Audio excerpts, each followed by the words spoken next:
Hello? Hello? Good morning. Who be texting my phone this early? Yeah, it's crazy.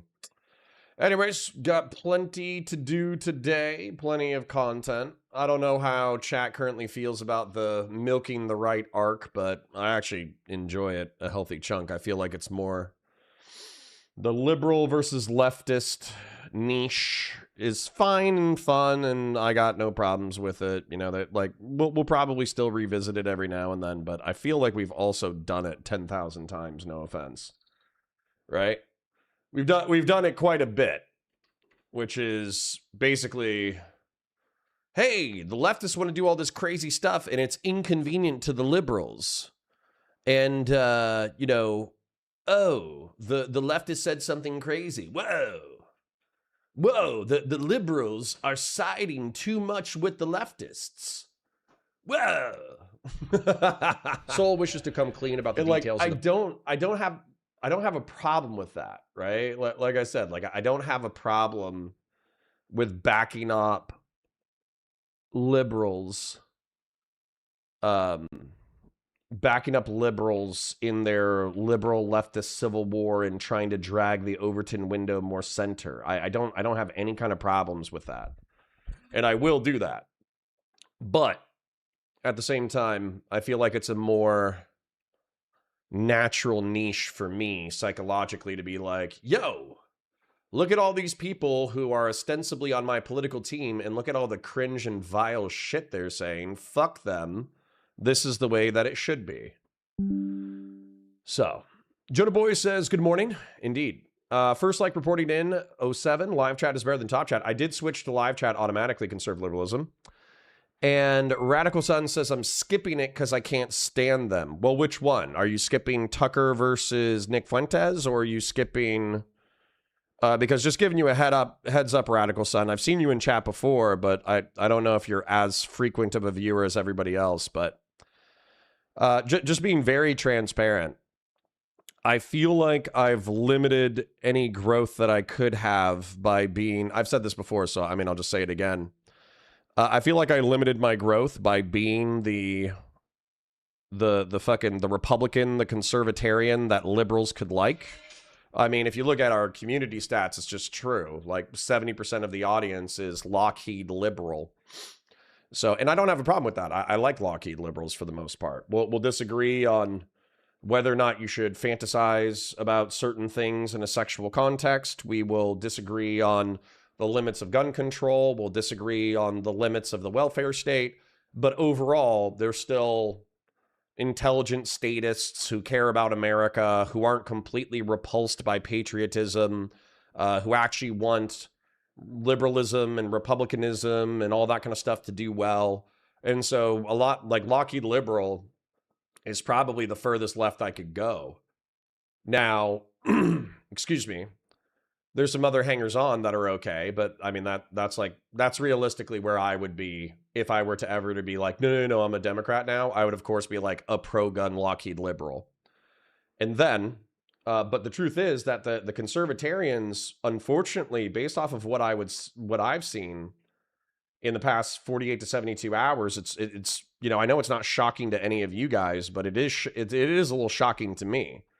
Because what happened, in my opinion, this is as a result of spending too much time with you guys, by the way, and not enough time with my quote unquote own team. So basically, what I would say is in the mid 2010s, the gamer right, the gamer bro right, in my opinion, they were correct. It's like progressives are getting annoying. They're getting Orwellian on social media. They're limiting the Overton window. They're being too crazy. They're being too authoritarian. They're acting like everybody is a national socialist. They're acting like everybody is a white nationalist. This is fucking crazy pants, right? And I felt like that stance was appropriate in 2010. But then from 2019 to 2024, I've basically been stuck in the liberal bubble fighting the liberal versus leftist civil war. And then I turn around to go check on the gamer bro right. And then I check on the Gamer Bro right, and they're like, "Hey, I'm a chill, average, disaffected young man. Turns out white separatism is based, and fuck the Jews." And I was like, "Whoa!" I was like, "That's not where I left that. That's not where I left that in 2019. Somebody moved that." And the truth is, we do know who moved it. It was Nick Fuentes and it was Elon Musk. Elon Musk, in my opinion, he doesn't agree with those people, but he uses those people. And he blew up the Overton window by basically opening up the Overton window through his changes of terms of service on Twitter. Then all the social media websites opened suit. And by the way, like, this probably needs to happen. We probably need to have the Overton window expanded to the maximal degree, have all the fights on the extremes, and then bring back the Overton window back to the center. But, you know, this probably needs to happen. You can't just cover up who and what these people are. Unfortunately, Asmongold and Nuxtaku and Tectone and a host of other characters, they realize that in a attention economy, the best way to garner attention is by being extreme. And the best way to be an extreme on the right is being an anti-Semitic, white separatist, white nationalist, white apologist. So, you know, unfortunately, the algorithm, there will be hundreds of thousands of young people who will flock to that due to their own grievances with society. And then there will be hundreds of thousands of people who hate watch them. And in an attention economy, that's a perfectly viable way to get a shitload of cash, clout, and money. So I would blame a multitude of things. I do blame the attention economy to some degree for making white separatism and white nationalism the edgy political philosophy of the day, you know? Anyways, let me engage with chat for a second before we continue. Officer Nasty says the King's live. Keep that up and we'll keep you forever, Officer Nasty. Yeah, the leftist versus liberal stuff is kind of boring at this point. Yeah, dude, like, and that's the other thing too. It's like, it's not like we haven't heard the same argumentation before. Hutch and IRI and maybe sometimes Pottering Politics say, hey, the progressives and the leftists are going a little bit too far on this one. We need to reel them back in. And then Pisco goes, well, have you steelmanned what they said? Here's my esoteric linearized argumentation for why the furthest left dickheads in discourse, maybe they might not be correct about things, but they're worthy of your rhetorical defense. And then repeat that ad nauseum. That's what we've been watching for 6 months. And then Destiny comes in and he's like, hey guys, did you know that I didn't have any crazy sex dramas recently? Here's my political opinion. And that's the liberal versus leftist civil war. So conservative liberalism is proud of you. Live chat should be reflexive. Yeah. Yeah. Good morning, y'all. Hey, Johnny Blaze. Hope you're doing well. Token Republican. Yeah, I know. Yeah, it's time to break free of my chains and go. It's time to move to the next plantation over. It's time to break free from the liberal plantation and go over to the being an anti-social justice warrior. You remember how anti-social justice warriors were the liberals who hate fucking leftists? It's time to be the anti-woke right. That's what it needs to be. Anti-woke right. So if there's a better term for anti-social justice warrior, but for the right, like anti-social justice warrior, but like more like anti-woke right, that's kind of where I want to position next.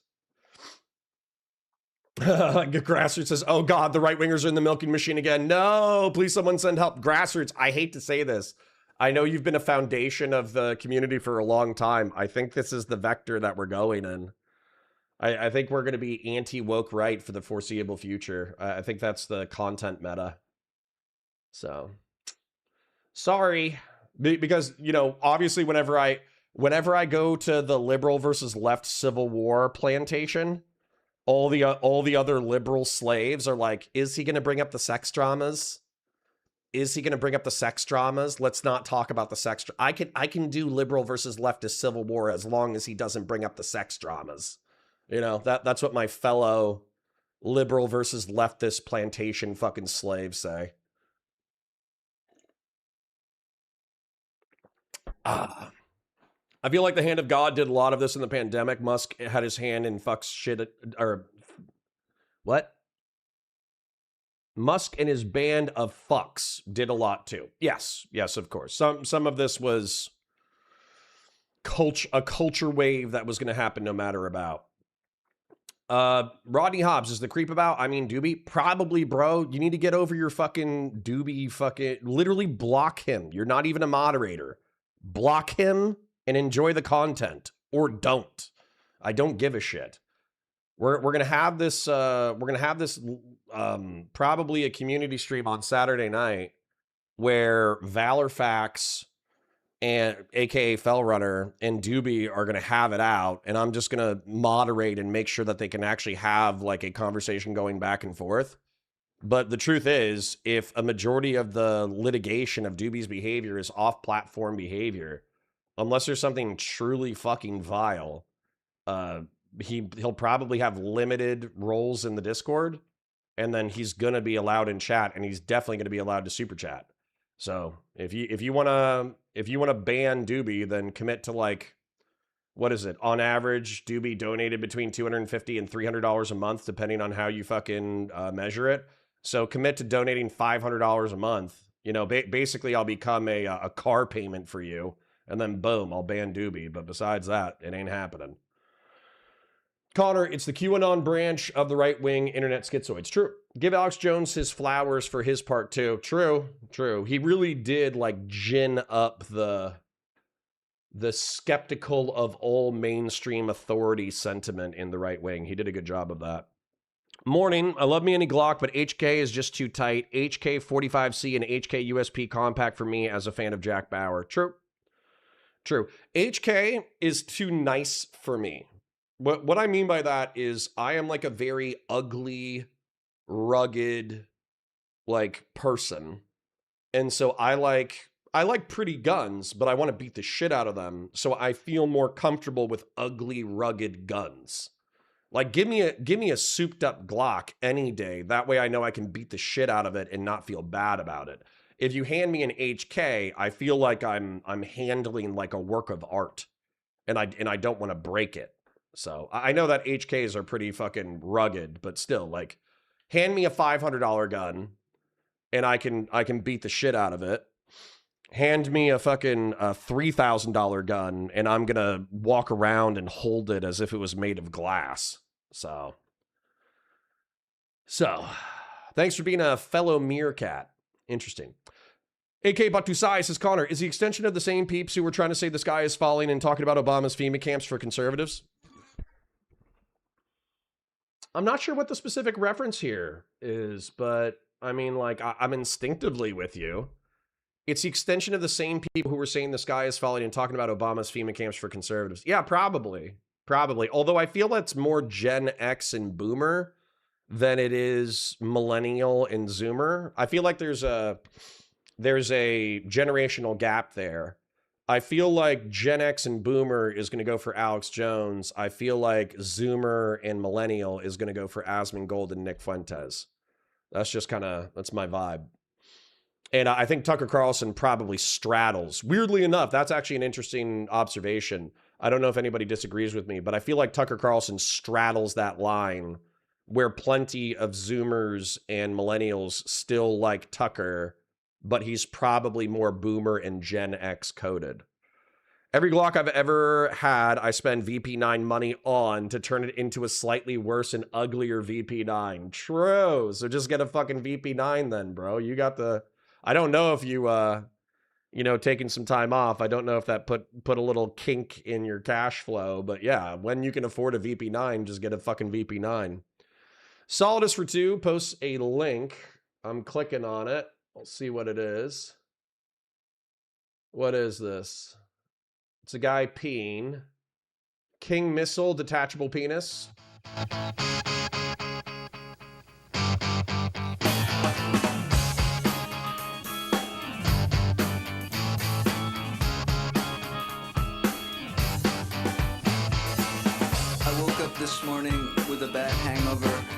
my penis was missing again. This happens all the time, it's detachable. This comes in handy a lot of the time. I can leave it home when I think it's going to get me in trouble, or I can rent it out when I don't need it. But now and then I go to a party, get drunk, and the next morning I can't, for the life of me, remember what I did with it. First I looked around my apartment and I couldn't find it, so I called up the place where the party was. They hadn't seen it either. I asked them to check the medicine cabinet, cause for some reason I leave it there sometimes, but not this time. So I told them if it... Yeah, I understand, Solidus, the reference that you were saying that Ghostland Observatory, Give Me the Beat, reminded you of Detachable Penis. And I agree with you. I think it's very close. Very close. Jen Winkler said, I wanted to change my @ to Anti-Social Justice Warrior, but I figured it was taken, or Parasocial. Parasocial Justice Warrior is probably available. Psychosocial Justice Warrior might be available. Anti-Social Justice Warrior is pretty fucking good. But obviously, like anti-SJW, that's probably... You would have to check the spacing on that. I know what you're saying, where instead of anti-social justice warrior, where you're anti-social justice warrior, you're saying anti-social justice warrior, meaning that you are an unfriendly justice warrior. And I think that's a very clever play on words. But if I had to guess, I think people who wanted anti-social justice warrior, they had to have like put that combination in and taken it. That's a really good fucking handle, though. If that was available and you wanted to be like a lib prog commentator, anti-social justice warrior would actually be fucking amazing without the hyphen. So Christian Blair says, it's a crazy world where I think Tucker is worse than Fuentes given the political discourse now. Well, watch this discourse where Fuentes criticizes Tucker for being insufficiently sympathetic to the white guy who got stabbed to death by a Sikh. Sikhs are some of the most like integrated fucking people in the Western world. So to all of a sudden be like, oh, all Sikhs are evil is very silly. Just don't read anti-doobie messages then? No, and fuck you. This is my chat. Most of us have moved past banning Doobie at this point. I just don't want to watch shit musicals he recommends. Okay, then at Wednesday or Tuesday at 3 p.m. next week, just say, all right, guys, have a great day. I'm outie. To be fair, Alex had a lot to work with. It's like your suitcase full of cash can topple a government. It's hard to blame the suitcases full of cash alone. Institutional rot is real. True. True. True, true, true. Rodney says, no, my hate. Well, you said something really funny after bitching about it, so I think I have to tolerate you forever now. Grassroots says, I spent $500 to make a Glock not feel like shit. Anyways, lol. I guess. Don't forget Candace. Yeah, Candace is just unwatchable, though, because she's actually schizophrenic. So Rodney says, I have XDS Mod 2 and XDM Elites from Springfield. One of the things about the XD series is XD series have a really bad reputation from a decade ago. And a lot of people in the modern day are trying to undo the reputation of the Springfield XD series. And I think that the modern, at least if I trust the few people who I've seen who have gone back to review recent Springfield XDs, apparently they're actually nowhere near as bad as they used to be. So I think Springfield XD Mark 1, I think Mark 2 might be paying for Mark 1's reputation. So, I mean, I definitely try it and like run the shit out of it and see what I thought about it myself. I don't know if I would trust my life to it immediately. Is there singing in this musical? Yes. Oh, in the song we were listening to? No. My XM Elite pokes me in no places when I sit down sometimes. Yeah. Yeah. I don't like appendix carry. I know appendix carry is the way to go because you shave like half a second off by putting a gun pointed at your dick and your femoral artery at all times. I understand that that's the way to fucking be, but I might just be a fucking boomer where I feel like while I have carried appendix in the past and I will carry appendix in a hot scenario, especially when I'm driving. Especially if I'm driving, I'll carry appendix. I feel like I'm a natural. If I was just chilling and I was carrying every day, I would carry at the 3 o'clock. I know it's going to add like a quarter of a second to the draw, but you know, if you're betting your life on a draw, you're probably a little bit fucked anyways. So, oh my God, this isn't music. True. Oh, I could do auntie because I'm old. Yeah, auntie social justice warrior. There you go. That's not a bad one. Just add some X's to the handle like a 14-year-old on Xbox. True. Auntie social justice warrior is not bad. Yeah. Stares at 18-year-old Xbox gamer tag. True. Doobie says, oh, my musical tastes are beautiful. Nice. Rodney says, yeah, XD was not right now, was poopy. I'm assuming you're just agreeing with my assessment that the XD Mark I was not the highest quality. The Sikhs have been warring with Arabs for 500 years. You think conservatives would have some admiration? I do. I do. Do you care when people shit on Doobie if they don't involve you? I guess not as much, but, you know, I still feel like you guys are making much ado about nothing. You should watch Hades Town. The pro cut is coming out soon. I don't know what that is. What is that? I'm ready to wrestle and pop with my appendix. Just trust in the force. Yeah, there you go. I don't have a fear of shooting myself in the dick. Appendix carry sucks because how the fuck do you sit down in a car? Oh, I actually, I shifted over to immediately above my dick. So if I'm appendix carrying, which is like in the 1 to 2 o'clock position, and then the barrel is jutting into my thigh, I just move the pistol, you know, to the noon position, and then the barrel of a loaded gun is pointed exactly at the shaft of my penis.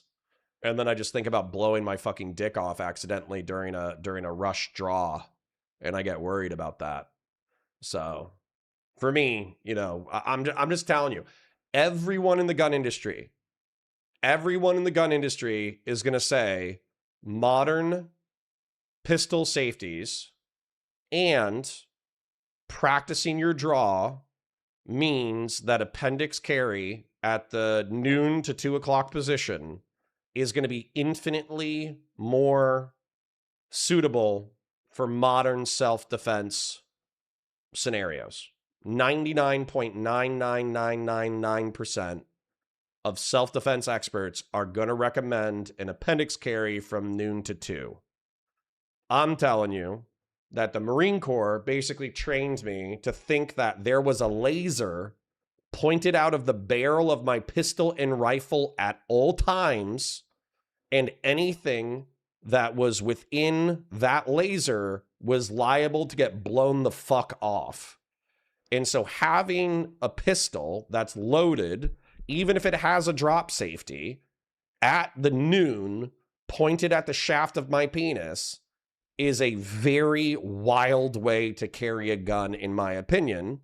Whereas if you carry it at the 3 to 5 o'clock, you know, best case scenario, nothing happens if it like went off randomly.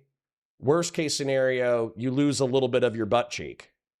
So, you know, like, and it's not like I don't even have that much of a donk anyways. So like I really wouldn't lose much.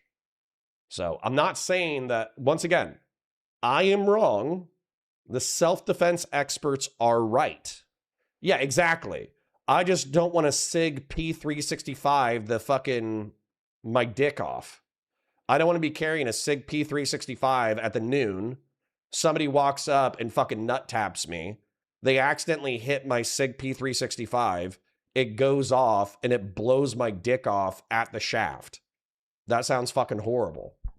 So, appendix carry sounds like a colostomy bag preference. Well, with the SIG P365, it might end up being that. Jagan has a good recommendation. Just put lipstick on the tip of the barrel so it doesn't feel gay when it blows your dick off. Yeah, there you go. Yeah. Yeah. Beef Supreme says, I'll never point a gun at my dick. Think about Cheddar Bob. True. I appendix carry and just leave it loose on the seat in my legs with my wallet and keys. Yeah. Connor just approved mod, perma, or drama farmers, doobie. Oh my god, Fellrunner, stop. I'm serious about this. Stop shit talking Doobie in chat as a mod. I already set expectations with the mods that they are supposed to be neutral arbiters of content. So, leave Doobie alone today and show me that you have the restraint to make it to the weekend, or straight up, like, I'll leave you as head mod of the Discord and I'll demod you on YouTube chat. Because you have consistently proven over the past 96 hours that you cannot act as a cop. You don't think I fucking hate members of the community when I was a cop? There were half a dozen people that, well, not half a dozen. There were 2 people who threatened to murder my family. You think that every time I went on fucking patrol, I didn't want to fucking like kidnap those people, zip tie them, and fucking execute people? I can do that. Like, I could do that. I literally have fucking zip ties. I got a gun. I could have kidnapped them and fucking murdered them. They threatened to murder my family. Why wouldn't I go kill them? And yet, as a law enforcement officer, I had to act professionally whenever I interacted with them and their family. So you either gain the professionalism of a law enforcement officer or you give up your badge and your gun. Those are the 2 options. It doesn't matter if you think he's a piece of shit. So that's what I'm telling you. As the fucking police chief, as the cog, you either adopt that mentality of even people you hate with good reason are people you have to treat well, or you give up your badge and your gun. That's it. So, SIG quality control scares me. Yeah. Apparently the X macro has not had the drop safety issues of the P365. So I would probably trust a P365 macro. Wait, X macro? What's it called?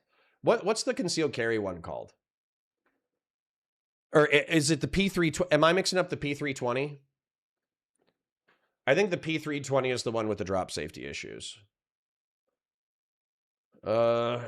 Is it the SIG P320 that has drop safety issues?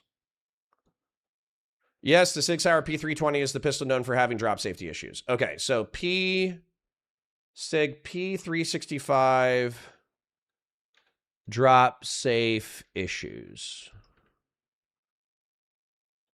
No, the SIG P365 does not have the same notorious drop safety issues as the SIG P320. Right, okay. So with the P365 macro, I actually like this gun. I think this gun, SIG just fucking nailed having a micro concealed. Because this is it the Glock 43X that's their micro concealed? I would buy a Glock and soup it up just because I've trusted Glocks my entire life and they've never let me down. Every time I pulled the trigger, they've gone bang. And I've put tens of thousands of rounds through Glocks. So if I was to ever get a SIG and I was going to put aesthetics over function, I would get a P365 macro and I would trust it to a high level. But aesthetics are not preferable to me to function. And so, HK VP9 CC.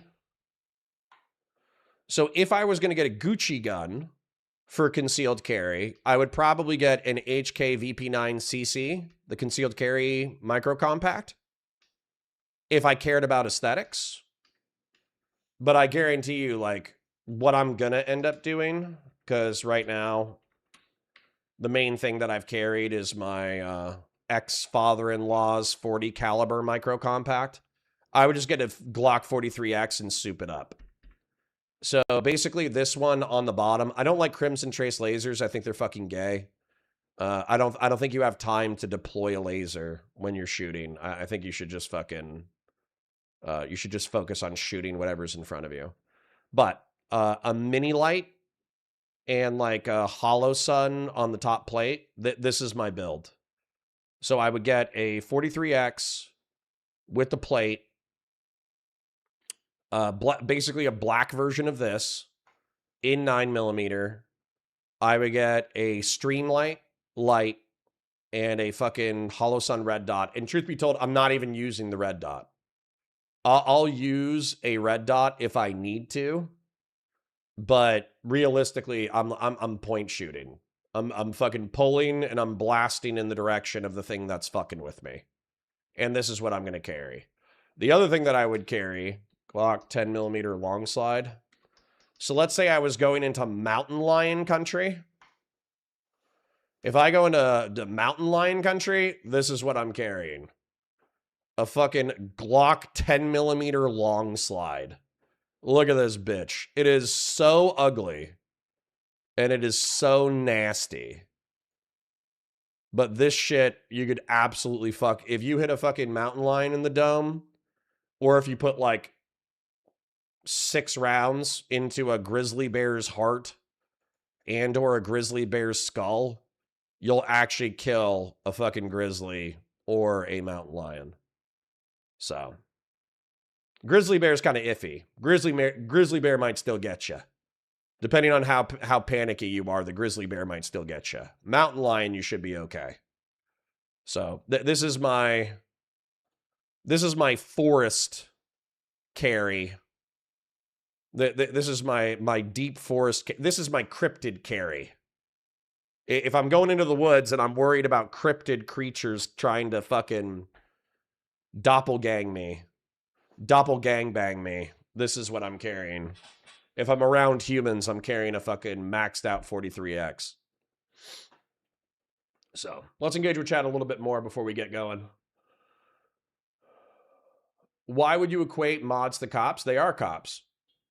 They're fucking hall monitors.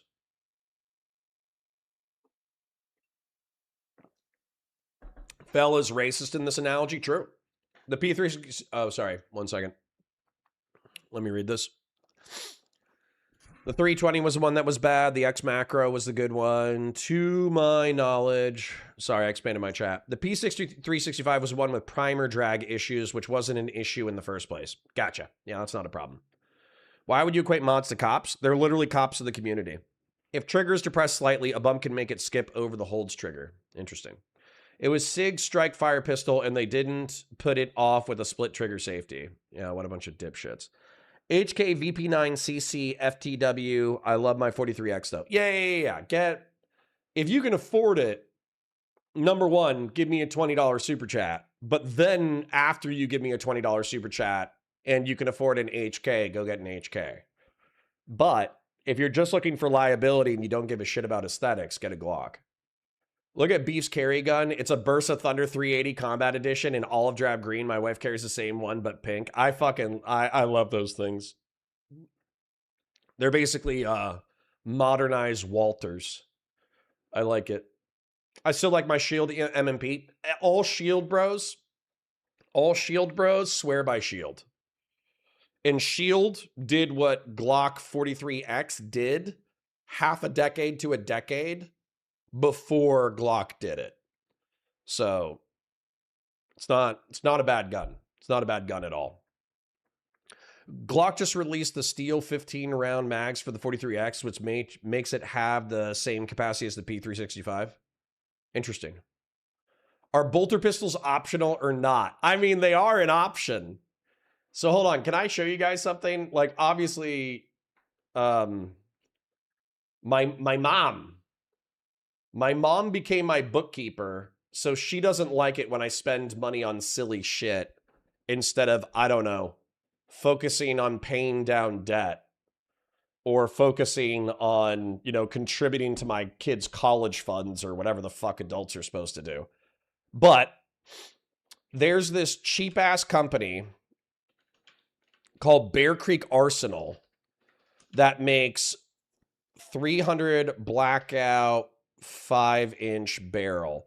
They make under $500 cheap fucking AR-15s. Like super cheap AR-15s. And so I tried to do a bolt pistol, but it didn't work. Because 5.56 felt very wimpy. It just did feel wimpy. I did the Keltec PLR 16 pistol, I did this, and then I 3D printed the exterior, and I got it to run. There's not, I technically have a video somewhere of me shooting this thing, but when I was watching it, I just didn't like it. And the reason why I didn't like it was, number one, the extended barrel made it look like a heavy bolter, and then the rounds going out of it, 5.56, it's loud, but it feels too weak for what a bolter is supposed to be. And so trust me, Bear Creek Arsenal also makes 50 Beowulf, and they also make 410s. So like 410 shotgun rounds, shotgun ARs, but they don't make 5-inch barrel 410s, and they don't make 5-inch barrel 50 Beowulf. If they made a 50 Beowulf 5-inch barrel, then I would be in heaven, but they don't have it. And so I would take this pistol. They do have a version that has a charger on the bolt. So there's literally no bolt cover. There's just a handle on the bolt that allows you to charge it. There's no top charger. Then I would get a 2-inch buffer tube, which, by the way, those are like $400. So what would be so funny is I would spend $500 on a cheap 5-inch 300 blackout pistol. Then I would spend $400 on a 2-inch buffer spring system. Then I would 3D print the bolter housing. Then I would put a flash can on the tip. And that's how I would unironically make a bolt pistol. The problem with that is that's like a $900 project. And the last gun video I posted only got like 30,000 views. The first one got like 330,000 views. And I was proud of that, and I loved that video, and I'm so happy I made it and all that shit. Like, I'm known as the bolter guy. Like a lot of people who like see, like I've been recognized out in the wild like 3 or 4 times. They know me as the bolter guy. So, basically, like, I would have no problems building a bolt pistol, but that's $900 in, and a 300,000 view video, that's only $600 in revenue. So I don't want to spend that much money in order to technically make back less money. You know what I'm saying? It doesn't make sense to me. It's a fun project. It's a cool project. The return on investment is just not there. Staccato to sauce people. Yeah, Staccato is what? They're like cheap. They're cheap 911 or cheap 2011, but a cheap 2011 is still $1,500. Yeah. I want a Grand Power K100 target. True. Not really a fan of subcompact pistols. True. Carry a Taurus curve and just forget about the rest. True. True. Taurus curve would still ruin your day. It's ugly as fuck, but it would still ruin your day. Glock just released Steel Target. I just read that one. Nah, a bear will walk off a lot more than a 10 millimeter. I don't think so. There was like a 900-pound grizzly that got taken out by a 357 revolver. There was a boomer doing a nature walk, and he got confronted by a 900-pound grizzly, and he put a cylinder of 357 in the bear's heart, and the bear died, and he lived. So I think at 6 rounds of 10 millimeter to the heart, I think it'll pretty much kill anything in North America. Is that a Glock 10 millimeter extended slide? Yep. Oh, or are you just happy to see me? True.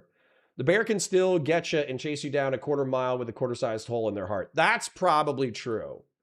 It's probably true that there's a 50-50 shot that the bear won't go into shock and will still maul you to death, even if you punch half a dozen 10 millimeter holes in his heart. He might still get you. That's probably true. In Alaska, there's cases of grizzlies getting hit with buckshot and it just breaking their skull, and they die days later of a brain bleed after they eat you. Yeah, that's not surprising, actually. I used to ski with the 1911 in case cryptids got me. Yes. I'm just as worried about the cryptids as I am worried about the grizzlies. I'm not going to lie. Me showing my counterpoints moderation status to Dunkin' Donuts to see if I can get a discount. True. There you go. I got to go to bed, but have a good one. Thanks for dropping by, RC. I appreciate you.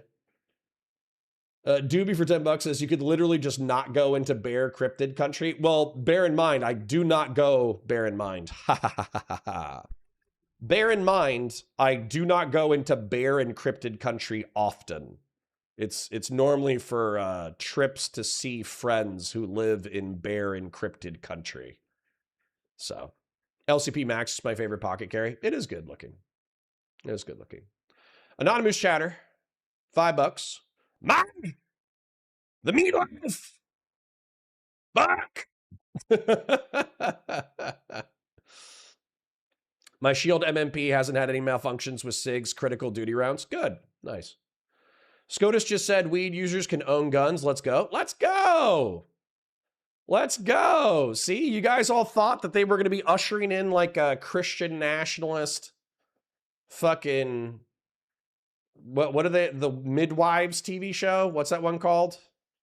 Where there's like 10 fertile women left in the planet and they're forced to get pregnant by Christian nationalists. Whatever that show was. You thought they were going to usher in that world, but the truth is they're ushering in that world with guns and weed. Let's go. So 308 will basically fuck up anything in North America. There are few things that a 308 won't get. I think a 308 would be iffy on a grizzly, a polar bear, and a moose. But besides a grizzly, a moose, and a polar bear, I think 308 will handle 95% of fauna in North America. It's a lot of powder behind a 30 caliber bullet. It's a lot of powder. 454 Kasul is an awesome round, true. Animals can run on adrenaline for an unreasonable amount of time. Even if you get shot in the heart, if you don't go into shock, you have 20 seconds. There was a female cop who got shot with a rifle round in the heart, and she was on body cam, video cam, and she engaged in a gunfight for another 20 seconds after she was shot in the heart. So you got 20 seconds before you go down.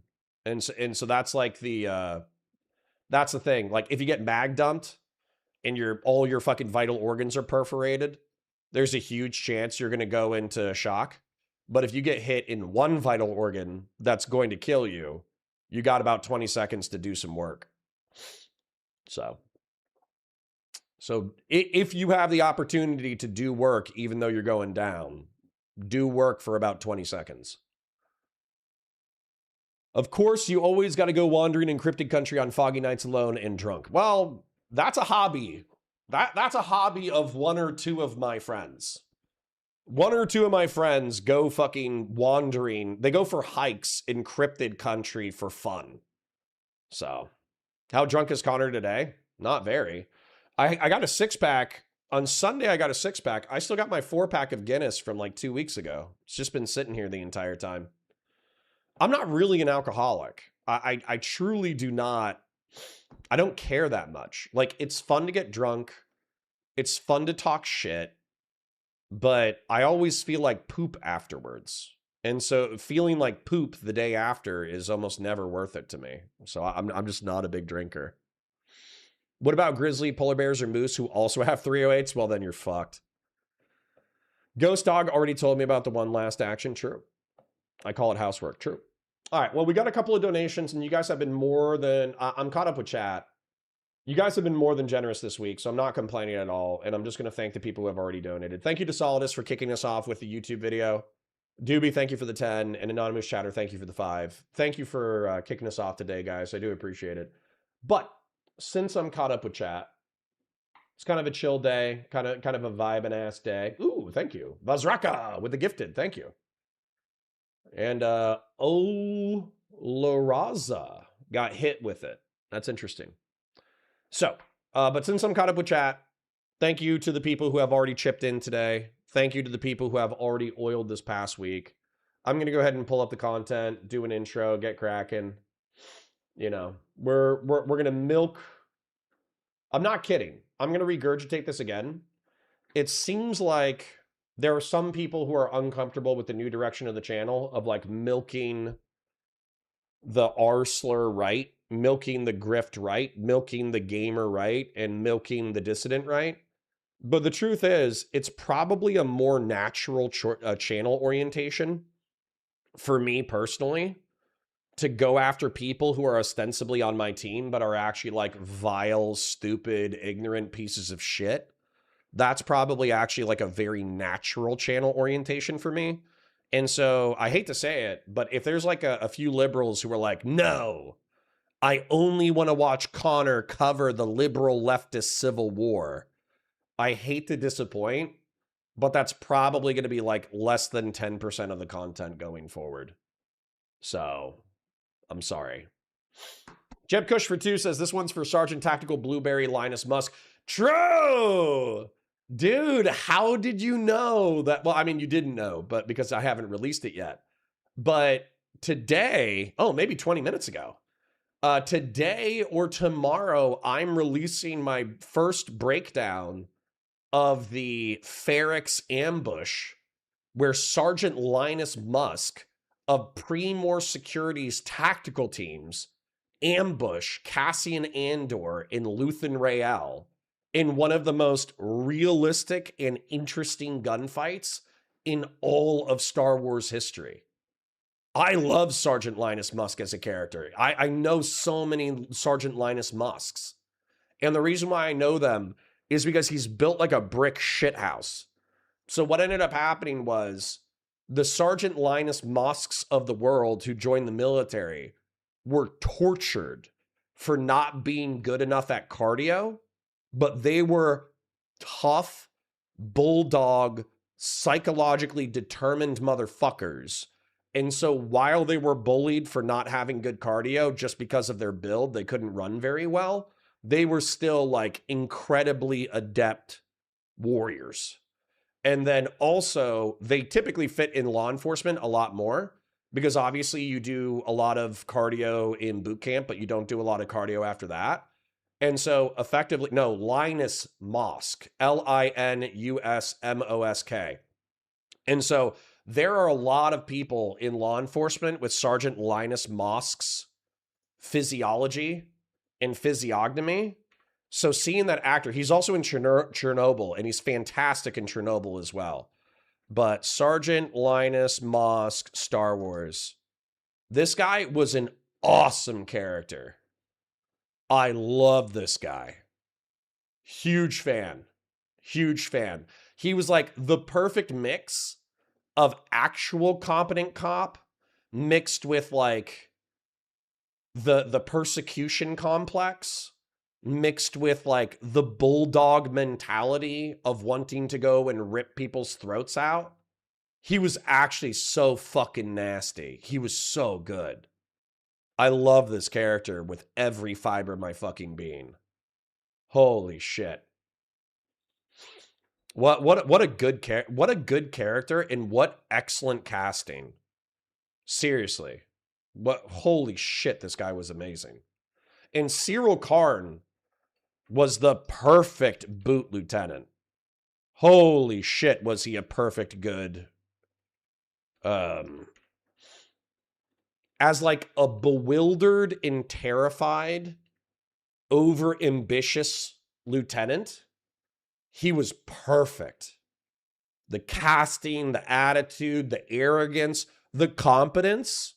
He was actually like, I actually identify with Cyril Karn a lot because as a boot, I was very ambitious and aggressive, and I did bite off more than I could chew a few times.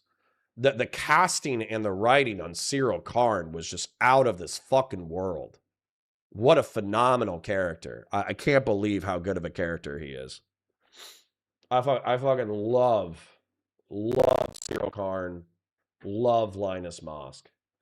But let me pull up the content real quick. I know everybody told me, like, you have to watch Andor, you have to watch Andor, you have to watch Andor. It's the best Star Wars ever. It's the best Star Wars ever. Oh, and here it is, by the way. Live React, released at 10 a.m. Only 3 views. Criminally underviewed already. But I'll post this to Counterpoints Politics, or not Counterpoints Politics. Hi guys, I'll welcome post this Counterpoints. My to name is Connor, and today we're going to be breaking down the my 40K channel, and it'll jump easily over 100 or 200 or whatever, which is like still criminally underviewed. But holy shit, was the ambush on Ferrex, and the ambush on Ferrex was amazing. The ambush on Ferrex was amazing. The Aldani heist was amazing. The prison break was amazing. I can't wait. I can't wait to get to like the Mon Mothma breaking her out of the Senate. I can't wait to get to that part. It's gonna be so fucking good. Oh, Daniel Mayer says Dev's recent appearance on Such an Atom could be a good video to cover. Just make sure you have no loaded firearms around. Yeah. I wanted to watch Dev Short Flat Otaku. Dev and I have gotten along, but he's like more liberal and progressive, and he's way more tolerant of lolicons than I am. Like he was, no offense to Dev, but he was kind of going out of his way to be friendly to food shops, even when she had her fucking horrific reputation that is still following her. But I didn't want to watch a court packing debate in order to watch Dev be spicy. I wanted to watch Dev being spicy as like a standalone contention between Ryan Mulally or Sitchin Adam. So if they actually have a specific Dev segment where Dev calls in, then I would rather watch Dev versus Sitchin Adam than I would rather watch Dev versus Ryan Mulally with a few spicy clips, you know? All right. Mosk made me think of Dennis from Sunny. You're thinking of Cyril Karn, but I know what you're saying. Dev's recent appearance on Such an Atom, just thought that. Oh, I thought that was the other guy. True. I did a lot of bootio cardio. Nice. To be fair, I was a physical training leader and I got bullied by a colonel because I couldn't bully them into being good at running. Nice. Nice. Saying just cops are fat and dumb like we don't know. Linus Mosk wasn't dumb. Linus Mosk was not dumb. I wouldn't like, see, that's the thing. You see like a fat, short, squat physiology, and you dismiss him. I'm telling you, that bulldog build, I've seen that bulldog build rip people's fucking throats out, metaphorically, not literally. You do not underestimate people with that build. People who are built like a fucking bulldog and they have a temperament to match, you can underestimate them at your peril. They will rip your fucking throat out and feed your guts to you. So don't underestimate that build. God, the new Star Wars are so fucking boring. I can't. Nah, Andor's amazing. Andor's amazing. Well, QC John says, good morning, girl hottest. We survived the tornado apocalypse, lost a few more sheets of steel on the barn that was already lost and branches down. Estimated F4 was 16 miles away from my house. Yeah, I'm going to say a little prayer for you, well, QC John, that you keep getting lucky, because that is, that would be a little scary to me. If Tornado Alley shifted 300 miles east and then I was stuck in Tornado Alley, that would fucking freak me out. I hate tornadoes. Adam does a better job of showing how unhinged Dev stance is, in my opinion. Good. Good. It would be nice that, like, if Adam's contrarian impulses were kind of driving him to sweep for the Trump administration, but then everybody else turned on Trump within the right, and so as a result, he felt like he didn't need to sweep anymore, and then he just started calling balls and strikes again, I would still cringe at what I felt like he did in 2024 to 2026 as far as sweeping for the Trump admin as a contrarian, but I would be less vicious if he actually just returned to calling balls and strikes.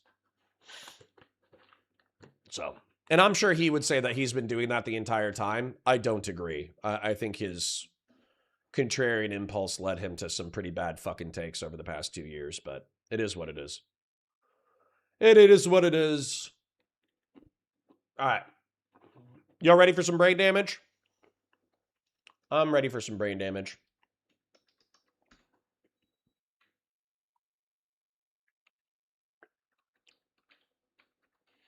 I could do... Asmongold had a really, really, really bad take that I could milk the shit out of.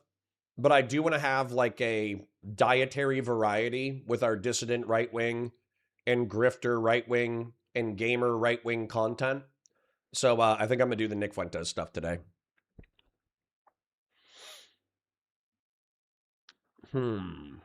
Where is it?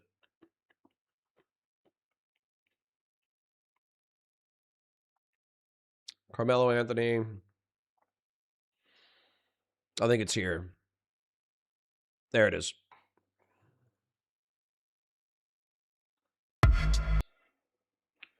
All right.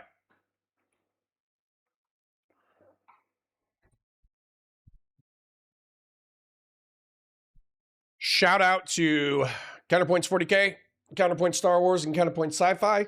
If you enjoy Star Wars, Sci-Fi, or Warhammer 40K, check out all three of those channels. I take those media, I cut out 30 to 40% of the runtime, and then I interject lore and narrative insights. That way it enriches the viewing experience. And I think Andor is the kind of thing, qualitatively, that I think should be analyzed and broken down. It's so good. But let's get cracking on our fresh brain damage for today. Hi guys, welcome to Counterpoints. My name's Connor. I'm a science fiction, politics, and philosophy nerd, a Marine Corps and law enforcement veteran. I would argue a real Republican, and I'm trying to be a rhino. I'm trying to be a Republican who is honest, has integrity, nuance, and objectives. And I have one of my favorite dissident right-wing creators, Nicholas J. Fuentes. He is rude. He is abrasive. Sometimes he can be depressing, but he's actually smart and has a decent amount of historical knowledge, and he can be a vicious debater and a funny comedian despite having abhorrent political views. Now, he is calling out Tucker Carlson because there was a stabbing of an Englishman. Englishman? Was he British? Was he Irish? I forget. But there was a Sikh gentleman walking around in England. There's some kind of religious carve-out for them to be able to carry knives. There was an English gentleman that he got into a beef with, and he stabbed him, and the cops assumed that also based off of the Sikh man's testimony, they assumed that the white man had accosted the Sikh man out of some sense of racism. They detained him, not knowing that he had multiple punctures to his torso from a knife. And so as a result, this young man bled to death in police custody. The police failed to render aid, and then the Sikh man is currently arrested. So this is going to be some kind of like anti-Sikh, anti-foreigner, anti-whatever rant. We're going to take a look at it. We're going to break it down. Let's go.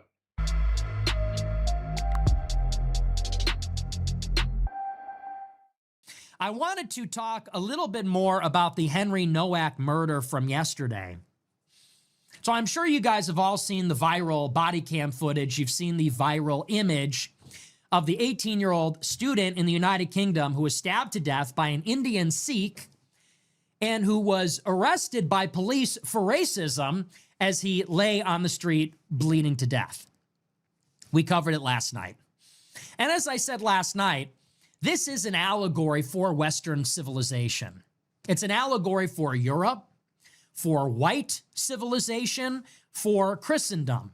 It's an allegory for everything that is happening to us, to our people. Specifically, which essential attributes of the story? Well, one, we have these foreigners here, and they are killing us. But more importantly, two, and this is the vital aspect, is that ordinarily we would resist, we would fight back, we would defend ourselves. But the important part, which makes it an allegory and not merely a metaphor, is that we are being restrained. Okay. Once again, part of the reason why we're doing this content is so if actual Nick Fuentes fans or Asmongold fans or whatever right-wing dissident fucking gamer bro right-wing people actually come and check out the content, then they can actually see some argumentation that shows that this aggrieved fucking complex just doesn't bear out statistically. So, if you look at overall violence since the 1990s in the United States, violence has been cut in half statistically. So, remember the 90s? Do you know, some of you probably don't. Some of you are probably, less than 20 years old or less than 30 years old. So some of you might not remember the 90s. But the 90s was a time of incredible cultural production, incredible financial wealth during the economic booms of the time, incredible consumerism that was actually like fun and interesting. We had Capri Suns. We had Gushers. We had, what's the once you pop, you can't stop? I forget, but I remember you know what the fuck I'm talking about. The Pringles cans. We had bikes. We had bikes. You know? We had so much cool shit. But if you actually look at the 1990s, from a statistics standpoint, 1992 was the peak of the war on drugs. So effectively, if you look from the 1960s to the 1990s, I'll even pull that up just to make sure that people aren't like, oh, show us more graph. Violent crime since, 1900.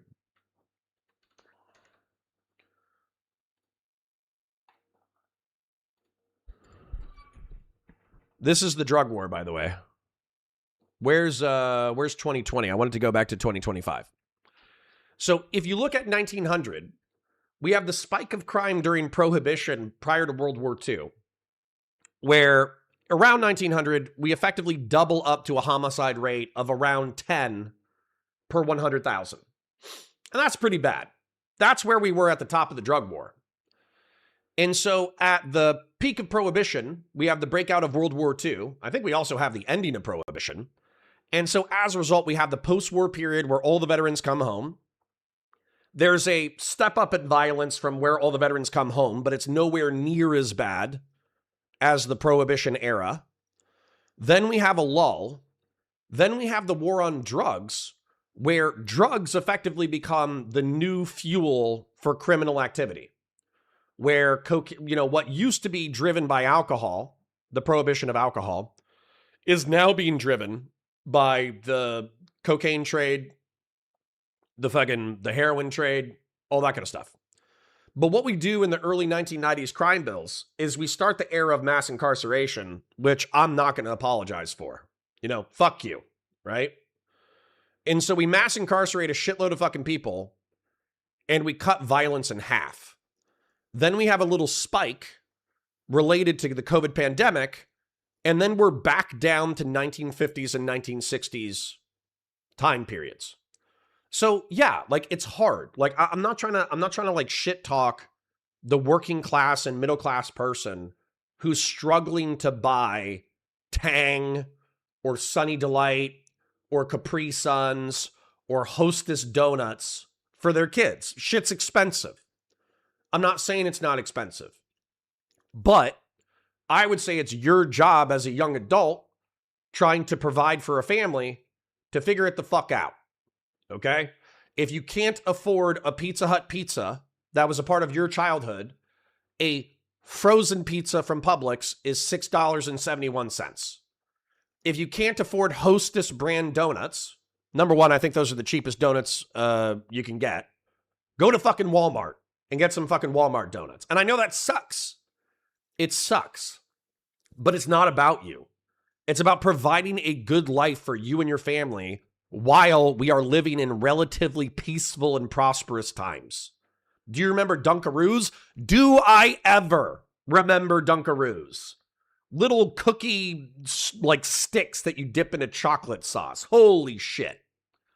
So anyways, the point is that Nick Fuentes, if I go to the UK, United Kingdom violence statistics since 1900, I almost guarantee you we're going to see an identical graph. Look at this. In the 1980s, we have the peak of the drug war, and then we have crime being cut in half. So no, this anecdote about a Sikh man stabbing a white guy to death and the cops being incompetent in their medical and detention response is bad. Okay? It's bad. The cops should have been more aware of the medical situation. They should have evaluated it from a less biased standpoint. If they had any subconscious biases about not wanting to harass brown men that led to them failing to identify a medical emergency and giving leniency to someone that they otherwise would not have given leniency to, that obviously needs to be analyzed and retrained. But you are not living in this fucking gay mirage illusion of a racial civil war that Asmongold, Nux Taku, Tectone, and fucking Nick Fuentes are telling you about. You're not. Statistically, you're fucking not. What's happening is the internet is finding horrible, to be clear, and violent and disgusting scenarios that should be adjudicated better, and then it's saying, this is happening every day. This is happening every day. This is happening every day. This is happening so much. It's happening all the time. It's happening around you. But if you actually walk outside, and if you look at statistics, no, it's not happening around you. It's happening on the internet.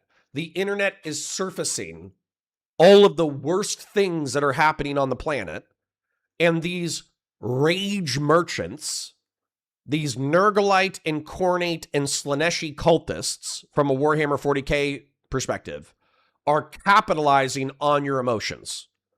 These people are servants, going on a Warhammer 40k rant, give me 10 seconds.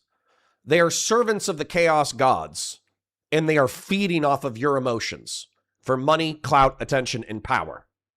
And if you were a true servant of the world, if you were a true servant of the creator god, if you were a true servant of order, you wouldn't be so easily manipulated by these chaos fucking cultists.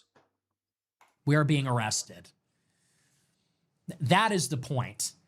We are not only being murdered and invaded and assaulted and degraded in our own country, but we are literally being arrested. We are literally being restrained so that we can't do anything about it. And it is being inflicted upon us by our own people. You live in the United States and you have a gun. This is a problem with these right-wing segments, is they say so much shit that's incorrect, and then they just expect, like, they say so much shit that's incorrect so quickly that you have to pause every 10 seconds, so my apologies for that. But this just isn't true.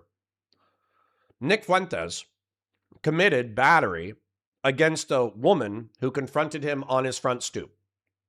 A woman came to his door, knocked on his door, wanted to talk shit to him, and he shoved the woman off of his stoop, which arguably is a crime, like battery, touching somebody when you're not supposed to, when you don't have like a legal right to do so. But what ended up happening was, despite Nick being a Christian nationalist, they evaluated the totality of circumstances. And they said, well, this is his curtilage, this is his home. She came there for the express purpose of harassing him for what he said on the internet. He might have committed battery, but he was also in reasonable fear that she was there to either physically accost him or harass him, and she had no lawful purpose in order to confront him besides communicating with someone at their own residence, which technically isn't unlawful, but you can expect that it can escalate. So as a result, we are not going to charge Nick Fuentes with battery. So no, the courts made a perfectly rational judgment in reference to Nick Fuentes. He is not being restrained. Same thing, there was a gentleman who came to Nick Fuentes' house with a crossbow and a pistol, there explicitly to murder Nick Fuentes, and actually went to his neighbor's house because he was chased by law enforcement, I think, into the neighbor's house, and killed their dogs. If Nick Fuentes had come to the door with a gun, had seen that that person meant to do him harm, and blasted him off the fucking stoop with a pistol, he would have absolutely been vindicated in a court of law if it was even brought to a court in the first place. So this entire thing, like, I understand the UK is more cucked. The UK has more restrictions on weapons. The UK has more restrictions on hate speech and what you can say that would offend the public and what you can say about minorities and all that kind of bullshit. But this is not true in the United States. It's just not true. You can defend yourself. And Nick Fuentes could have defended himself and did defend himself. He did defend himself in one scenario, and he could have defended himself in another scenario, and nobody would have given a flying fuck. By our own governments. The government plays a very essential role in this. It is enforced by the government that we are disarmed. It is enforced. No, you're not disarmed. British people are disarmed. You're not disarmed. The British people are. By government that we are helpless and vulnerable. Because think about it. Even in the United Kingdom, it's You're not. The Brits are, but go on. not a level playing field. The white people are disarmed, can't carry guns, can't carry knives. The immigrants can. Okay.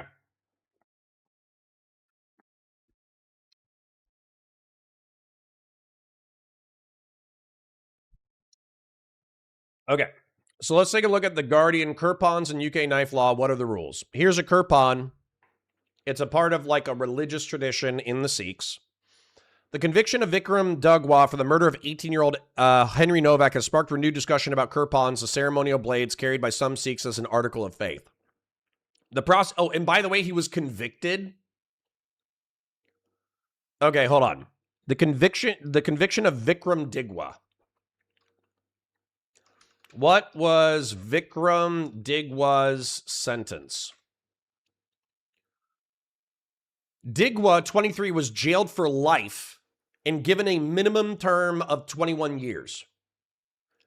It is unjust that the white man is dead. Okay? It is unjust that the white man is dead.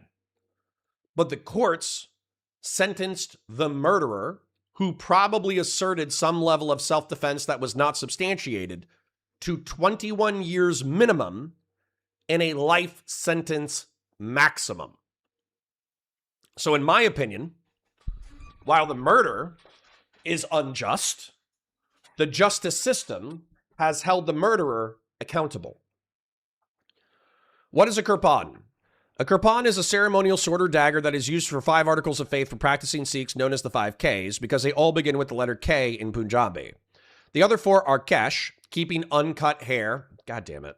I wish I could be Sikh. I wish I could be Sikh. The reason why I wish I could be Sikh is because I think it's a religion that was started as a military resistance to Muslim incursion in India. And I think that's like a based history. So, hold on. Keeping uncut hair, I can't do that. Which is maintained in a turban, can't do that. Kara, a round steel bracelet, I could do that. Kanga, a small wooden comb, cool. And a kachera, cotton shorts. Weird.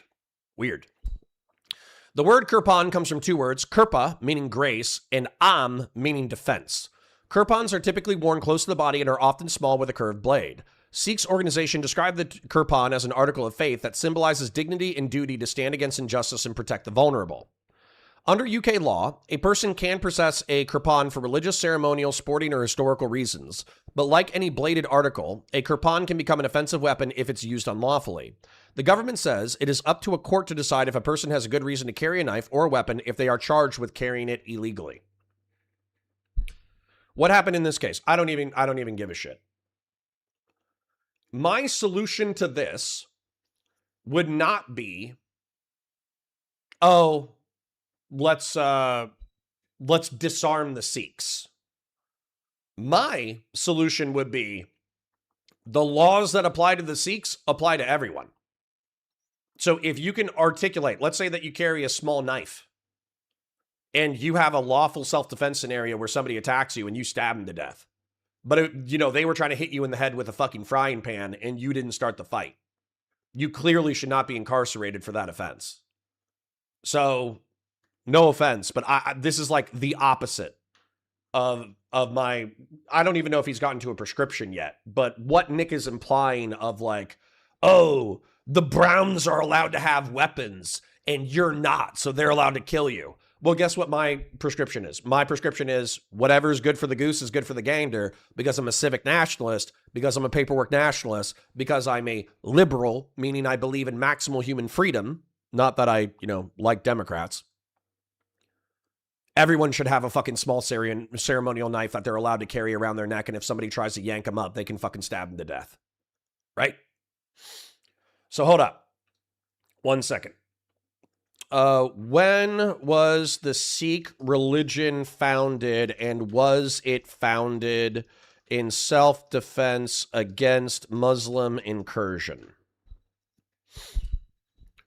Sikhism was founded in the late 15th century by Guru Nanak It was not initially founded as a defensive military or political movement against Muslims. The original philosophy was entirely pacifistic, intended to bridge the gap between Hinduism and Islam by teaching universal brotherhood and devotion to one God. Once again, I wish I could be Sikh. However, the religion evolved a strong warrior tradition, the concept of Sant Sipa, saint soldier, out of necessity for self-defense. Militarization for defense. In response, religious persecution. The religion grew under subsequent gurus in the Punjab region, which has been the Muslim Mughal Empire. Tensions escalated when the Mughal state began targeting non-Muslims. The Mughal emperors executed the fifth guru, Guru Arjan, in 1606, and the ninth guru, Guru Tegh Bahadur, in 1675, for refusing to convert to Islam. Militarization for defense. In response to the state-sponsored oppression, the sixth guru, Guru Har Gobind, began militarizing the community to protect the innocent. Guess what? I believe in protecting the innocent. I don't believe in using self-defense as an excuse to murder people. So weirdly enough, I would have to evaluate the details of the case. Let's say that this white guy walks up to a random Sikh guy and he just starts saying, "Fuck you, get out of my country," and starts punching him in the face. Well, at that point, if the Sikh guy fucking stabbed him up, I wouldn't even give a shit. I would say the brown guy was doing the right thing. Now, let's say that the white guy says, "Fuck you, get out of my country," but then he keeps walking. And the Sikh guy goes, "What you say?" And then fucking stabs him up to death. Obviously, that's murder. That's not self-defense. So, what are we shitting, pissing, and crying about? This is a fucking scenario that happens in America 10,000 times per day. And we're crying about, what's the UK homicide rate? American homicide rate is on average 5.9 per 100,000. What is the UK homicide rate? 8.6 to 9.5 homicides per million. Per million. Yeah, the Brits are cucked. Absolutely, I agree. I want to start a Patreon where we use all the Patreon donations to mass ship crossbows to the United Kingdom for self-defense. But hold on. Let's just round it up to 10. 10 into a million is 0.00001. That's 4 zeros, I think. 5 into 100,000 is 0.00005. Did I do that right? Sorry, we'll fix this in post. Don't worry about it. 5 divided by 100,000. All right, 4 zeros and a 5. 10 into a million.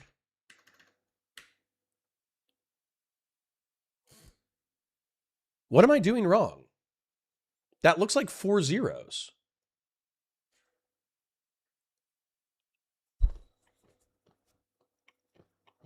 What am I doing wrong? It's still substantially lower. It's still 80% lower. Hold on. I think I can fix it. Oh, it's right here. It's right here. 1 per 100,000. Yeah, sorry. Sorry. That was very silly of me. My apologies.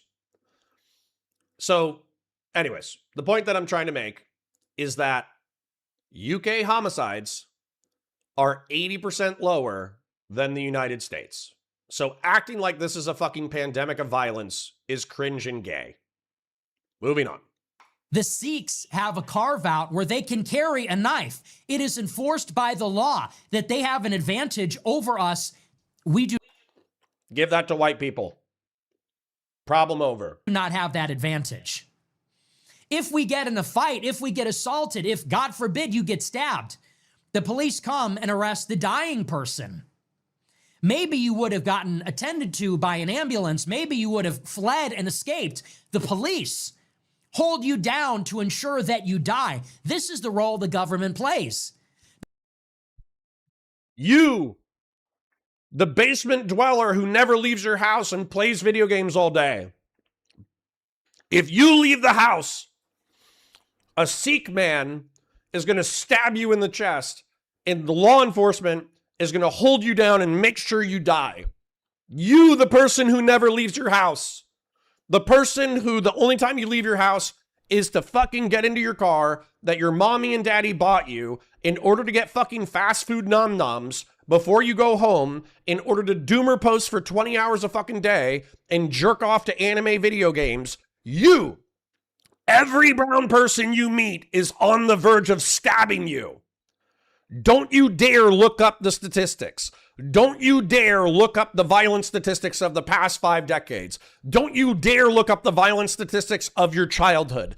Don't you dare don't you dare talk to a brown person. Don't you dare talk to a fucking black person. You are under threat.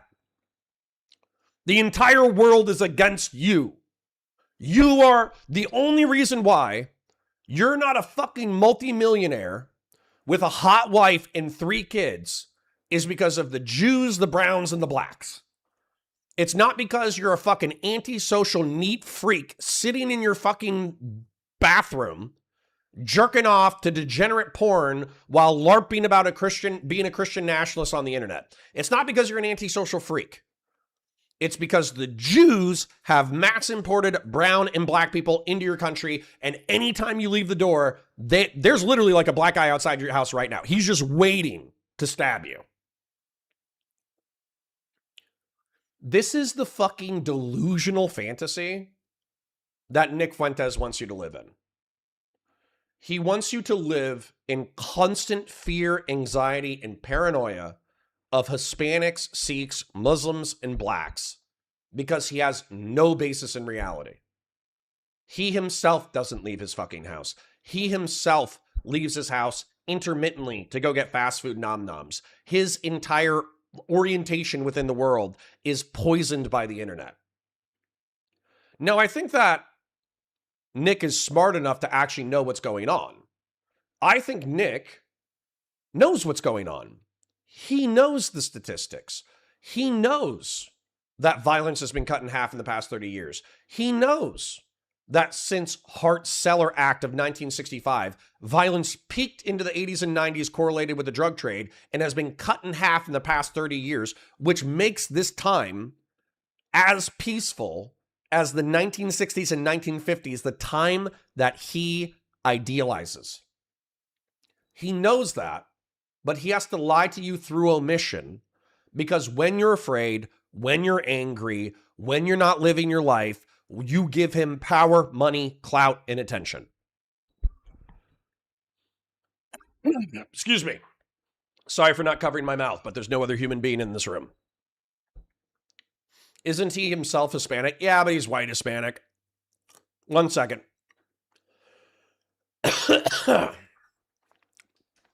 There's this system called the Casta, which is no longer enforced in Latin America. But I think the white racists, because the truth is, most white supremacists in America are no longer Northern European. Like, yeah, there's the crying Nazi guy. Yeah, there's like Richard Spencer. But the truth is, if you actually look at, I think Elijah Schaffer, sorry for coughing again. If you look at Elijah Schaffer, and if you look at Nick Fuentes, and if you look at like some of the mass shooters that are white nationalist, they all have Hispanic origins. They have fucking Hispanic parents. But that's because this system that I'm showing you on screen right now, called the Casta system, it's no longer enforced in Latin America, but I think it's subconscious. I think white Hispanics actually still shit on, look down on Native American mixed and Afro-Caribbean mixed Hispanics. And so I think it's the historical legacy of the Casta system. Real serious with the 500 Argentinian. Hey, Connor and Coggers. Got a hefty raise at work today out of nowhere, so I wanted to share my glee with internet anons. Feels pretty good today that this is for your trouble, Connor. Places 30 cents in your coat pocket like an old Italian mob boss. Thank you. Thank you. Much, much, much appreciated. Quick reminder, you guys have been incredibly generous the entire week. Like the stream, share it with your friends, engage with chat, super chats if you got them, memberships if you got them. Thank you, real serious, and congratulations on the promotion. Because the government opened the borders. The government passes the DEI and civil rights laws. The government is enforcing the hate speech laws and... Hey, did you know? Sorry for pausing so much, but I do think it's funny. Did you know that when you're called in by HR once a quarter, in order for Filipino and Asian people to tell you that they don't really like it when they ask you, when you ask them, where are you from 6 times in a row? That's actually the same as getting stabbed in the heart. And by the way, I hate DEI. I hate CRT. I think it's cringe and gay. But the appropriate reaction to getting dragged into an AAPI fucking seminar about how when you go, hey, where are you from? And then somebody says, oh, I was born in Gary, Indiana. And then you go, yeah, but where are your parents from? And they're like, oh, no, they grew up in that community. And then you're like, no, where are you really from? And then they go, I'm Filipino. That's kind of fucking annoying. Like that's it. That's the seminar. That's the entire seminar. And by the way, I love those questions. I love doing that microaggression. That's my favorite microaggression. But because I'm not a pussy, instead of asking the same question 7 fucking times, what I do instead is I go, hey, you know, like my parents are, my great-grandparents are Irish, and my parents on one side are like Czech Eastern German, or great-grandparents are Czech and Eastern German and English. Where are your people from? And then typically they go, oh, that's interesting. That's cool. I'm Filipino. It's not that fucking hard. Just don't be, like, if you're going to be racist, be smart about being racist. Once again, my frustration with this whole persecution complex of fucking white people is that, like, your bigotry is ill-informed. Your hatred is improperly targeted. Your disgust is improperly targeted. You shouldn't hate all Filipino people. You shouldn't hate all black people. You should hate murdering, drug dealing, thieving, burglarizing, rapist sacks of shit. But guess what? If there's a disproportionate amount of black or Hispanic folk that fit that category, and then there's also white folk who hit that category, you should hate the white folk who are statistically less represented within that population as much as you hate the black folk and the Hispanic folk. I know that's like a bold in like wild concept to hate people off of the content of their character in their actions in the real world rather than their skin color, but I'm going to go ahead and assert it that is a good idea. That you shouldn't mistreat random people off of immutable characteristics or religious affiliation. I know that's a crazy thing to say in the modern era. I'm going to stick by that one. The censorship and the rest of it. And when you think about it on the civilizational scale, how are they arresting us? How are they restraining us? The immune response. By making you afraid and sitting in your fucking house all day and being an antisocial fucking freak who goons to gotcha fucking games, meanwhile LARPing as a Christian crusader on the internet and not doing anything with your life. That's what you're being oppressed by. You're being oppressed by your lifestyle more than you're being oppressed by the fucking government. To the non-white invasion is that white people would get together and kick these fucking people out. That is the obvious. White. Yes. That's the sane and rational thing. The sane and rational thing to 99.9% peaceful brown and black people being in your community is to get together as an ethno-nationalist tribe and to engage in ethnic cleansing. How, as a young man, do you fall for this shit? What are the chances that the Groypers are going to get together in the next 5 years, 10 years, 20 years, and 30 years and commit a mass ethno-religious cleansing of the United States of America. I'm telling you right now, it's fucking zero. It's zero. Charles Manson had this philosophy. Helter Skelter, the murders in the 1960s and 70s where he killed a pregnant actress. That was supposed to be a false flag terrorist operation that was going to kick off a Turner Diaries style ethno-religious cleansing of the United States of America. And it didn't fucking happen. It didn't fucking happen. The Turner Diaries have been out for 5 decades. Like, weren't they written in the fucking 60s or 70s, or were they written in the 80s? When was the Turner Diaries released?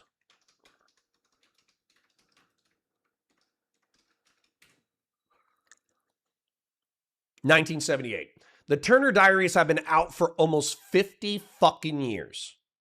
And this is a white nationalist, Christian nationalist LARP where the white population is so infuriated by the presence and criminality of black and brown folk that they go on a day of the rope ethno-religious purge. It's been 56 fucking years. This isn't going to happen. It isn't going to happen. And if you do that on a micro scale, let's say you get 5 or 6 fucking Groypers together because you want to like start the war. You want to start the fucking war. You are going to be incarcerated and or killed. You're going to be incarcerated or killed. I'm telling you.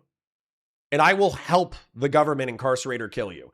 If you run around in the United States and you start harassing random brown and black people and or kill them and or destroy their businesses and or firebomb them, I will be a part of the civic nationalist government that goes out of its way to fucking crush you.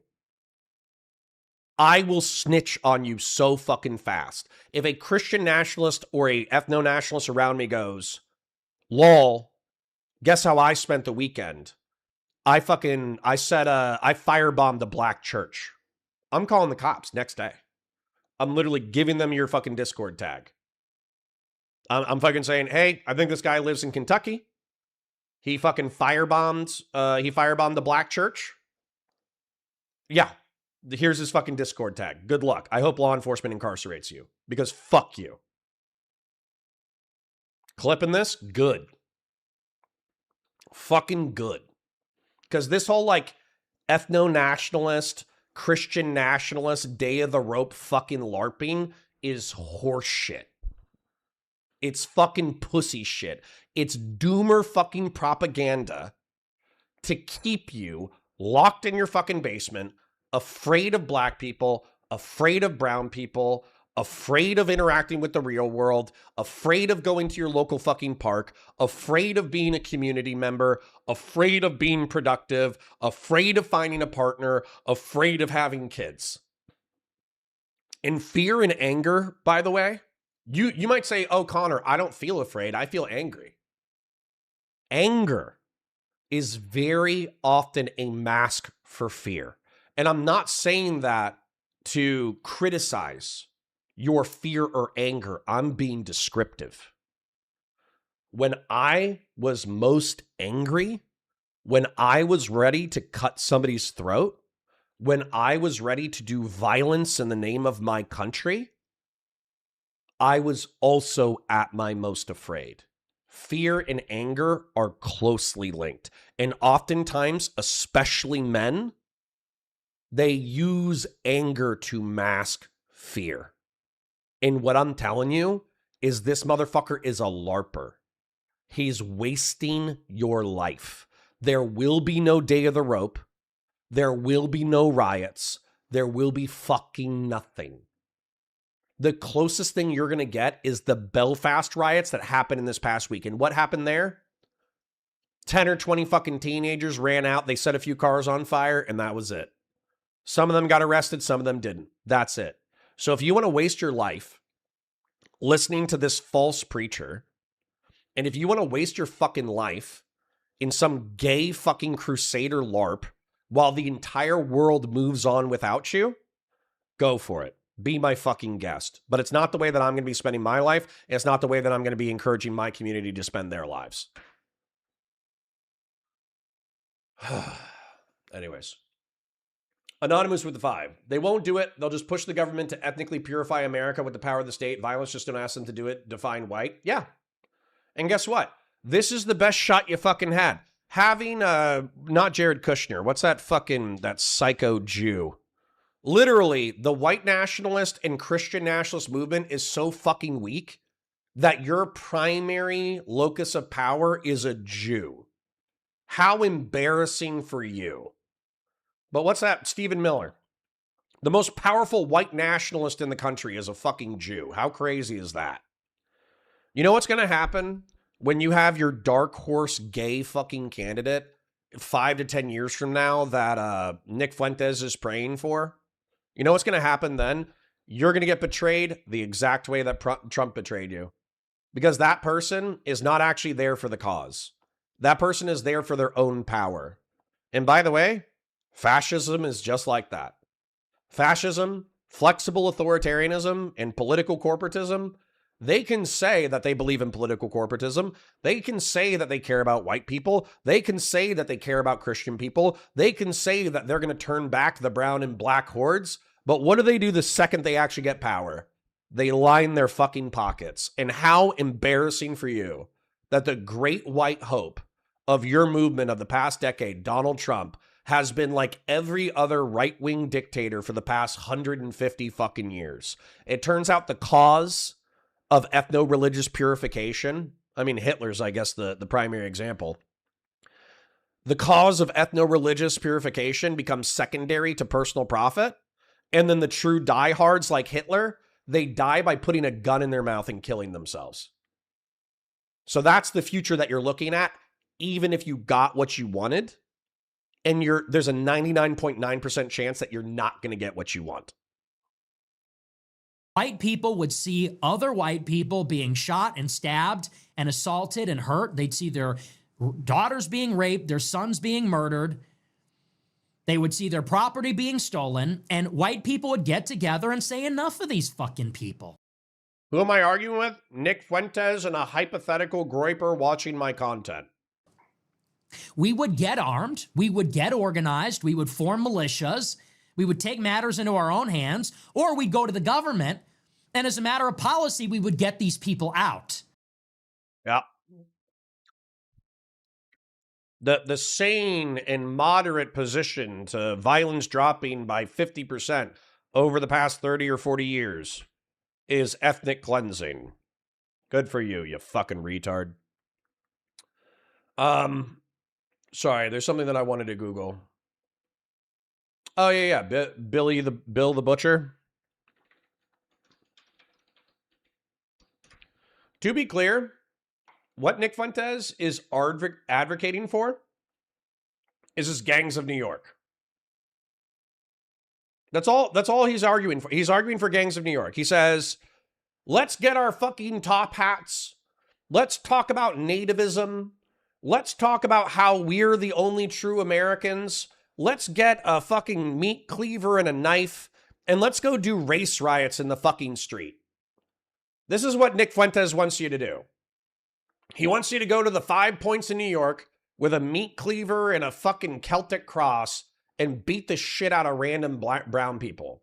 And then he wants the brown people to show up with their fucking, whatever that ceremonial Sikh knife was, and show up with their fucking baseball bats and clubs and fucking fist fight you in the goddamn street.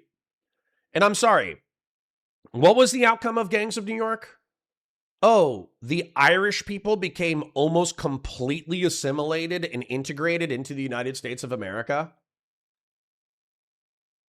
Are you retarded? Okay, all these people might have thought that they were cool because they were engaged in some kind of like righteous gay ethno-religious crusade that resulted in violence. And listen, I love violence. I think violence is cool. But at the same time, around all these people are the rest of America. The people who wake up, like right here in the background, all right? Here's the backup gang. Here's the gang itself. Here's all these tenement housing built in the 19th century. Back in this tenement housing are men, women, and children who are just trying to work, make money, and go home and earn their daily bread. They wake up, they work their jobs, they fucking eat their lunch, they work their jobs again, they come home, they cook dinner for their family, they watch Netflix, and they go to sleep. Well, guess what? There were hundreds of thousands or millions of people in the background of this fucking cringe. Well, I actually like this movie a lot. Let's be real. This movie is not cringe. The ideology of Bill the fucking Butcher is cringe. The movie itself is not cringe. But right here, here's all the fucking normies. Here's all the normies. All the normies living their lives, paying their bills, watching fucking Netflix, jerking off, going to sleep. And here's all the dipshits who are going to get fucking stabbed to death over ethno-religious fucking warfare. Completely fucking retarded. Nick has never advocated for race riots. He mainly encourages people to infiltrate the system so that in a few decades they can move the country his way. Yeah, you understand moving the country his way is an ethno-religious cleansing, right, Hearshot? We understand that within the subtext of what he's saying, he wants people to seize the country like Stephen Miller, like Donald Trump, and he wants an ethno-religious purge of the country. He wants all the Catholics, although he is Catholic, so that's weird. He wants all the brown Hispanics south of the Rio Grande. He wants all the blacks in Liberia. He wants all the Muslims back in Eurasia. You understand that that's what he wants? And that's fucking cringe, gay, lame, and a waste of fucking time. And it's a waste of the energy and life force of his audience. You understand that, right? It's fucking gay. It's a fucking gay waste of your life. Anyways. But understand, we are not allowed to do that because if white people form a militia, the FBI goes in and gets everybody arrested for terrorism. Oh, you gay fucking retard. Oh my God. Do you know who gets arrested for terrorism? People who are plotting terrorist attacks. People who are plotting to break the fucking law. I could go start a militia tomorrow, and I could get together with the fucking boys, and we could go shoot guns, and we could do small unit tactics, and we could use fucking radios, and we could plan with, we could fucking train with FPV drones, and we could even get destructive device permits from the fucking government and make explosive FPV drones with which to train. And we could do all of that and remain unincarcerated in the United States of America. Do you know when we would become incarcerated? We would become incarcerated when we actually planned on taking the skills that we learned together in order to train modern infantry targets and then, or modern infantry tactics, and then use them against our fellow citizens in contravention to the law. So no, you are allowed to create a militia, particularly in the United States. You are allowed to shoot guns, particularly in the United States. You are allowed to fucking train small unit tactics, radios, comms, FPV drones, all that bullshit. You're allowed to do that. The only thing that you're not allowed to do is plot the murder of your fellow citizens in contravention to the fucking law. So no, Nick, I reject your argumentation. I think you're gay. I think you're a LARPer. I think you're a fucking retard. And I think you're not retarded, actually. You're actually incredibly intelligent. But you're wasting the lives of your audience. You're wasting their fucking lives. If white people arm themselves, you get arrested because you don't... No, you don't, you fucking F-slur. God damn it. You don't meet all the legal requirements for carrying or owning the firearm, or it's the wrong type of firearm. Aren't you in Florida? Don't we have constitutional carry? This motherfucker could be walking around with a belt-fed machine gun on his fucking back as long as it was permitted by the ATF, and I'm pretty sure... Well, actually, hold on. Florida is probably constitutional concealed. Is Florida constitutional carry? Yes, Florida is a permitless or constitutional carry state. Any individual 21 or older who can legally possess a firearm is allowed to carry a concealed weapon without a government-issued permit. What are the exceptions for open carry in Florida. Because Florida appellate court ruling struck down the station's traditional open carry ban as unconstitutional, adults who can legally possess a firearm are generally allowed to open carry in most public places. However, there are significant exceptions in restricted areas. Can't carry it into the government, can't carry it into schools, can't carry it into public meetings, can't carry it into athletic entertainment, can't carry it into airports or bars and restaurants. I don't give a shit, okay? The point is, get a fucking belt fed. Here, Nick Fuentes, aren't you a fucking millionaire?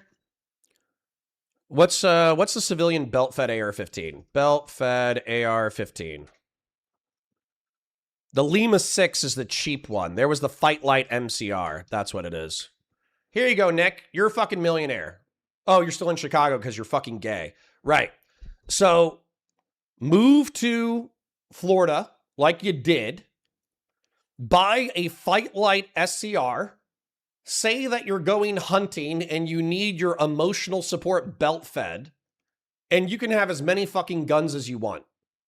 But because you're a pussy, you live in Chicago instead. So you have pussy ass gun laws. So I don't know. How about as the base tradcon conservatarian Turner Diaries leader of the Christian nationalist movement, why don't you move to someplace that's actually free? Cringe gay LARPing. We've only gotten 4 minutes into it. I'm pretty sure I've already been ranting for an hour. Arm or magazine or something like that. Because you live in a democratic state, you dipshit. You try to express your opinion about these matters in the public square, you are censored as a white person. You're fired from your job. You're ostracized. You're 100% ostracized. Those other things are definitely true. And you're definitely true in a lot of circumstances. Do you know why? Do you know why? Like, listen, by the way, I'm happy Rumble is carrying this content. I'm happy that Kick would carry this content. I'm happy that as long as Nick Fuentes does not explicitly call for imminent violence, then I'm okay. Or he's okay to say exactly what he's saying right now. I'm fine with that. But, here, Shot, you're being fucking gay. Aren't you Asian? Aren't you fucking Korean? And you're over here fucking simping for a Christian nationalist Turner Diaries Day of the Rope? You know you're fucking next, right? Like, if they ever got what they wanted with their fucking ethno-cleansing fucking LARPing, if you're an Asian, you're fucking next. You might be an honorary white, but you're right there. You're right there, right above the fucking chopping block. I don't even know why you would simp for this shit. Aren't you a former fucking Marine? This doesn't come across as gay LARPing to you? Oh, they're preventing us from forming white Christian militias and ethnically cleansing our communities. And you're like, oh, this is based. This is awesome. I fucking love this. This is cool. What? Why? Why? What the fuck? Anyways, Nick Fuentes, move out of your gay fucking Democrat state. We are restrained at the civilizational level from the immune. Because we don't want race riots, you dipshit. We want the black people to stop fucking, the black people who are committing rapes and murders to stop committing rapes and murders. We want the Hispanics who are committing rapes and murders to stop committing rapes and murders. We don't want ethnic cleansing, you fucking idiot. And so if you're like, hey, you know what would be great? Is if we bonded together as white people, as a subgroup, within the group of Christians, and then we did, we subverted the government in order to do ethno-religious cleansing. Wouldn't that be based? Wouldn't that be cool? And we're like, no, it's gay. It's cringe. Fucking Sudoku yourself. Fucking grill yourself, bro. Fucking grill yourself. No, it's cringe. It's gay. It's lame. It's a LARP. It's never going to happen. You're wasting your life fed posting on fucking Twitter as a crusader. I never said it was based. Fuck off. Then stop sweeping for it. You said, oh, you're too emotionally compromised to cover this. Where am I wrong? Tell me where I'm wrong, that the easy inference is we are being prohibited from creating white and Christian militias in order to defend our communities. And normally we could petition the government in order to engage in ethnic cleansing. But because we live in civic nationalist constructs at this point, we are being prohibited from training militias, which is not true in the United States. And we are being prohibited from forming racial collectivist organizations, which are also allowed to do in the United States. But boo-hoo, we're being prohibited from climbing to the highest ranks of power and engaging in ethno-religious cleansing. Why the fuck should I feel bad for you? You should have the ability to express these sentiments in public as long as you're not advocating for specific and imminent violence. But why the fuck should I feel bad for you as a political movement? I'm happy you're oppressed. As a civic nationalist, as a paperwork nationalist, as somebody who likes some browns and some blacks and some gays, I'm happy you're oppressed. Good for you. It's a sign of civilizational health that you feel oppressed. Fuck you. Response from responding to the problem. Tell me I'm wrong. Black people can form ethnic interest organizations, the NAACP. You can too. Form the white, what is it? The National Association for the Advancements of Colored People, right? Do the National Association for the Advancement of White People. You're gonna get fucked, obviously, in the marketplace of ideas because 90% of fucking white people are civic nationalists who don't want to return to a time of ethno-religious and racial strife. But you can create that gay organization if you want. Go for it. Black people can form militias. They can arm themselves and do big public demonstrations with rifles. So can they you, can go you and fucking carry retard. out acts of violence. They can act as community law enforcement, taking matters into their own hands. They can express their antipathy for white people. No, cringe, gay, lame. So what was it? The Chaz Autonomous Zone homicides. During 2020, Seattle's capital, which by the way, Chaz Chop was also gay lefty LARPing, right? 19-year-old Horace Lorenzo Anderson was shot and killed and another man was injured. The shooter, Marcel Long, was arrested and convicted of murder. Okay. 16-year-old Antonio Mays Jr. was shot and killed and a 14-year-old boy was critically injured in a separate incident involving a vehicle driven into the zone. As of 2026, the shooting remains unsolved. So we had 2 homicides in Chaz Chop, and one of them resulted in a murder conviction. Murder conviction of Marcel Long sentence. 14 years for a homicide committed in Chaz Chop. So should Chaz Chop have formed? Absolutely fucking not. That was an abdication of responsibility by the municipal and county government. And arguably the state government. Chaz Chop should have never been formed. But the example of black folk policing their own communities and then committing homicides that I can think of in recent memory, which was Chaz Chop, resulted in a murder conviction. So no, this narrativization that black folk can just run around fucking claiming self-defense and gunning down other fucking people without getting convicted is horseshit. It's a lie. It's propaganda. He's trying to make you scared of black and brown people. He's trying to make you scared of going outside. He's trying to make you scared of getting a girlfriend. He's trying to make you scared of fucking getting kids. He's trying to make you scared of working a normal job. He's trying to get you scared of being normal. Go to the park right now. Like any groypers who are watching this VOD, go outside. Eat a banana. Go outside. Go to the park. Fucking chill out amongst the, like, it's going to be uncomfortable. Okay? It's going to be uncomfortable. There is a park that is near me. I'm trying to think of a good example of one. That's not like totally near me. It doesn't matter. People can find me easily, but still. What is it? I can't remember the name of the park. Fuck. There's a park with a splash pad. There's a park with a splash pad. It is too hot. There's a park with a splash pad. That's why I go there, because it has a fucking splash pad. And it's open to the public. And not only is it open to the public, but it's a working class neighborhood. So despite being a public splash pad, there are a ton of Hispanics and blacks. Okay. Literally, it's like 1/3 whites, 1/3 blacks, 1/3 Hispanic.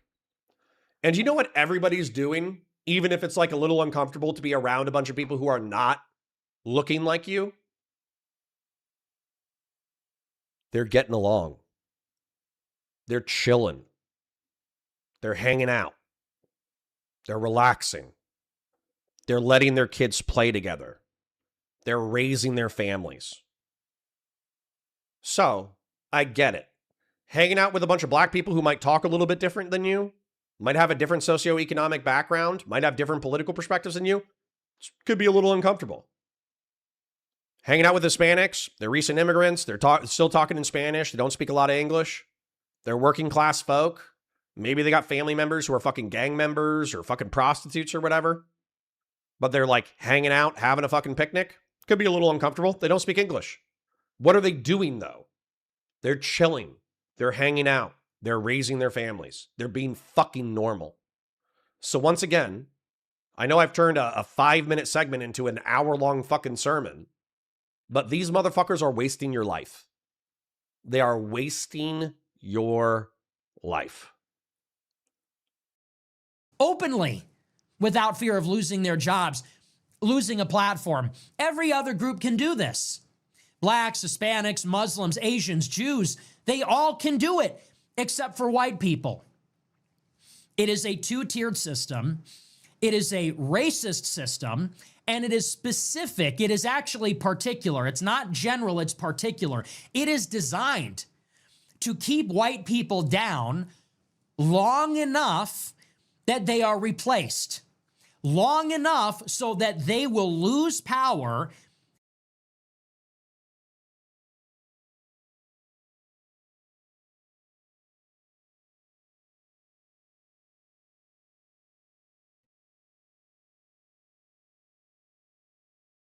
Hold on.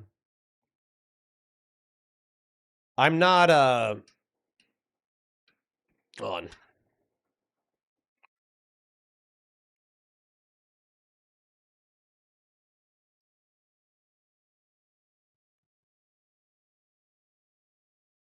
It could be this guy.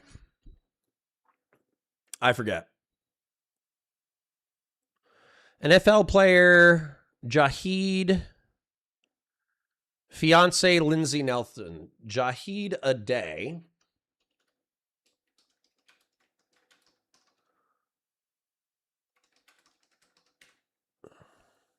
Why isn't that pulling up? Is it assuming that I'm being racist? Like I am, but like, can we... What? You're literally... Google is assuming that I'm so racist that it won't even show me a picture of an NFL player and his fucking wife. NFL Jahid Aday, wife, and family. I'm literally trying to make a wholesome point, you butt fucking son of a bitch. God damn it. I'm trying to make a Oh, here we go. All right, perfect. Let's go out on a limb here and assume that Jahid Aday is not a rapist or a murderer. Okay? Maybe he shoplifted when he was a teenager. Maybe he said some spicy shit on Twitter sometimes. Maybe he said some like fucking anti-white racist shit during the BLM riots. But realistically, overall, he's still a nice guy. Okay? He wakes up, he works his job, he pays his bills, he pays his taxes, he goes home, he watches Netflix, he hangs out with the wife, he doom scrolls for an hour, and he goes to sleep.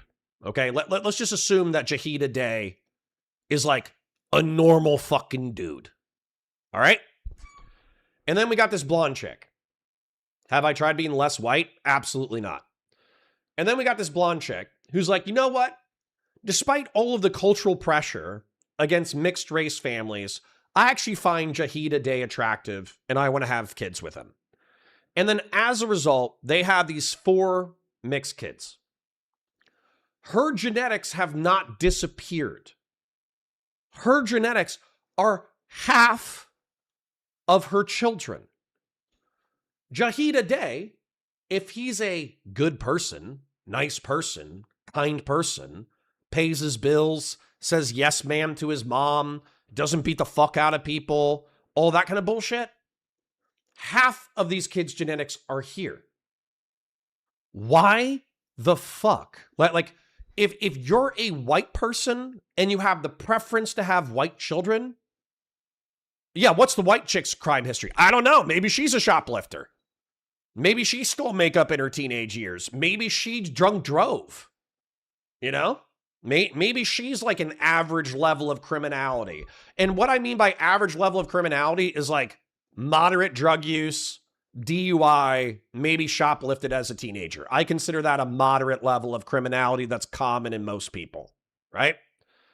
So, let's presume that they have they're both normal people.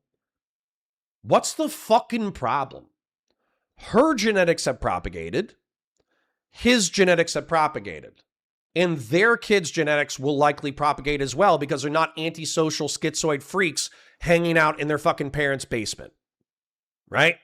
So from a genetic standpoint, they have succeeded and the neat groypers have failed. Okay?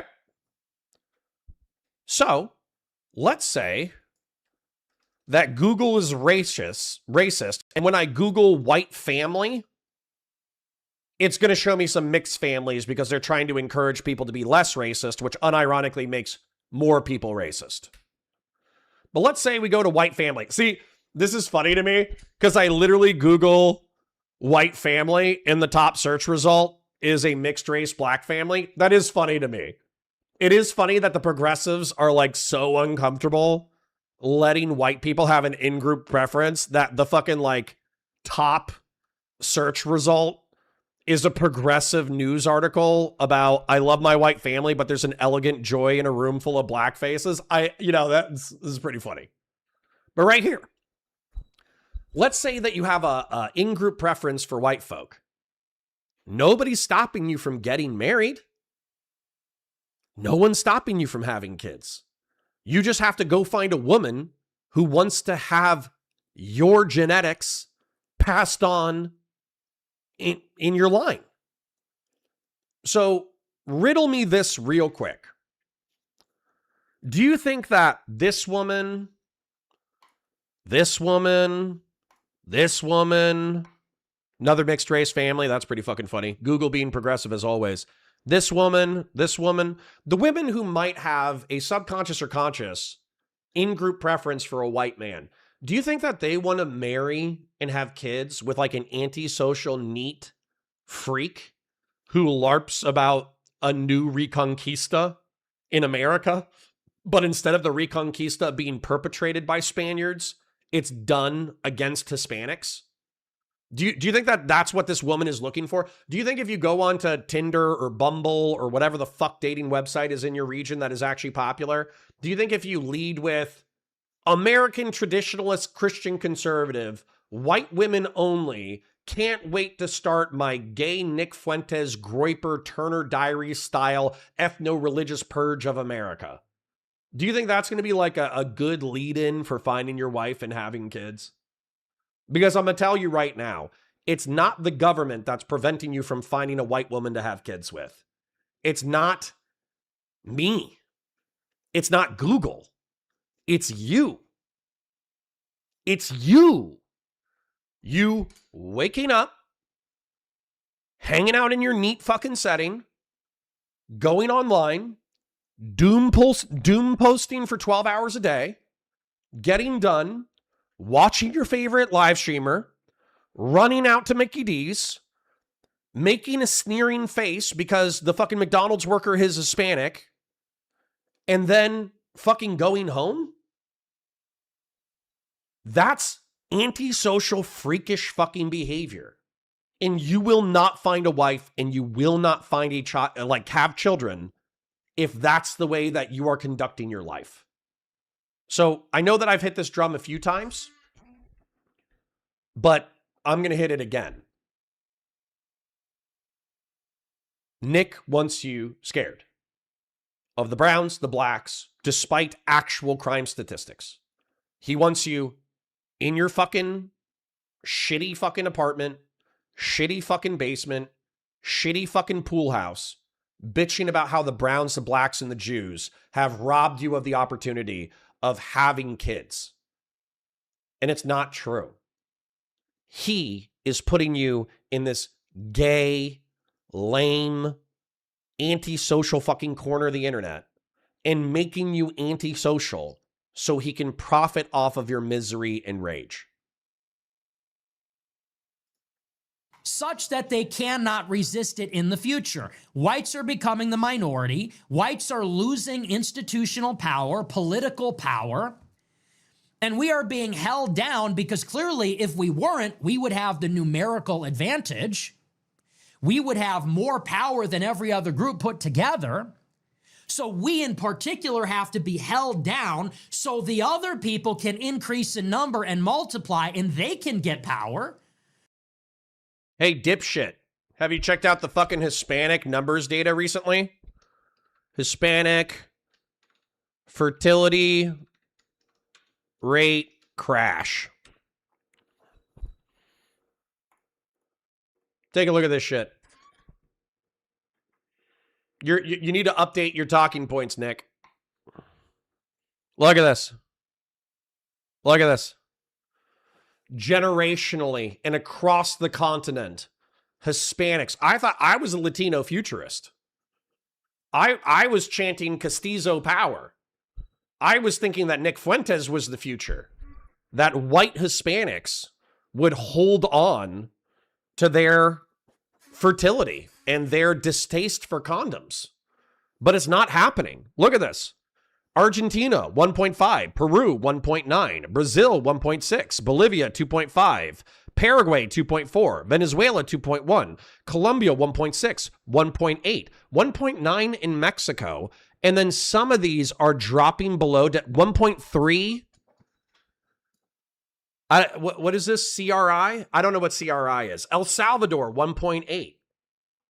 All the places that are above replacement are the poorest and shittiest places on the planet. All the places that have gotten access to internet pornography and air conditioning, their fertility has fucking crashed. Anyone who gets internet, pornography, condoms, and air conditioning, their fertility crashes. So sorry, Nick. Your desire to be replaced by the brown people in your Turner Diaries LARPing ethno-religious cleansing fucking fantasy, it's not happening. The Browns found the internet and they started jacking off too. Matter of fact, why don't even we look at like India's fertility rate? India's fertility rate since 1900. Look at this. It's cratering. Look at this graph. I'm going to move my shit out of here. Look at this. It's a 45-degree angle rightward since 1965. They had a fertility rate of 6. That means that each woman, on average, had 6 children. And now, it's hovering just above 2, but the demographic trend has been a 45-degree angle cut downwards. The only reason why Western countries are using browns and blacks for demographic replacement is because the whites got there first, but the browns and the blacks are right behind us. Matter of fact, black Americans.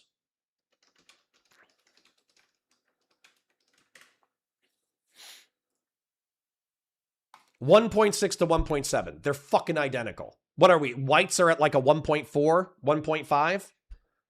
Caucasian fertility rate, 1.55. Black folk have a 0.15 difference in having children.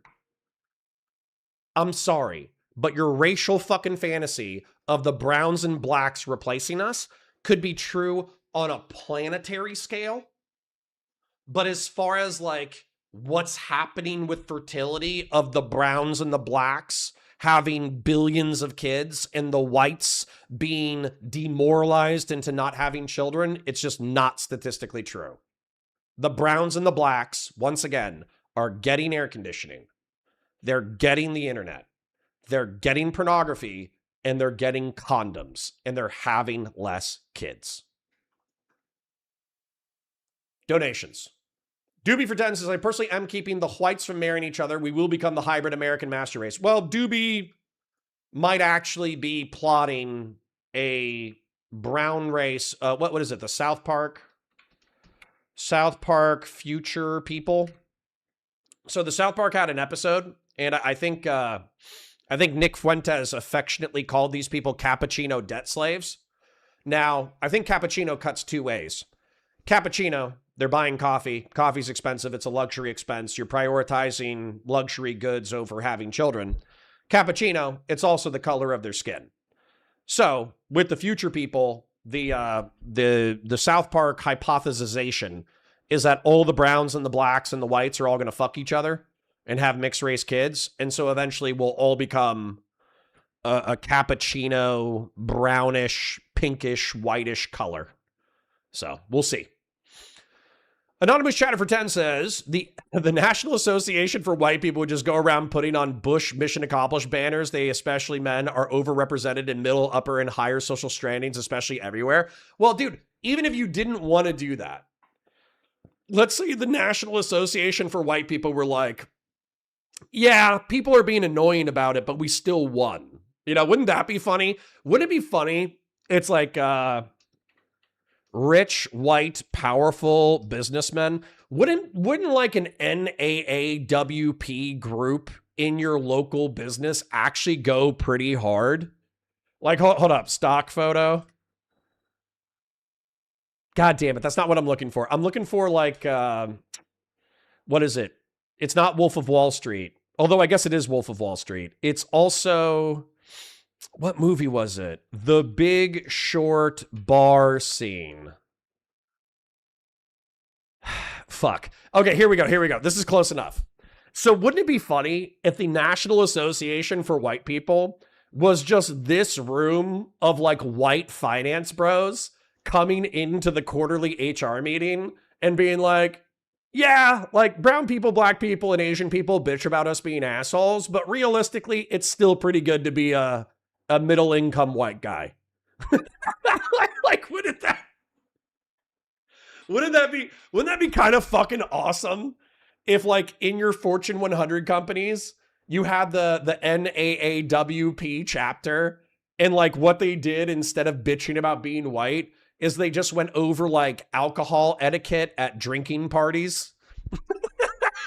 Like, I would go. I would absolutely. Well, you know, they have the AAPI. What does AAPI stand for? AAPI groups. So AAPI groups are coalitions, nonprofits. So we should do whites and honorary whites. So it should be WHW. That would be the HR focused group that I would create. I would create the WHW, the whites and honorary whites group, and we would primarily go over alcohol etiquette during different social functions. Doobie says birth rates have always dropped as standard of living increases. I know, but it became like, Doobie, the reason why I brought that up is because I was a Latino futurist. I was just assuming that all the booty dancing Latinas were so attractive that the Hispanics were just going to have a disproportionately higher birth rate. But the truth is that the Hispanics found pornography in condoms. And so as a result, like, their birth rate is crashing as well. I thought Hispanic lustfulness was going to come technology, but apparently you should not overestimate or underestimate the power of condoms and pornography. Yeah. Oh, man. CJ Mosley says, so what you're saying is to get replacement birth rate is to make everyone more poor, more desperate? Yeah. Yeah. How's that? How about we make everybody more poor and more desperate so they start having more kids? You know, people are complaining about the standard of living in the Western world, but realistically, we need to cut it in half. You know? You have air conditioning? No more. No more air conditioning. You have condoms at the grocery store? No more condoms at the grocery store. You're able to pay your bills? Absolutely the fuck not. You are surviving off of rice and ramen for the foreseeable future. You know? Let's see how that goes over. Let's see if the people who are dedicated to increasing the fertility rate, let's see how far they're willing to actually go. Let's do the proposals of let's cut air conditioning. Let's eliminate condoms. Let's eliminate internet pornography. And let's see what happens to the birth rate. And let's see how many pro-fertility people are, not only are they okay with that suggestion by stating so on the internet, but they themselves give up the internet as a function of trying to boost the fertility rate. Let's see how many of those people fucking go for it.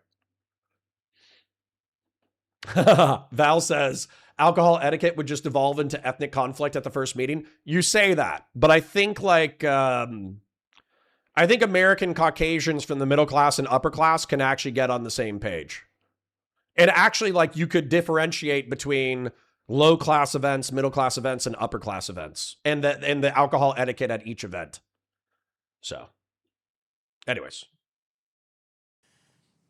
And then at a certain point, we are no longer able to rectify the situation. At a certain point, it becomes untenable to defend our interests because we will not have enough power to do so. Now, we talked about this last night, and that's really the basis, much of the basis of this show. This is one of the things that is going on in the world today, which is that every white country is being murdered. There are not a lot of white countries in the world. There are not a lot of white people in the world. White people are a global minority, and we have really about 24 countries in Europe, North America, and then in Australia, and that's it. And everywhere where we reside, we are being replaced and outnumbered. And because we live in liberal democracies, being outnumbered means being outvoted, and being outvoted means oppressed as a group.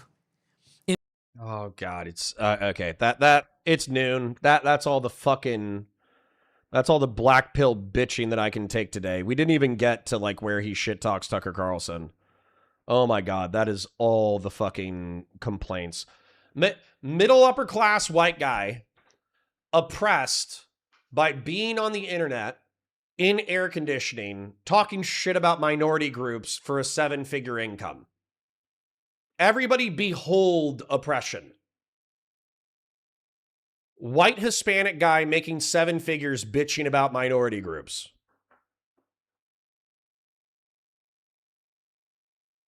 That line's going to be the end of the segment, but I still have more to say. What a fucking pussy, man. Like listen, I know. Oh, I know. There's like a line to draw where being a little orbity and wanting to talk to someone, like I would love to talk to Nick. I would love to debate Nick. I would love to debate Nick routinely. If he literally just wanted to argue like liberal versus Christian imperium over and over and over again, because the last time we talked, we basically did an interview. But if he wanted to debate like Christian versus liberal imperium, race realism, fertility rates, all that bullshit, if he wanted to debate that like every week, I wish I could have a Pisco-style relationship with Nick Fuentes. I would love to debate him like once every 3 weeks. But the truth is, like, some of this is so gay. Like, I obviously, like, shit on you guys. And once again, to my homosexual audience, if you're a boy who kisses boys, I don't care. Good for you. I'm excited that I'm excited that you found what you fancy. If you're a girl who kisses girls, I don't give a shit. If you're a non-binary person who kisses non-binary people, I don't give a shit. Good for you. I'm happy for you. I'm happy you found your fucking bliss. But it is so gay and so fucking lame and so fucking cringe to wake up every single day, find hundreds of thousands or millions of disaffected white men and be like, stay in the basement. The browns are going to rape you. The blacks are going to murder you. Your government hates you. The Jews are going to fuck you over. You can't get a job because you know the truth. You know the truth that the Jews are replacing you through condoms and the internet. Don't worry about condoms, the internet, and air conditioning reducing the fertility of the entire planet. It's just white people who are fucked. I think it's so fucking lame. And the fact that there's like tens of thousands, hundreds of thousands, maybe millions of young men who are wasting their lives listening to Nick, listening to Asmongold. You want to go there for political analysis? Fine. Fine. But if you want to model your life after this guy, what a waste of the gift of mortality.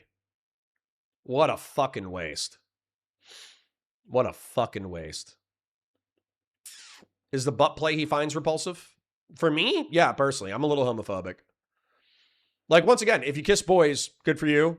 But yeah, like, watching gay men kiss is like watching dogs eat spaghetti. It's not for me.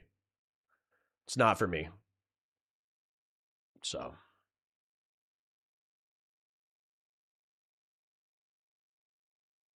In this case, are we all outlaws watching Connor on some secret URL? Are we? Oh, shit. I'm not even on screen. My bad. Where did I go? Where am I? Oh, no, I'm up here. I didn't go anywhere. I'm still there. I just wasn't in the bottom right.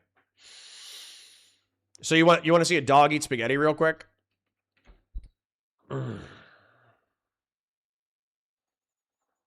Dog eat spaghetti.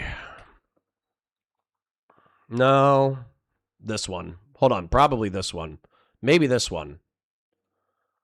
Let's check out the Chihuahua one, though. That looks interesting. Let's get some sound in here. Where's the sound?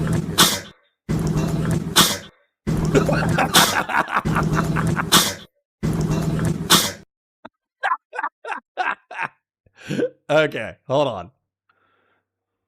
Hold on. Let's see if we get the mouth sounds.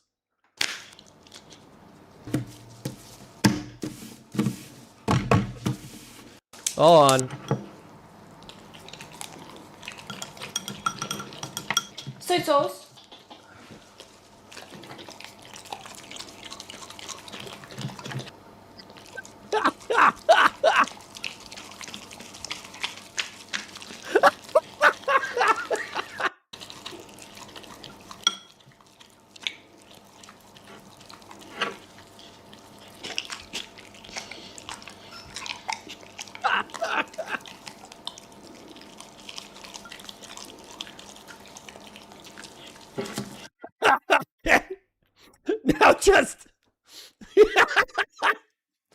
Now just imagine that plus a little bit of homophobia, okay? That plus a little bit of homophobia, and you got exactly my revulsion to seeing two dudes kiss.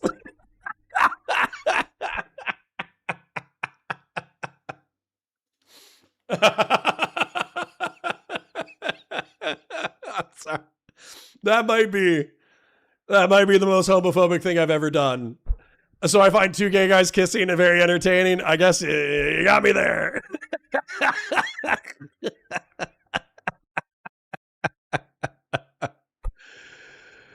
Oh my God. Yeah. Yeah, my bad. Add in some homophobia. I was just trying to get like, so that mouth sound, you can either find it funny, like I find it funny, but a lot of people find it gross, right? Like that sound of like wet, sloppy saliva bullshit. Some people find that gross. So I expect for the people who don't care, like a pit bull eating spaghetti, who gives a shit, right? Like it doesn't affect me negatively at all.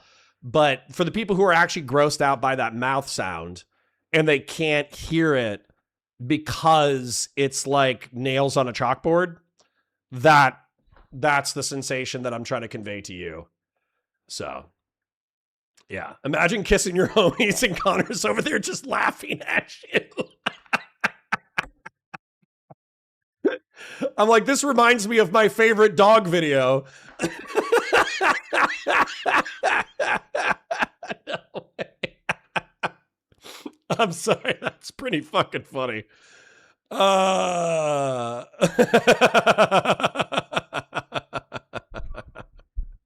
Okay. Patriarch, are you still there? Oh, that is funny. All right. So I did promise that I was going to be a good boy. And I was, oh, look, it's a chick shooting a bow and arrow and there's no other reason to watch this video. See, it's just a girl shooting a bow and arrow, but there's no other reason to click on this. That's such an interesting thumbnail that she put there. I think she put that thumbnail to emphasize the bow and arrow, so I would click on that video because clearly I'm very into bows and arrows. Anyways, excuse me. So, Perun was so dry, but Perun was so good. So like, I don't think I want to watch Perun today. Matter of fact, I might go to GDF or Hakeem because I still got like a little bit of fight in me. I still like, I know that was effectively watching Nick Fuentes for 5 minutes and screaming for 5 minutes for every 10 seconds that Nick Fuentes talked. But I you know, with the dry Geopol, I kind of just sit here and I just kind of go, uh-huh, that's cool. Uh-huh, that's cool. Uh-huh, that's cool. And then I just kind of like interject with my own geopolitical and logistical anecdotes. Kraut? But yeah, but is there any contention there? So for instance, with Kraut, his videos, a history of Hungary, that's cool, but that's not for me. Hungary, a critique of cultural determinism, nuclear weapons in the Trump-Putin era. Nah, this isn't for me. Not today, anyways. I'm not saying it's bad content, but I have a feeling that this would be the kind of shit that I would just watch again. And I would just kind of be like, uh-huh, oh, that's cool. Here's an insight. And I still got fight in me. So hold on. Let me take a look at Hakeem real quick. Hakeem! Ronald Reagan was a terrible human being. Probably. Probably. The Greenland encirclement. America's Tank Man. The American Tiananmen Square. Oh, I could do that. Oh, I could do that. Oh, I could do that. I could do Tiananmen. I could do a tanky sweeping for Tiananmen.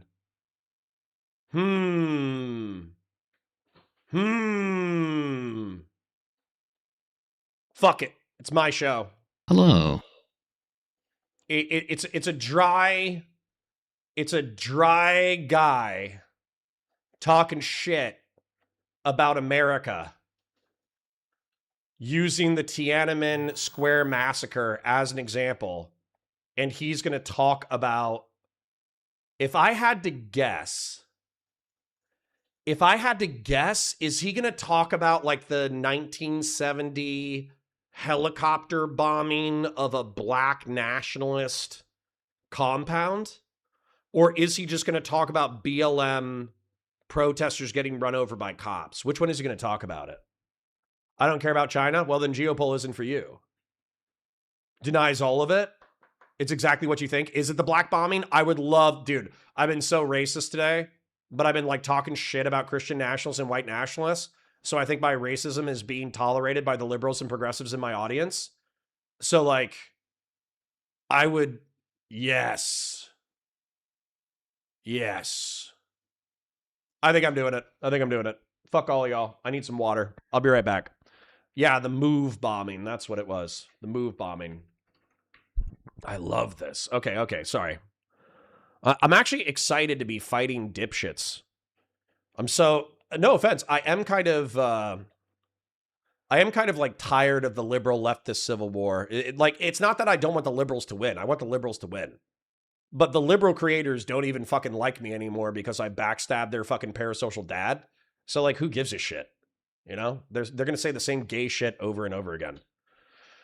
Let me go to my Counterpoints account so I can have my own music pulled up. Oh, I'll just pull up the, yes. I'm gonna leave this on for a second because it's so goddamn good. Hi guys, welcome to Counterpoints. Also, can I point up here because this got pulled up on here? Counterpoint's downfall needs to be studied. This is Destiny's fault, me in a hospital gown. It was me talking about getting food poisoning and pooping and puking all over myself, and then me joking that Destiny DGG operatives had poisoned me with Taco Bell. We understand 5,000 views, 28 minutes long. We understand that was a joke, right? We understand that I don't actually think that Miami-based DGG operatives drove up to Orlando and poisoned my Taco Bell. It was a joke. I just need somebody in my chat to tell me that they knew that was a joke. Like one person. I'm assuming most of you have autism. So maybe most of you thought that that was real. But was that a joke? Okay. Somebody, all right, good. There, all right, anyways. Just checking. I'm going to skip this one. I'm going to skip the speech because a lot of this is like building tension that you should know. Ooh, here's the lore that I want you to have, though. This is the lore. If you're a Star Wars guy, then you should actually just watch this. We have DGG agents at every Taco Bell. I bet you do. All right. Watch this while I go use the bathroom. I was hoping for a more relaxed conversation, but you're right, we don't have time. Contrary to what you told me, I doubt that you'll be sticking around. I know you killed 2 corpos at Milana 1, and I know they're coming for you. Seems like such a waste to let them have you. Waste of talent. Who are you? That's the wrong question. The right question is, how much time do we have to get out of here? Why would I go anywhere with you? Don't you want to fight these bastards for real? The security forces were transported in-system by a BTY-180 Primor personnel carrier that is hyperdrive capable. The Primor personnel carrier was a lightly armed and armored ship primarily used to move enforcement teams across Primor Authority planets. On top of the crew, it can carry and supply a company of 100 security personnel. Attached to the BTY-180 are 5 tactical pod dropships, capable of carrying 8 passengers and a pilot. This means that if the whole company were to deploy, it would need to be made in 2 cramped waves.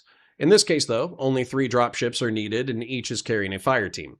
Each fire team was made up of 4 men, each armed with a Blastech B1NA pistol that is serialized and issued to each man. These pistols can be outfitted with a scope for intermediate range shots, but realistically that role is for the rifleman.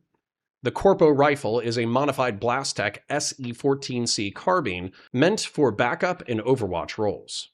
Each TAC team member is outfitted in light blaster armor, primarily meant to decrease the energy of a shot rather than to stop it outright. Blasters are plasma guns, and so dissipating heat and energy transfer into the body can increase chances of survivability. After landing, the fire teams are able to track Cassian via a comm link transmitting back to his address of record, and they make their way through an increasingly hostile crowd. Cassian Andor is hoping to sell an NS9 Starpath unit he stole out of an Imperial Naval Yard on Steerguard for 40,000 credits. The Starpath unit is a Blue Force tracker that uses proprietary Imperial signals in order to map Imperial units out to 9 parsecs. This is the equivalent of 29 light years or 171 trillion miles. While the galaxy is around 100,000 light years across, this would give any wielder a regional map of all Imperial units in a sector with capability to respond to an imminent threat. These units were incredibly helpful to Imperial commanders in the field, but were even more valuable to smugglers, thieves, and rebels wishing to avoid Imperial patrols. Luthen Rael was a spy master of the early rebellion, posing as an antiques dealer from Coruscant. The search for and acquisition of galactic oddities gave him the cover needed to venture far from home, but here he's looking for a different kind of treasure. The Starpath unit is of interest, but of even more interest is the kind of man that can steal it. While Luthen interrogates Cassian, Bix Kalin is notified of the corporate security team's presence. So anyways, if you are into Perun and the geopolitical analysis of Perun, and you want a similarly dry but interesting analysis of Star Wars, science fiction, or Warhammer 40k, then you should go check out Counterpoint Sci-Fi, Counterpoints 40k, or Counterpoints Star Wars. Because that's basically what I've done. And I actually am really proud. Bix is of Counterpoint Star Wars, even though the metrics aren't where I want it to be. Counterpoint Star Wars, because I really buckled down in the beginning to go chronological. So if you look at this, I started like a year ago, and then I took like a huge break, and then I started again. This is more than a year ago. This was like 2 years ago. But a year and a half ago, I did all the Old Republic cinematics, and those got good views because the Old Republic cinematics are just straight fucking fire. But then I forced myself to be chronological, where I did the Acolyte, even though I thought the Acolyte sucked. I thought that it had like a few good fight scenes and a few ideas worth noting. And so I forced myself to do the Acolyte. And then I did it chronologically. So I got first half of the Phantom Menace, second half of the Phantom Menace, the Fall of Count Dooku, which was in a Tales of the Jedi story. I got Attack of the Clones Part 1, Attack of the Clones Part 2, the Count Dooku duel. The Clone Wars 2D animation was fucking amazing. I'm not kidding. 2D Clone Wars animation is the best Star Wars. So I did a breakdown of the 2D Clone Wars animation, and then I moved into the prequels. And so the prequels are kind of hit or miss. Like I got like 1,100 views on this one, 200 views on this one, 400 views on this one, 400 views on this one, and then 150 and 141. But I feel like it's because everybody's watched it already, right? Everybody's already seen the duel between Sidious and Yoda. Everybody's already seen the duel between Anakin and Obi-Wan. But moving into Andor, I'm still getting like middling metrics here. But oh my God, is it good? It is so good. So I'm hoping eventually I will break into kind of the Star Wars algorithm, like whatever online Star Wars community there is. I hope eventually they like see one and then start like posting it to Reddit or Twitter or whatever. But I'm actually really proud of this body of work. Once again, the metrics are not where I want it to be, but I'm hoping eventually this one will break through because I actually, number one, I'm having a phenomenal time doing it. Number two, I think the quality of my breakdowns are identical or better than my 40K channel, which is popular. So we'll see. We'll see if it works out. Is Andor woke? I don't think so. It has a brown male protagonist with a vaguely Hispanic accent. There's also like women. There's like women protagonists and shit, but I don't think it's like overtly hostile to males. And I think the plot is incredible. What happened at Tiananmen Square? Hakeem, it's a reaction. I might highly recommend watching the debunking Hakeem's video. It's a 2-for-1 because Hakeem's video is in it. We'll see, STV. I kind of want to see how far my own historical knowledge covers me. My historical knowledge might be shallow enough that it would not be as good as this breakdown. But I also kind of just want to see like a successful lefty Geopol commentator talking about world events and then shit talking them. That sounds fun to me right now. So let's do it. See, Hakeem posted this a month ago. He got 70,000 views. He has 400,000 subs. I would still consider this guy successful. Even though like 70K, what is that? It's like a 25%, less than 25% viewer to subscriber ratio, which is kind of on the lower end. This is still, if he does 4 of these a month, and he has a decent Patreon, he would still be considered a successful creator. So anyways, let's do an intro and get cracking.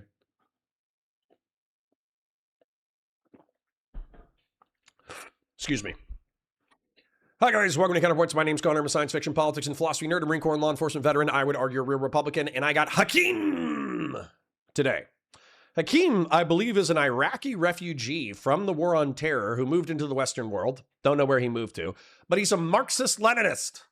He's a revolutionary communist. He wants the capitalism in America and the American empire to be overthrown, which I think is quite rude.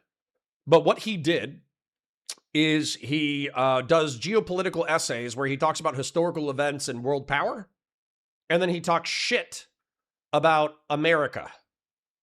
Is Connor skipping Asmongold hating the poor? Yeah, we'll do that tomorrow. So anyways, I need to do Geopol for the Geopol bros. What do you want me to do? So, do I need to do my intro again because you guys just fucked me up? Yeah, I do. I'll do it again. Fuck you. Stop asking questions while I'm doing my intro. Hi guys, welcome to Counterpoints. My name's Connor. I'm a science fiction, politics, and philosophy nerd, a Marine Corps and law enforcement veteran. I would argue a real Republican. And I'm trying to be a rhino, a Republican who is honest, has integrity, nuance, and objectives. And today, for our geopolitics segment, I have Hakeem. Hakeem is an Iraqi gentleman who fled the War on Terror into the Western world. And he's a Marxist-Leninist, meaning he's a revolutionary. He hates America. He hates the American empire. He hates capitalism. And he wants us to completely reorganize our societies. And so for our geopolitical segment today, where we talk about politics and world power, he has some kind of segment called the American Tiananmen Square. And I am curious to see his analysis of both the Tiananmen Square massacre in context of an alleged American massacre. Let's take a look. Now, it's safe to say that the United States is one of the most hypocritical nations to exist. What's more interesting is the way they express this hypocrisy. If you're to pick any, for example, crime that another nation commits, or particularly an event that the United States strongly condemns, you can find at least one or several examples of the United States not only doing the same, but usually doing far worse. Let's take a look at. I would love to take a look at some. But what I would say is scale in context matters. So for instance, if we want to talk about the Burmese famine, well, that should be in the context of the Japanese invasion of Burma. Or no. What is it? The Bengal famine. The Bengal famine. The Bengal famine should be analyzed in the context of the Japanese invasion of Burma and the wartime pressures that put on the famine. Whereas, I would say quite laughably, if we look at the Great Chinese Famine, it was, sure, they were exacerbating natural circumstances. They're also wildly exacerbating human circumstances. Like, I don't know, taking a shitload of your population and overproducing shitty steel and not letting them work the land, and also killing all the birds that take out insects, and then starving tens of millions of people to death. If you have smoke for Winston Churchill because he starved East Indian people to death when arguably there was enough food for both the European war effort and the Eastern Indian folk, fucking hate Churchill all you want. I don't give a shit. We can fucking throw that up there. But if you want to ignore the fact that the Japanese were the fucking cause of the Bengal famine, and if you want to ignore the fact that the Chinese famine was caused by grievous central economy, command, structure errors, then fuck you. Some, shall we? One of the most common phrases or terms that we use and hear abused is human rights. The United States frequently issues scathing reports via the State Department regarding political repression or suppression of dissent in countries like Cuba or Venezuela or China or wherever else. They condemn the use of arbitrary detention, surveillance of activists, regardless of the background. Sometimes they do have some legitimate reason to criticize. I mean, the United States rarely has their own legitimate reason, but you understand what I mean. There's a real background to what they're criticizing. A lot more often, it's theater to push forward foreign policy, narrative, Wow. You would already have to be a dipshit to fall for this. So this is part of the reason why I didn't want to react to your React STV Philly, because I knew that this was going to be chock full of horse shit too. Oh, the Uyghur genocide, the Uyghur cultural genocide is just like Guantanamo Bay. It's just like Bucha. It's just like, what was the other one? Abu Ghraib. Okay, so to be clear, what happened in Abu Ghraib was the CIA, allegedly, was running black site-style interrogation, where suspected insurgents and jihadist terrorist leaders were dragged there and exposed to enhanced interrogation, which, let's be real, it's torture, all right? Sicking Belgian Malinois dogs on people where you didn't let them get bit, but you still sick the dogs on them. Putting them blindfolded on top of a stool and saying if they jumped off of it, they would be electroshocked and they had to stand there for 10 hours. Putting playing loud rock and roll music when they were supposed to be going to sleep. That way they would get delirious from lack of sleep, and eventually, just in order to go to sleep, they would confess to whatever the fuck you wanted them to do. Yeah, it's all torture. Okay, I'll say it right now. It's fucking torture. Let's compare that to the Uyghur genocide. Okay, there were 2 terrorist attacks that I Googled. There's probably more, but there were 2 terrorist knife attacks in Xinjiang province. As a result, the Chinese government, they didn't detain suspected insurgents. They detained the entire military-aged male population of Xinjiang. And they put all the military-aged males in work camps, where they were allowed to be economically productive, but they were prohibited from religious worship. They were prohibited from practicing Islam. They were brainwashed into supporting the CCP. Meanwhile, at home, they moved in Han Chinese males to fraternize and associate with Han Chinese women with the explicit desire to have the Uyghur women associate with Han Chinese men, create mixed families, therefore diluting the integral, I say integral, I mean like integrated Uyghur identity. And now, 10, 20 years after this cultural genocide, they've released the military-age males. But if you walk around in Xinjiang and you say, hey, what happened here? There will be a CCP fucking government minder who will walk around with you and mean mug everybody in order to get them to not talk to you. I'm sorry.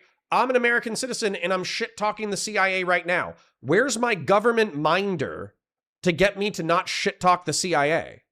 And if I look at the stats between the amount of people who were detained in black sites during the War on Terror or detained in Guantanamo Bay compared to the military-age male population of Xinjiang, what do you think the orders of magnitude are going to be between the people detained in Guantanamo and the people detained during the cultural genocide of Xinjiang province?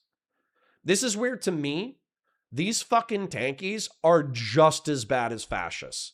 And they're arguably worse because while they're sweeping for atrocities that Hitler would think were good ideas, like Hitler and Stalin, they would have been like, damn, that's fire. I should have done that.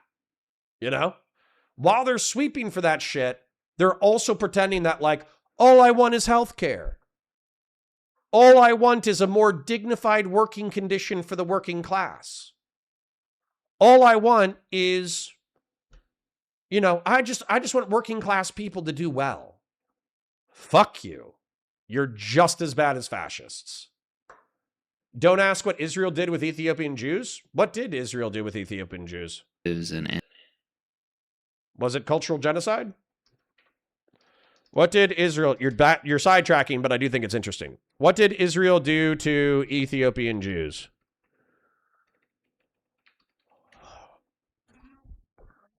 Israel's actions towards Ethiopian Jews range from historical rescue missions to systemic challenges. While the Israeli government airlifted tens of thousands of Ethiopian Jews to safety, the community also faced severe controversies regarding discrimination and medical rights.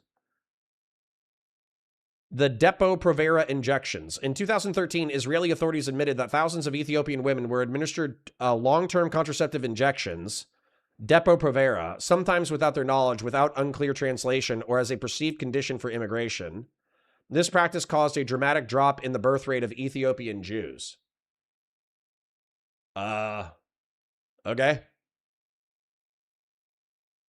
Is that as bad as like a cultural genocide of 10 to 20 million people where their religion is prohibited and Ethiopian, like, in order to make this analogous to the Xinjiang cultural genocide, they would have needed to separate the Ethiopian Jewish women from the Ethiopian males, made them consort with Ashkenazi males, and then prohibited the practice of Judaism, which doesn't make any fucking sense. So, STV, if there's something more serious that I should be giving a shit about, let me know. But that's not popping up very easily. That the United States has. Now, we all know about COINTELPRO and the McCarthyist purges, but I'll mention ones that are less known for now. One of those is the suppression of the bonus army. In 1932, 70,000 World War I veterans marched on Washington, D.C. to demand the bonuses they were promised for their service. Instead of any sort of democratic dialogue, the government sent in General Douglas MacArthur with the 12th Infantry Regiment and the 3rd Cavalry Regiment, supported by several tanks, who would then use bayonets and tear gas to drive veterans out and burn their makeshift camps to the ground.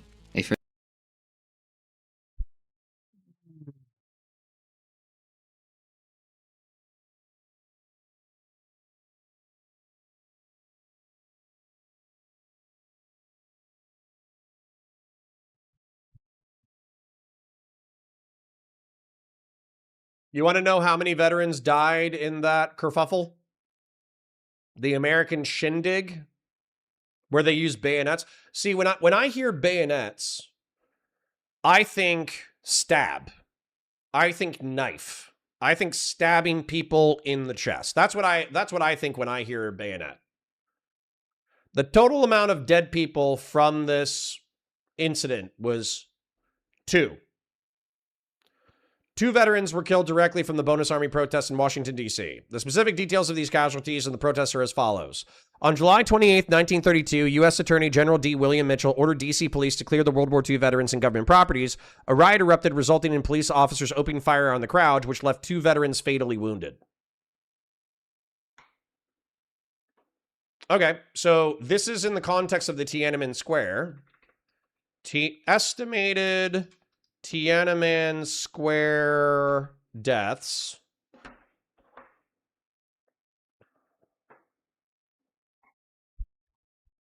Estimates for the deaths of the 1989 Tiananmen Square range from as high as a few hundred to as high as 10,000.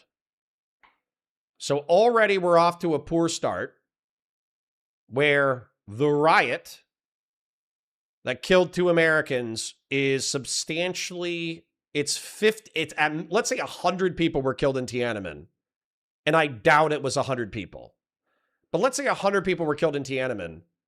That's already 50 times worse than the bonus protests. And official Chinese government tally states that 241 civilians and several dozen security personnel were killed. So, 241 civilians. The Tiananmen Square massacre is already 100 times worse than Tiananmen. And that's official state Chinese numbers, instead of the independent and academic citations that believe the actual casualty stats was between 700 and 3,500. And then a declassified diplomatic cable in 1989 stated that a Chinese State Council source estimated that at least 10,000 people were killed. So we're already off to a pretty fucking rough start, Hakeem, but, you know, go off, King. Let's go. Well, let's, off to a pretty fucking rough start.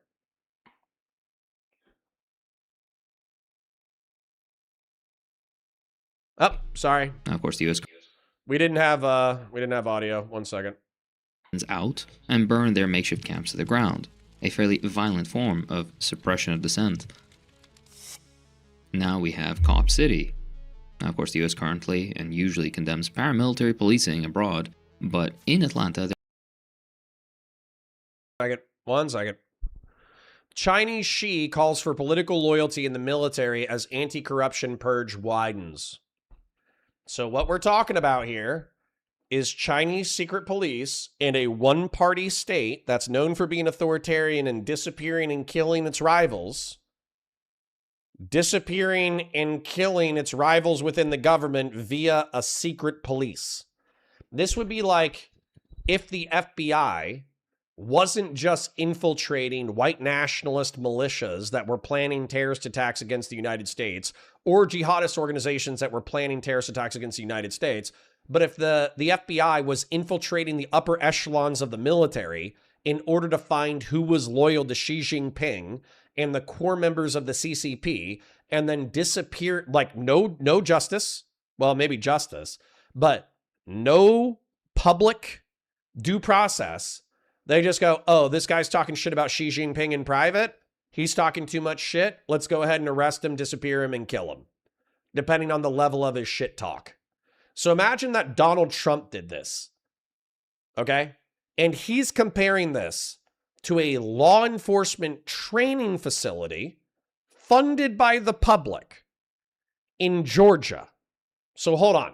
Let's see how secret police, loyal to a one-party authoritarian state, disappearing people who are insufficiently loyal to their dictator for life. Let's see how he compares this to the training at a police compound. Of course, the US currently and usually condemns paramilitary policing abroad, but in Atlanta there's a $90 million urban warfare training facility designed to teach police how to suppress civil unrest. Now, parallel of this is that the state A urban warfare training facility designed to teach American police how to stop civil unrest. Okay. Hakeem is such a fucking dipshit. This is horrible. I'm already very upset. Marine Corps Mount Training.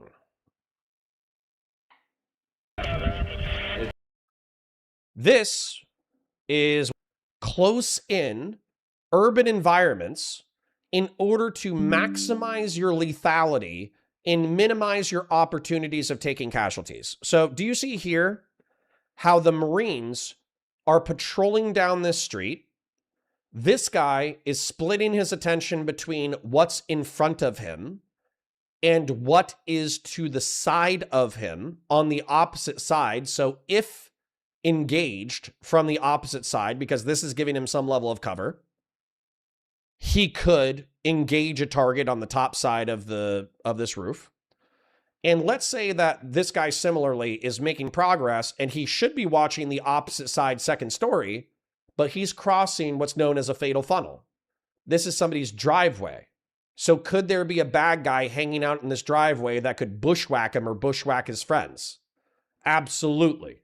So what he's doing is, instead of taking his attention to the second story on the opposite side, he's breaking his attention in order to look at a potential ambush point. You can say, oh, well, this should all be instinctive, but it's not. It's not instinctive. You have to train people on where to look and how to develop the habits that maximize their lethality and minimize their capacity to take casualties. Muscle memory. Infantrymen, train. Close quarters battle and movement, military operations in urban terrain, because if you don't, it becomes a gaggle fuck where your troops end up shooting each other in the fucking back. Okay? This is what Hakeem has said American military law enforcement is training in, but then immediately said that they were going to be used for anti-riot shit. Valencia Criminal Justice Institute training trailer. This is the premier Central Florida training. Hold on, is this it? Yeah, here we go. So this is the cop city in Orlando. This is Orlando's version of Cop City. Okay? It's a college campus. You go, I went here.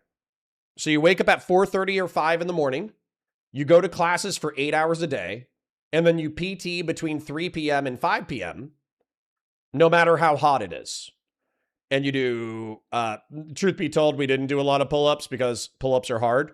We did do a lot of cardio. We did a shitload of group runs. We also did a shitload of individual runs in order to try to get the average fitness of the average law enforcement officer up. All of the trainers were PT studs. You get pepper sprayed. That way you know how to fight while still being pepper sprayed. You do PT indoors. You do first aid. Here's the moot. Here's the movement in urban terrain. You learn how to shoot a pistol. Oh no, a cop is learning how to shoot a pistol? Police officers who are notoriously bad at shooting pistols are learning how to shoot pistols? Oh God. Think of the humanity. This is just like a genocide. This is just like the Tiananmen Square massacre. Oh, look at this. Here's the movement through urban terrain. Look, a law enforcement officer is training for a domestic violence scenario where somebody picks up a weapon and starts either shooting you or charging you with a knife. That's a scenario that law enforcement officers never deal with. They're training to commit a Xinjiang-style massacre. Xinjiang cultural genocide, my bad. You get pepper sprayed. Yeah, so by the way, this is what cops should be doing. Cops should be working out. Cops should be learning how to shoot pistols. Cops should be learning how to use a taser and pepper spray and what a taser and what pepper spray feels like. Cops should know how to do, oh, is that an infant? Is he training to bash the infant dummy against the wall so he can help the state police commit a genocide? Or is he teaching how to do infant CPR? Is he, because this is the same to me. I can't even tell the difference. Oh, look at this cop. He's trying to strangle. He's trying to strangle this infant. Because he's just like the fucking cultural imperialist fucking Han Chinese Xinjiang massacres. Massacrists. Massacres. God damn it, I hate these people with every fiber of my fucking being. And the reason why I hate them with every fiber of my fucking being is comparing the secret police of the CCP to a training facility for law enforcement. And the truth is, American law enforcement is probably undertrained. Fuck you. Rodney Hobbs says, wrap it up. No. And by the way, here's for bitching. Here's 1 minute for bitching about the duration of my apps. I'll give you another fucking minute if you bitch about Doobie. Shut your tits. My show. If you don't like it, click the back button.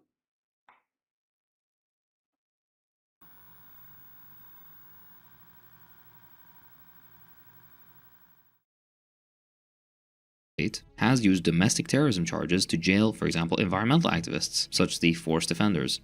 Their crime was camping in a forest to block the construction of this facility, proving that free speech. Trespassing. It's not just free speech. You're allowed to engage in free speech. Is he about to say free speech doesn't exist in America? Fuck you. Speech and free right to dissent ends the moment it threatens the expansion of the police apparatus. Correct. Because you're allowed to protest, but you can't protest indefinitely in any location you choose. Obviously. You dipshit. How about Hassan Piker going to Tiananmen Square during a public event in Tiananmen Square, having secret police recognize a foreigner who was in Tiananmen Square, immediately confiscate his devices, and see if he was posting anti-communist content. Do you have an analog for that one, Hakeem, you fucking dipshit? When it comes to undermining sovereignty and election interference, the United States political establishment has had this constant hysteria over election interference and the subversion of democracy, stealing elections. They claim that there are certain foreign entities or governments that are trying to threaten them, destabilizing the sanctity of the ballot box and all this other nonsense. They extend this also to... Wait, hold on. That's true, though, right? It's true that Chinese fucking hackers are constantly bouncing off of American firewalls, including government official firewalls. It's true that Russian hackers are constantly bouncing off of government firewalls. It's true that the Russians were actually looking for ways to manipulate digital ballot tallying in 2016. It's true that it's like known that Russian, like the tenant media shit, Russian government officials were paying hundreds of thousands of dollars to American alt media personalities in order to modify their opinions in reference to the Russian government and the Ukrainian conflict. So you're saying, or such nonsense, but we know that the nonsense is true, right? You're not just like a lying, grifting, propagandist fucking shill, right, Hakeem? You have some loyalty to the truth? Other countries where they claim to care about their elections or the fairness of them, or who got access to voting rights and who was on the ballot and so on and so forth. And they use these narratives as moral justification to impose sanctions or other forms of economic warfare to starve and punish civilian populations in places like Venezuela, Nicaragua, and anywhere else really, all under the guise of restoring a democracy they claim was stolen. Now we know about Operation Condor. As the United States lectures the world on sovereignty, they spent the entire 1970s and onwards orchestrating and coordinating state-sponsored terror across Latin America and interfering in elections directly. We know about the 1953 Iranian coup to prevent you got me there. The quote-unquote spread of communism and the overthrow of a democratically elected person. And we know about 1973. You got me there. In Chile, when again trying to limit the spread of communism, they again overthrew a democratically elected leader. And then subsequently, you got me there. In Libya, in 2011, when US and NATO used the pretext of humanitarian intervention to destroy the country, at the time the most prosperous nation in Africa, with the continent's highest standard of living, preventing the establishment of a gold-backed African currency in order to protect the hegemony of the dollar. You don't have me there. So, I'm a neocon. He's right that America, particularly since the 1960s and 1970s, valued anti-communism over democracy. Because democracy is a way in which people can establish governments. But weirdly enough, you can have fascism established by democracy. If 51% of the population in a direct democracy voted for a fascist dictator to rule in perpetuity, while fascism would be the function of the government after that democratic election, you would say that democracy was followed, at least in that one instance, because a dictator, a fascist dictator, won through popular vote. Same thing with, socialism and communism. You could say, oh, well, socialism and communism are inherently, due to the demands of a command economy, are inherently authoritarian. Well, that doesn't mean that the representative leaders who were elected in order to institute socialism as an economic philosophy weren't elected by the people. And so our anti-communist motivations obviously outweighed our motivations to have some kind of allegiance to democracy. Now, the reason why I carved out Libya, because, like I said, I'm a Republican, not a Democrat. I do not trust the demos. I think the demos are stupid as fuck. I am more about representative democracy, where allegedly we can have a higher tier of human being with a college degree and a moral compass craft legislation in order to improve the lives of Americans. I know it's a fantasy, but it's a fantasy that I'm going to cling on to. I'm a representative Democrat. Where the fuck was I going with that? But fuck communists. I guess that's like the too long didn't read. Fuck communists. Fuck a moneyless, stateless, classless end state of humanity. Fuck the decommodification of basic human needs and workers owning the means of production.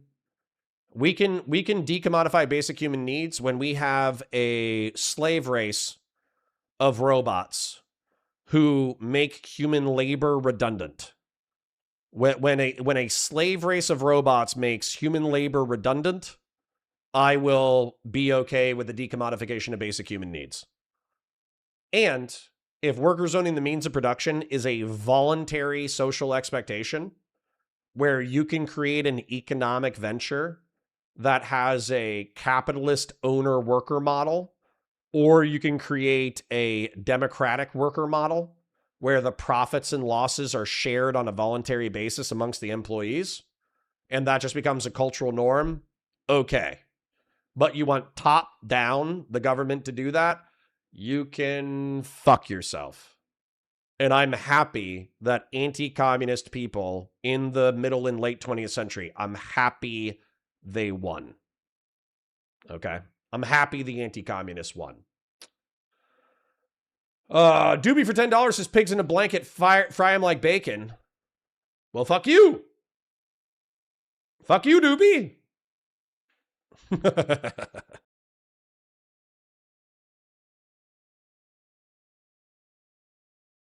Sorry, accidentally muted and turned down the volume.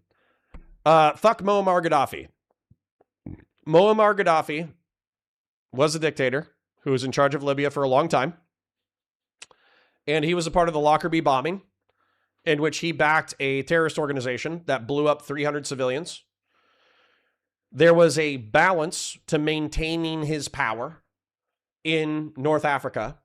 And weirdly enough, in order to stay in power, he did rapprochement with the West, where he said, hey, continue to support my dictatorial rule, and I will make sure that the massive waves of immigrants that are hitting Europe do not come through Libya.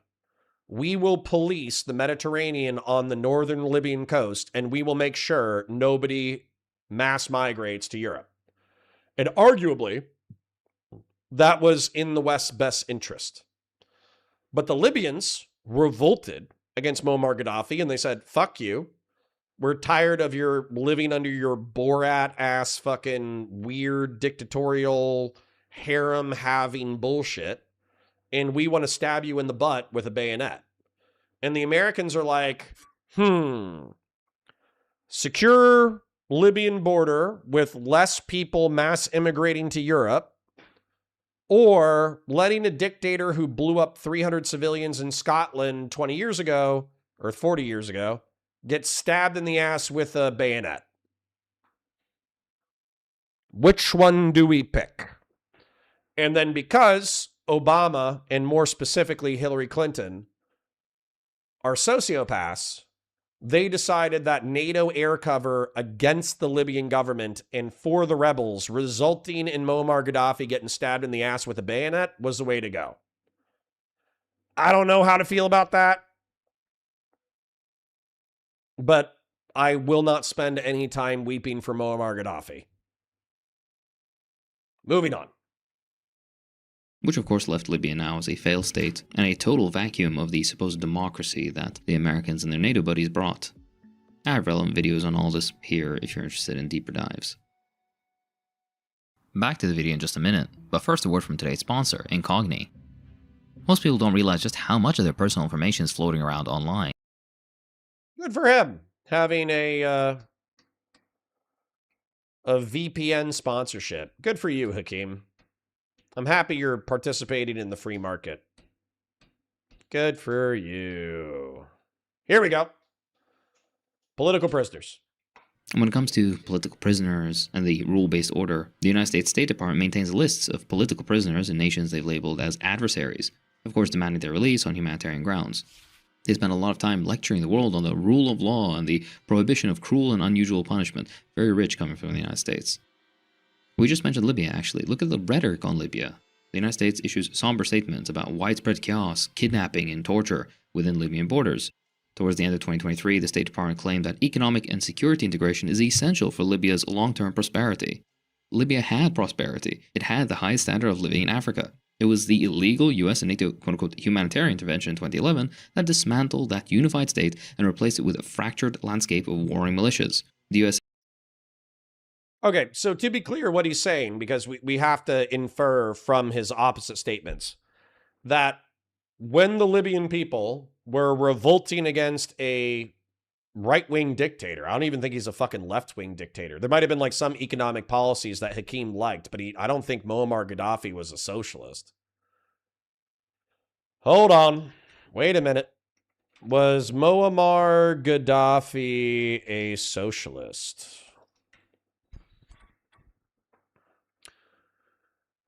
Muammar Gaddafi developed his own unique blend of Arab and Islamic socialism. Interesting. Though his ideology departed significantly from traditional Marxist or Western socialist models, he outlined his distinct political and economic philosophies in his Green Book. Oh.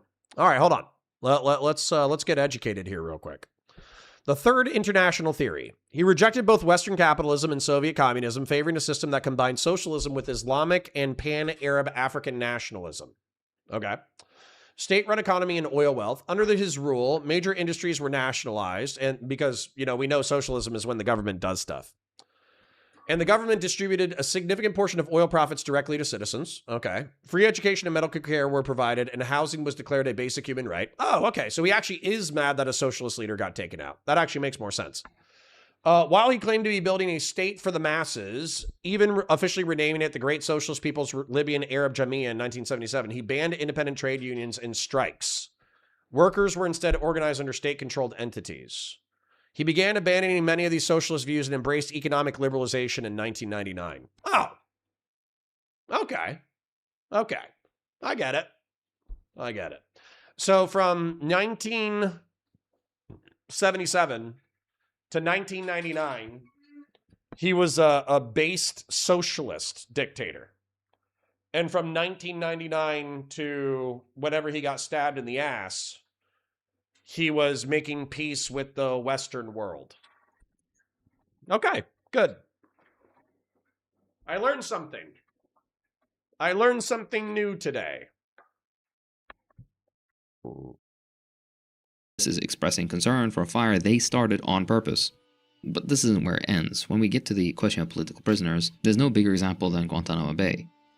Now, it's been there for a long time, but specifically in 2002, the US opened a torture camp on this illegally occupied Cuban territory.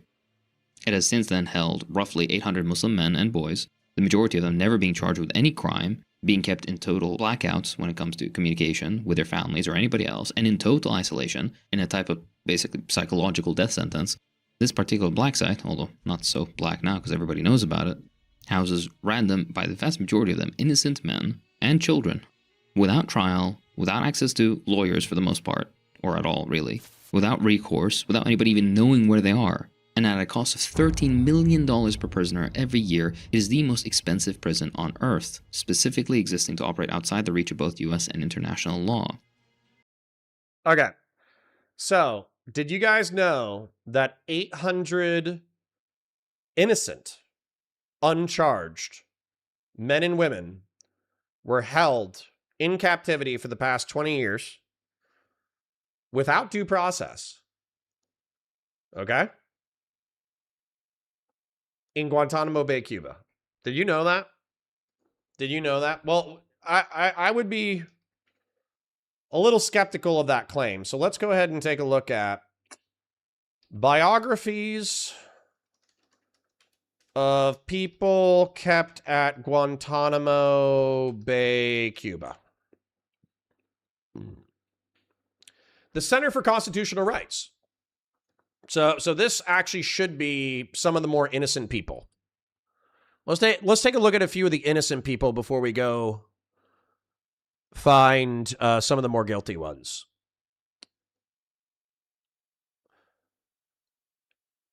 Man, I got like shoulder pain. I wonder if I'm having a heart attack due to rage. Even as a young boy in Saudi Arabia, Moath enjoyed creating things, seeing how things were made. What kinds of things? But feeling that opportunities for a Yemeni living in Saudi Arabia were limited, Moath left for Afghanistan. When the United States began its bombing operation there in 2001, he fled for safety in Pakistan, arriving at the border as the United States flooded the area with flyers offering bounties for suspicious people. Sold to the United States, he was taken to Guantanamo Bay in January 2002, where he remained. He was never been charged with any criminal conduct, although courts found no evidence that he ever used arms against the United States or its allies. In a rare statement in 2019, U.S. Supreme Court Justice Stephen Breyer warned that al-Awlaki faces the real prospect that he will spend the rest of his life in detention. After about a decade of hunger strikes and other protests of his imprisonment, Moath began to concentrate on developing his talent for art. He began during solitary confinement, drawing on the walls of his cell. The drawings would be washed off when he was taken away for force feeding, and so he would draw again the following day. The following year, he created a large window, a three-dimensional collage looking out on the sea, and created replete with islands, boats, trees, and a house. He started creating furniture cabinets, bookshelves, tables, and a foot-operated trash basket, all out of cardboard, soap, and whatever other limited materials were available, and he began teaching himself to paint.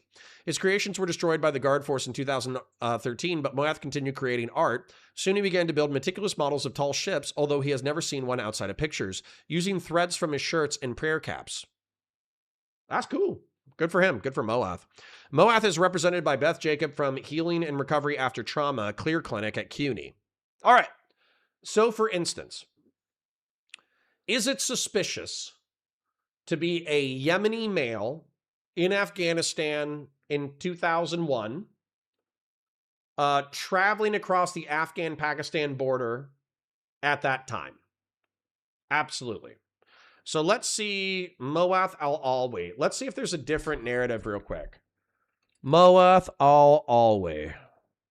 Maybe his Wikipedia will just say he's a good boy and he didn't do nothing. Maybe he did. Maybe he's a good boy. I'm actually not being sarcastic. I am sure that there are innocent people in Guantanamo. So I'm actually really curious. Mohammed Ahmed al-Alwi is a Yemeni prisoner who was held in extrajudicial detention in the United States. His detainee number, blah, blah, blah, blah. He was HUD for 23 years. In January 2010, the Guantanamo Review Task Force recommended he should be classed as a forever prisoner, one who has not committed a crime but is too dangerous to release. Why? Why is he too dangerous to release? In the week after September 11th, Congress enacted the authorization...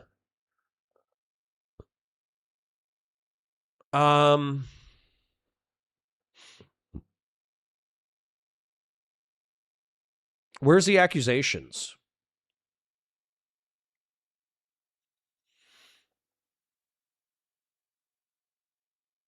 I'm sorry that I'm letting it be dead air.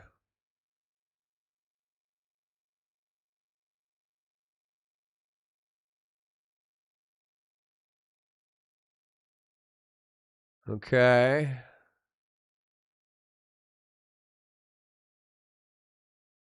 Why is he too dangerous to release? Is it because you tortured him? Is that why? Why is Moath al-Alwi too dangerous to release?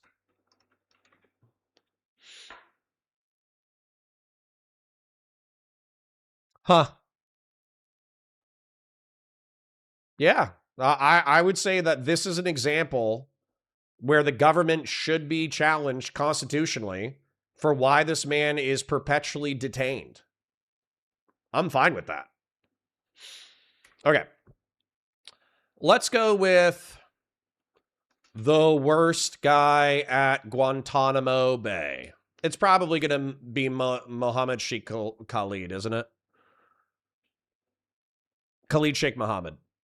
Let's read about Ahmed well, hold on. Should we do Khalid Sheikh Mohammed or should we do Abdal al-Rahim al-Nashiri?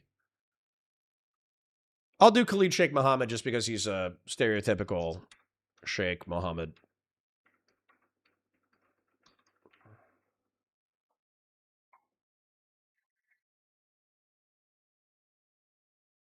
Operation Bojinka.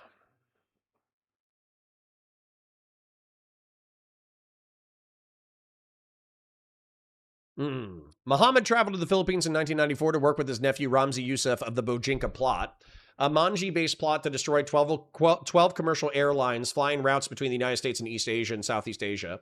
He identified as a Saudi and Qatari plywood exporter and used the aliases Abdul Majid or Salim Ali. The 9/11 Commission report says that this marked the first time that KSM took part in actual planning of a terrorist operation. Using airline timetables, Khalid Sheikh Mohammed and Ramzi Youssef devised a scheme whereby 5 men could in a single day board 12 fights, 2 each for 3 of the men, 3 each for the other 2, assemble and deposit their bombs and exit the planes, leaving timers to ignite the bombs up to several days afterwards. By the time the bombs exploded, the men would be far away from reasonable suspicion. The math was simple: 12 flights of at least 400 people for flight, somewhere in the neighborhood of 5,000 deaths. It would be a day of glory for them, calamity for the Americans on the supposed aircraft that they filled. In December 1994, Ramzi Youssef had engaged in a test of a bomb on the Philippine Airlines Flight 434, using only about 10% of the explosives that were used to be in each of the bombs that they planned on using on U.S. airlines. The test resulted in the death of a Japanese national on board of a... Yeah, this guy, I don't give a fuck. Kill this guy. Kill this guy. I know that... Okay, this is the way that it works in the Western world, and I'm going to explain this to Hakeem because apparently he's confused. So, there are people in China. For instance, there was a Chinese CCP person that we watched recently, probably within the past year. Definitely, I think maybe within the last 6 months. And he was a prominent CCP member. And there was a Taiwanese dissident in the audience who said, hey, your friend was recently detained and disappeared about corruption. He was accused of corruption. He hasn't been seen in like 3 to 5 years. What do you have to say about that? That the CCP government didn't have a public trial, didn't have a public jury, had no documentation, no capacity to show that he was actually guilty of corruption. They just accused him of corruption, detained him, and he hasn't been seen in 3 to 5 years. And he says, oh, well, I think the CCP is actually very careful, and I think they know what they're doing, so realistically, fuck my former friend. You know, hope he rots in jail, I hope he burns in hell, and I hope he stays there forever. Now, of course he's going to say, from an American standpoint, looking at that, of course he's going to say that out of a sense of self-preservation. It actually has nothing to do with whether or not the person is corrupt. If the person is actually corrupt, then the evidence should be presented, he should be processed, and then he should either be incarcerated or executed depending on his level of offense. Here, we have an innocent man that I can research without fear of the CIA or FBI fucking with me. We have an American human rights org that is documenting the alleged abuse of Mawathi, and we have the government not sharing with us why he's a danger. And by the way, was Mawathi released? Was Mawathi released from Guantanamo? Yes, Mawathi al-Alwi was released from Guantanamo Bay detention camp. He was transferred to the U.S. government to the government of Oman in January. Al-Alwi, a Yemeni national who had been held without charge for over 2 decades, was cleared to transfer by federal national authorities. You can read more about his transfer in the full announcement of the U.S. Department of Defense. Okay? You're still missing the point. It's not about if any one individual is bad. It's that the American isn't as open and as free society as it likes to pretend. How not? Someone, somewhere. Guantanamo Bay was challenged the second it was created. Enhanced interrogation was challenged the second it was created. Americans from the Republican and Democratic parties and lawyers across the nation were criticizing and suing the American government for their conduct in reference to enhanced interrogation in Guantanamo Bay. How is it the same? Or, I'm sorry, I shouldn't even say that. We all acknowledge it's bad. I can research this publicly. Where is the equivalent in Chinese society? Well, he's... Okay, what I'm saying is... You said I'm not making this argument, Hakeem is. What I'm saying is, Hakeem is making these things equivalent. I do not think these things are equivalent. And the reason why I don't think these things are equivalent, I'm sorry if I'm being pedantic, I'll move on momentarily, is because I have the capacity to research this without fear. Those NGOs have the capacity to fight for Mawathi's human rights in public without fear of incarceration from the government. American lawyers and American constitutional scholars have had the ability to criticize the American government for its violation of the 4th and 8th Amendment for the past 20 years since this program was incepted. And by the way, they won. Obama fucking, basically said, I agree with the constitutional scholars. I agree with these fucking lawyers. I'm going to free every single person that I can from Guantanamo. I'm going to stop the torture. I'm going to stop the enhanced interrogation, and I'm going to release as many people as I possibly can. And he did. Connor changed frowny face. Why? You want me to say that I love torturing brown people? Because I don't. The underlying structure isn't great. Well, it's better than his gay ass structure. Oh, old Connor hated Muslims. My bad. You must be like an OG fan. Yeah. Sorry. Unfortunately, I do think Muslims are human, and I do think torturing them is bad. My bad. Moving on. This is not the country to be lecturing about prisoners of conscience or anything Yes, we are, and fuck you. else. That's not even to mention the Abu Ghraib prison, which after the illegal 2003 invasion of Iraq was opened up by American troops, in which Iraqis were kidnapped, interrogated, and systematically tortured. Of course, everybody has seen the photos, naked detainees in hoods, posed in human. Okay, somebody correct me if I'm wrong. I don't think I'm wrong. The CIA was doing black site torture, gay ops bullshit like they normally do. And the National Guardsmen, who assisted them with their black site gay ops fucking torture bullshit, were like, oh, nobody's around and we're in charge? We're going to keep doing all this fucked up shit. And not only that, we're going to take pictures of it. And then one of us is going to leak it. Correct me if I'm wrong. Wasn't it a bunch of dipshit National Guardsmen? Not to say that the CIA doesn't torture people. They obviously torture people, but still. Pyramids, kept on leashes like animals, and subjected to sexual assault. Now, of course, there is one man, the Claw Man, who is the person from the hooded man on a box picture who is infamous, really. He was told that if he fell off the box, the wires attached to his hands would electrocute him. The torture was so severe, he lost the use of his hand, leading the American guards to mockingly nickname him Claw Man. This was a calculated regime of sensory deprivation, extreme temperatures, and stress positions approved at the highest levels of the US government. Of course, the vast majority of people in Abu Ghraib were also innocent. Also, who gives the United States a jurisdiction to persecute or prosecute criminals in other countries? We, of course, can't forget the case of Mumia Abu Jamal and Leonard Peltier, which, of course, as the US demands the release of prisoners abroad, it keeps its own political dissidents in cages for decades. Leonard Peltier was an indigenous activist who was imprisoned for over 40 years despite clear evidence of FBI misconduct. Turn up! And Mumia Abu Jamal, a journalist and a former Black Panther, remains behind bars after a trial that Amnesty International, already a sus organization to begin with, stated that it failed to meet the most basic standards of fairness. And of course there's Julian Assange, who the US spent over a decade hunting for the quote-unquote crime of journalism. He, of course, published the collateral murder video, which showed US soldiers laughing while gunning down civilians and journalists from a helicopter. And the United I've already been over collateral murder. Oh, God. Okay. I'll just summarize it, because I've already done it. Okay, so in collateral murder, which was one of the most egregious fucking things released from the Assange leaks, according to human rights organizations, there was a military position in Iraq where about 50 to 100 yards west, south, who gives a shit, there was a Humvee that had taken fire from that location. There were independent journalists who were walking around with Iraqi militias who were armed. The Iraqi militias were in the approximate location from where the Humvees said they were taking fire.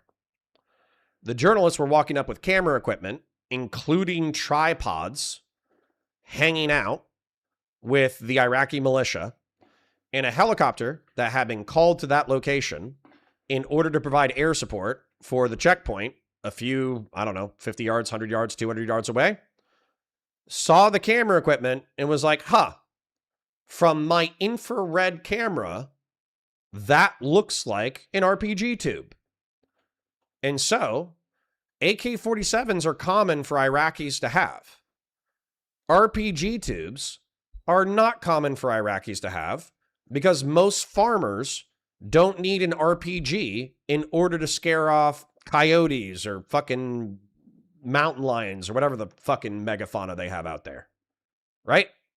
So mistaking camera equipment for an RPG tube, they say, fuck it. These guys are the insurgents who are fucking with our checkpoint. We're going to fuck them up. It wasn't the camera itself. It was the RPG tube. Do you want to watch it real quick? I'll watch it. I'll watch it real quick. Collateral murder. We can't get the original on here? Old YouTube used to be wild. Yeah, here we go. Is this just pictures? I want the original. Hold on 1 second.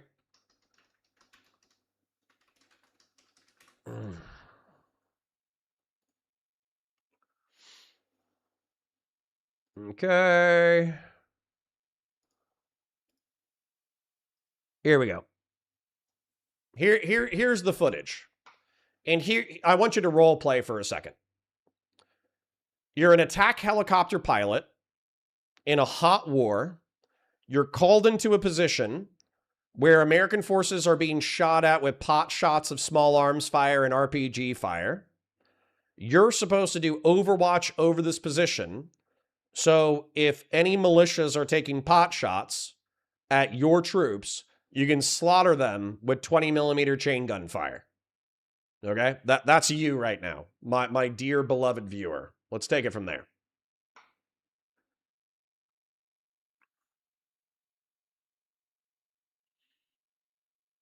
See all those people standing down there?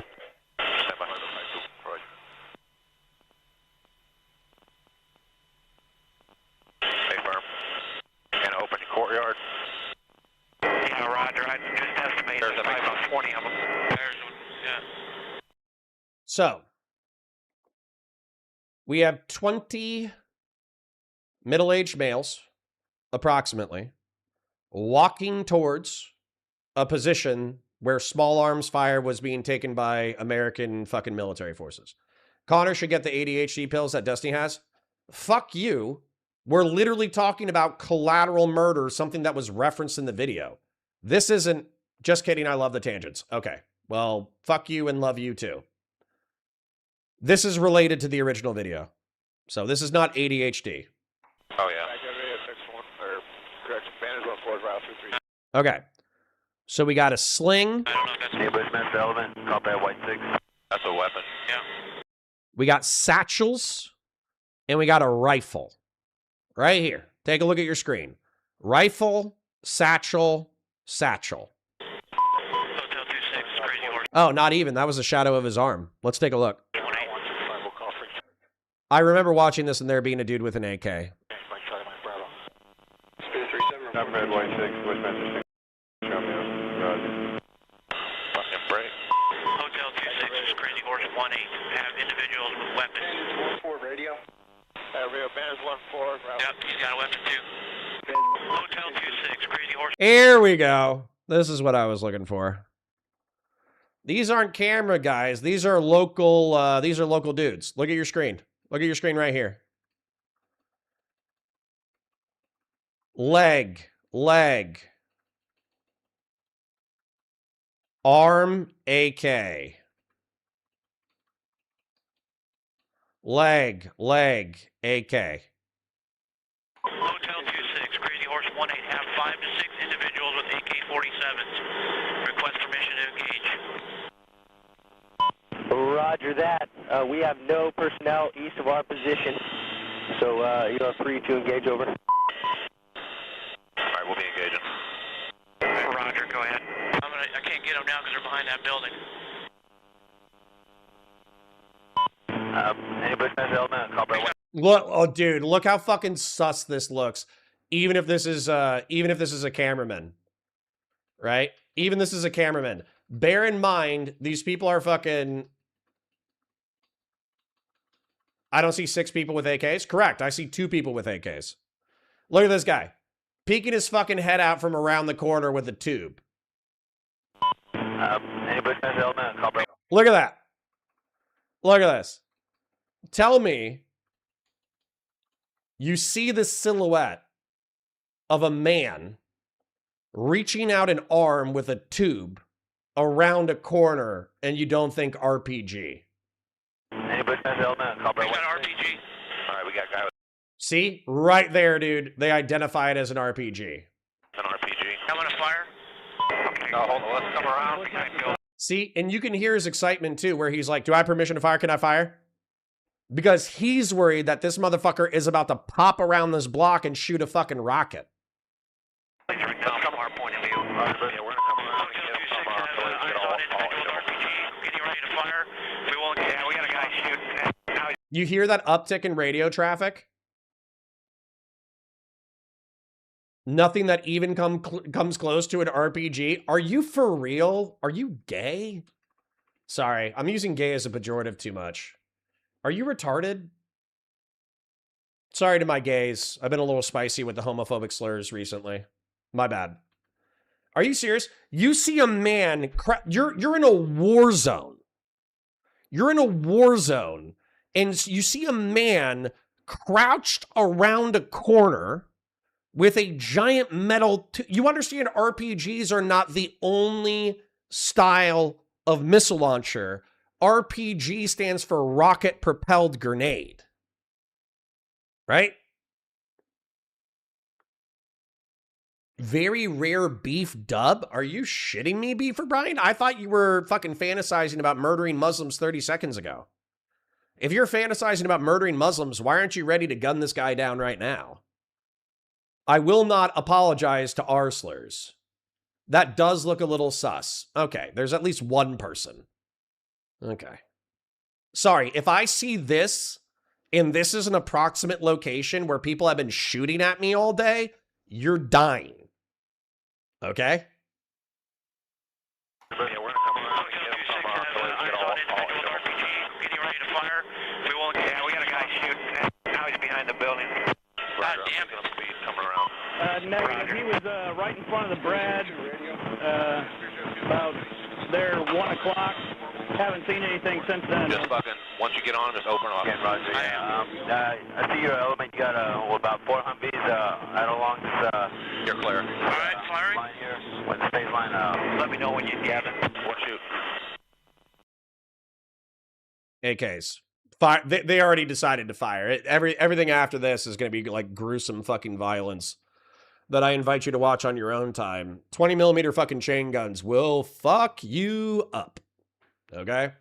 A lot of these rounds are HEDP too. What is the standard 20 millimeter Apache ammunition?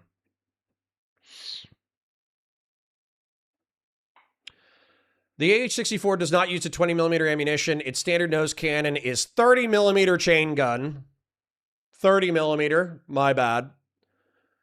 Lightweight ammunition. So, hold on. What is the common 30 millimeter?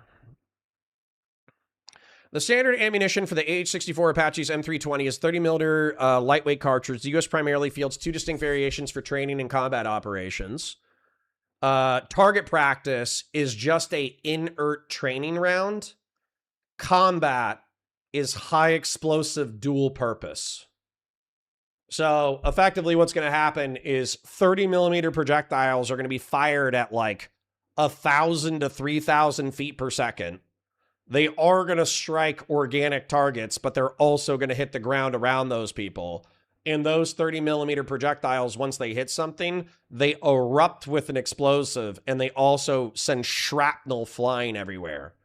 So effectively, if you don't get hit by a single round that explodes your torso or arm or leg, and then you go into shock within a few seconds because your fucking arm, leg, or torso got vaporized, then a bunch of shrapnel, like high projectile shrapnel, is going to tear you to shreds. So, It's pretty fucking bad. It's pretty gnarly. Like, even the ways that, like, we kill people in a normal setting with explosives and shrapnel, it's pretty fucking gnarly. So anyways, the whole reason why I brought up the collateral murder thing is because I think that the American soldiers on the ground, relatively speaking, especially in a hot war, especially with that location being allegedly where they were taking fire from earlier in the day, looking at some dudes creeping around a corner with a tube, that's PID. You know, those people are going to get ruled, they're going to get ruled justified in that shot. But the way that you hear people characterizing this is that, like, they knew it was a journalist, so they just killed him for fun. Now, the thing that I actually do think is pretty fucked is that a van comes in to pick up the wounded. And so as a result, they shoot the van too. And I think within like ROE, like people coming in to give aid and assistance to your positively identified target can also be identified as combatants or whatever. But for me, I don't think I could shoot into a random fucking van picking up combatants. So I'm going to engage with this, but I'm going to try not to get too distracted by it. He could have been pointing a lot of things. I just didn't see a long tube as claimed. You literally saw a fucking 45-degree angle tube sticking out from the side of the corner and a man's head lurking around it. So, good for you. Yeah. It could be construed as a rocket tube, sure. But there's also like different kinds of rockets. RPGs are the most common. Different Russian-made handheld rocket launchers. Maybe the Russians only manufacture RPGs. Nope, here's one. The RP-90A Schmel. I'm assuming this is another RP. The RPG-28, which, let's be real, this was probably manufactured after the War on Terror in mass quantities. When did the RPG-90 or RPO-90 go? That looks more Soviet. RPO-90 rocket launcher.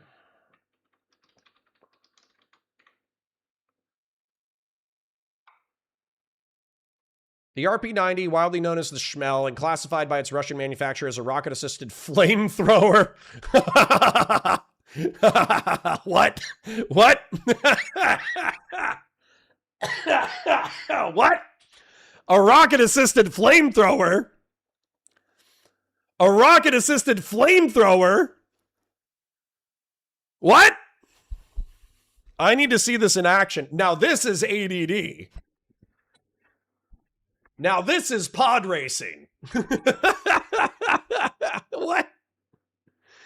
And then, hold on. There was the RPG-98 that looked more tubular. Or RPG-28. When did the RPG-28 go into production?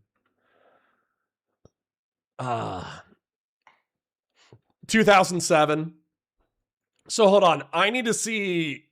This is attention deficit disorder, okay? RPO-90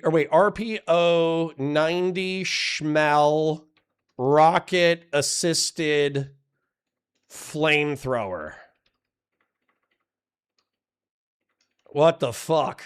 That is a word that I never thought I was going to read ever. So hold on, let's see if we can see some combat footage of RPO Schmel rocket-assisted flamethrower. Okay, what does it do when it hits the target? I want to see that. So it's a fire and forget system. Fuel-air mixture within its warhead. So the goal is to point detonate the target, cover it in fucking gasoline, and set it on fire. Fuel-air mixture. Once the fuel-air mixture is released, it is immediately ignited, creating a powerful blast and a wave of fire. All right. So my point is that if you're in a combat zone and you're like, I think this guy has an RPG, the RPG has a pretty clear silhouette. The RPG-7 is a tube like this and the conical head. So my point is, you're in a war zone. There's a location that your friendlies have been taking fire from earlier in the day.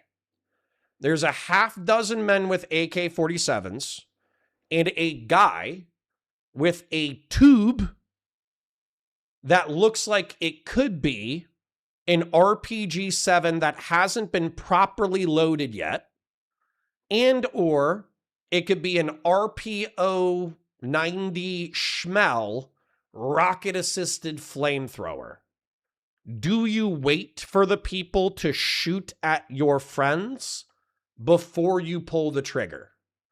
And I'll tell you, in warfare, Europeans, weirdly enough, if you're European, I actually would be more empathetic to your perspective.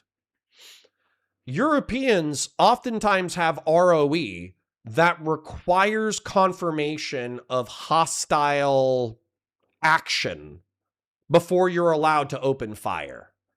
So they, like European armed forces, not only can they see people with weapons, they actually have to be fired upon in order to open up fire.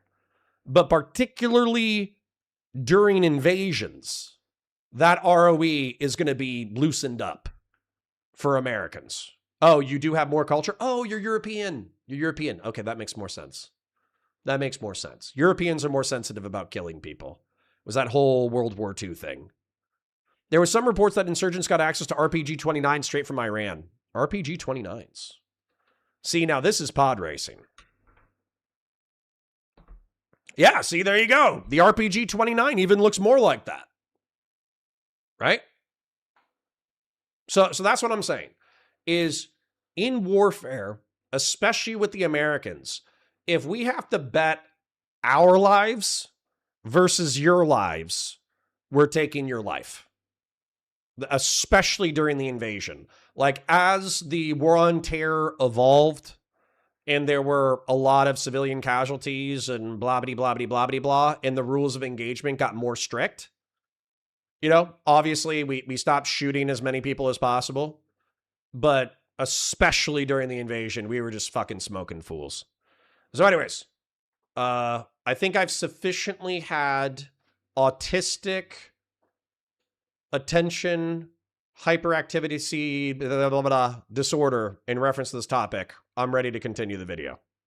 The United States response was a global manhunt to prove that freedom of the press only applies as long as you don't report on their war crimes.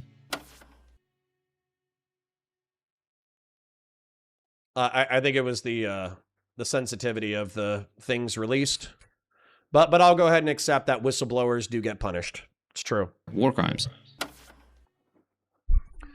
Lindy England, former U.S. Army terrorist who abused detainees in Abu Ghraib, sentenced to 3 years in prison, released on parole after 17 months.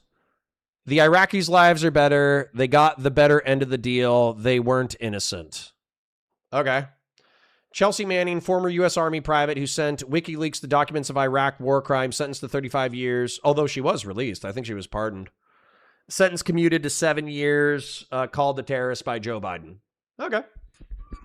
I get it. Now, of course, American hypocrisy is most highlighted with... Okay, hold on. I'm just going to concede this talking point immediately. We have never been a peaceful state. Okay? We have never been a peaceful state. I think like every 7 years, the United States has been involved in some kind of armed conflict.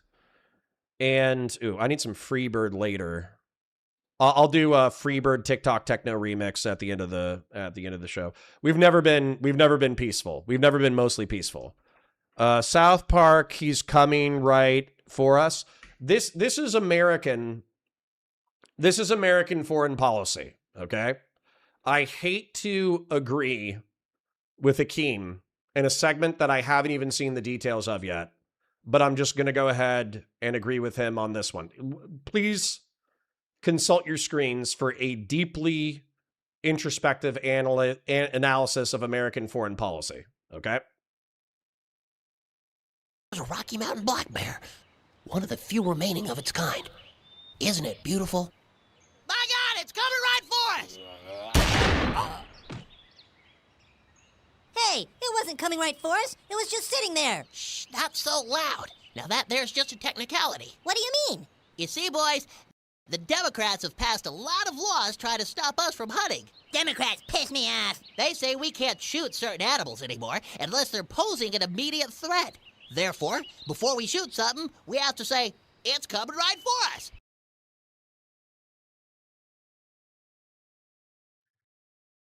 All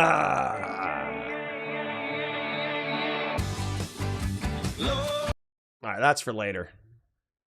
The idea of the peaceful state, that there's no such thing as violent repression, and that if it does happen somewhere, then the United States will condemn it. Now, the United States uses the word massacre as a geopolitical tool. Nowadays, it's a label applied selectively to delegitimize any state that challenges Western interests, regardless of the actual number or context. A perfect example is the Tiananmen Square incident, which we've gone.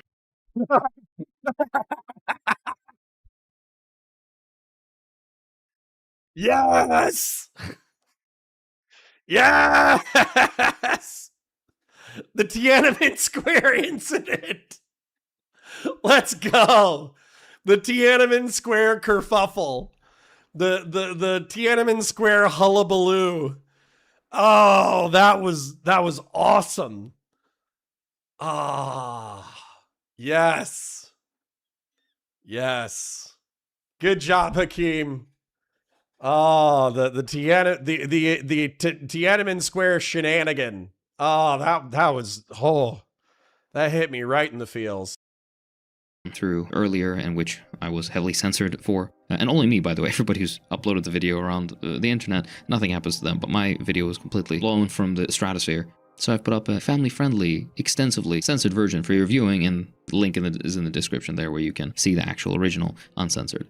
But the TLDR is, for many decades, the United States and the West has pointed to 1989 as an example of the Chinese government being uniquely bloodthirsty.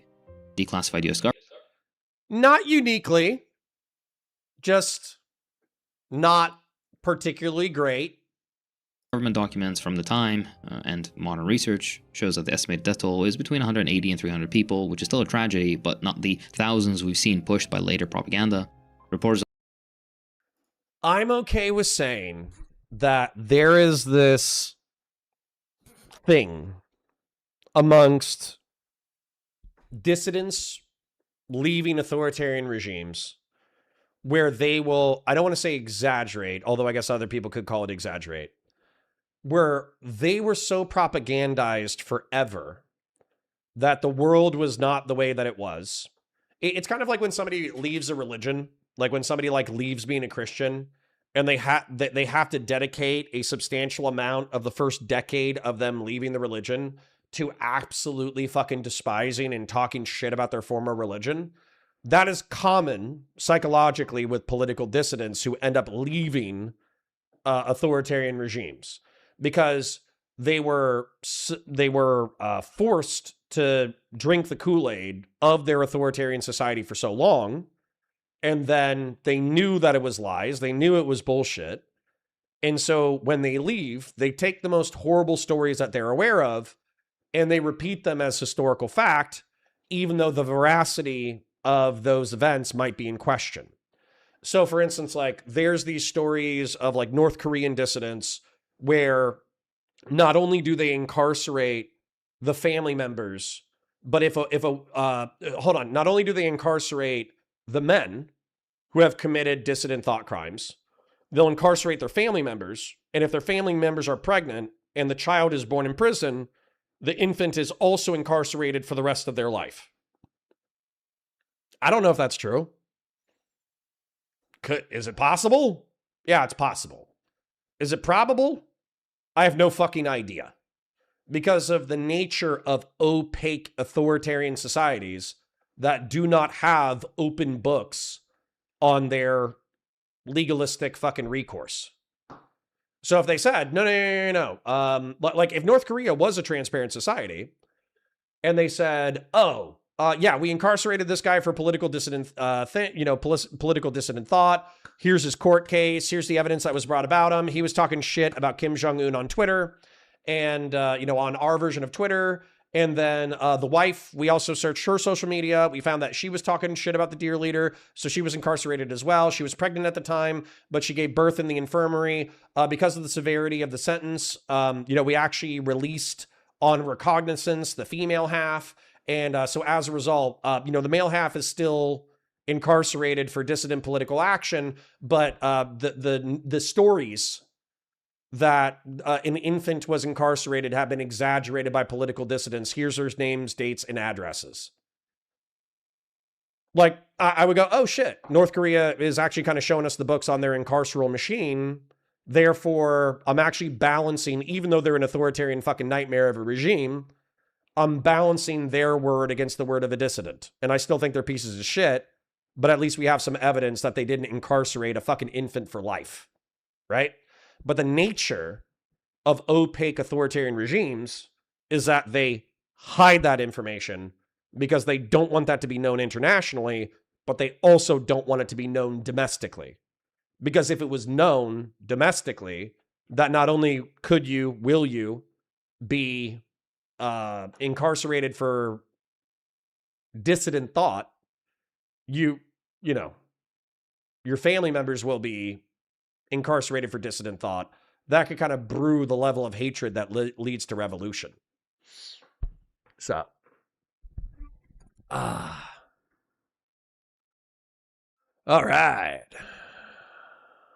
Somebody says Hunter Biden has been vindicated. The Supreme Court unanimously against that gun law. Did they do it for marijuana or did they do it for crack cocaine? I don't care. Have fun. Go smoke crack.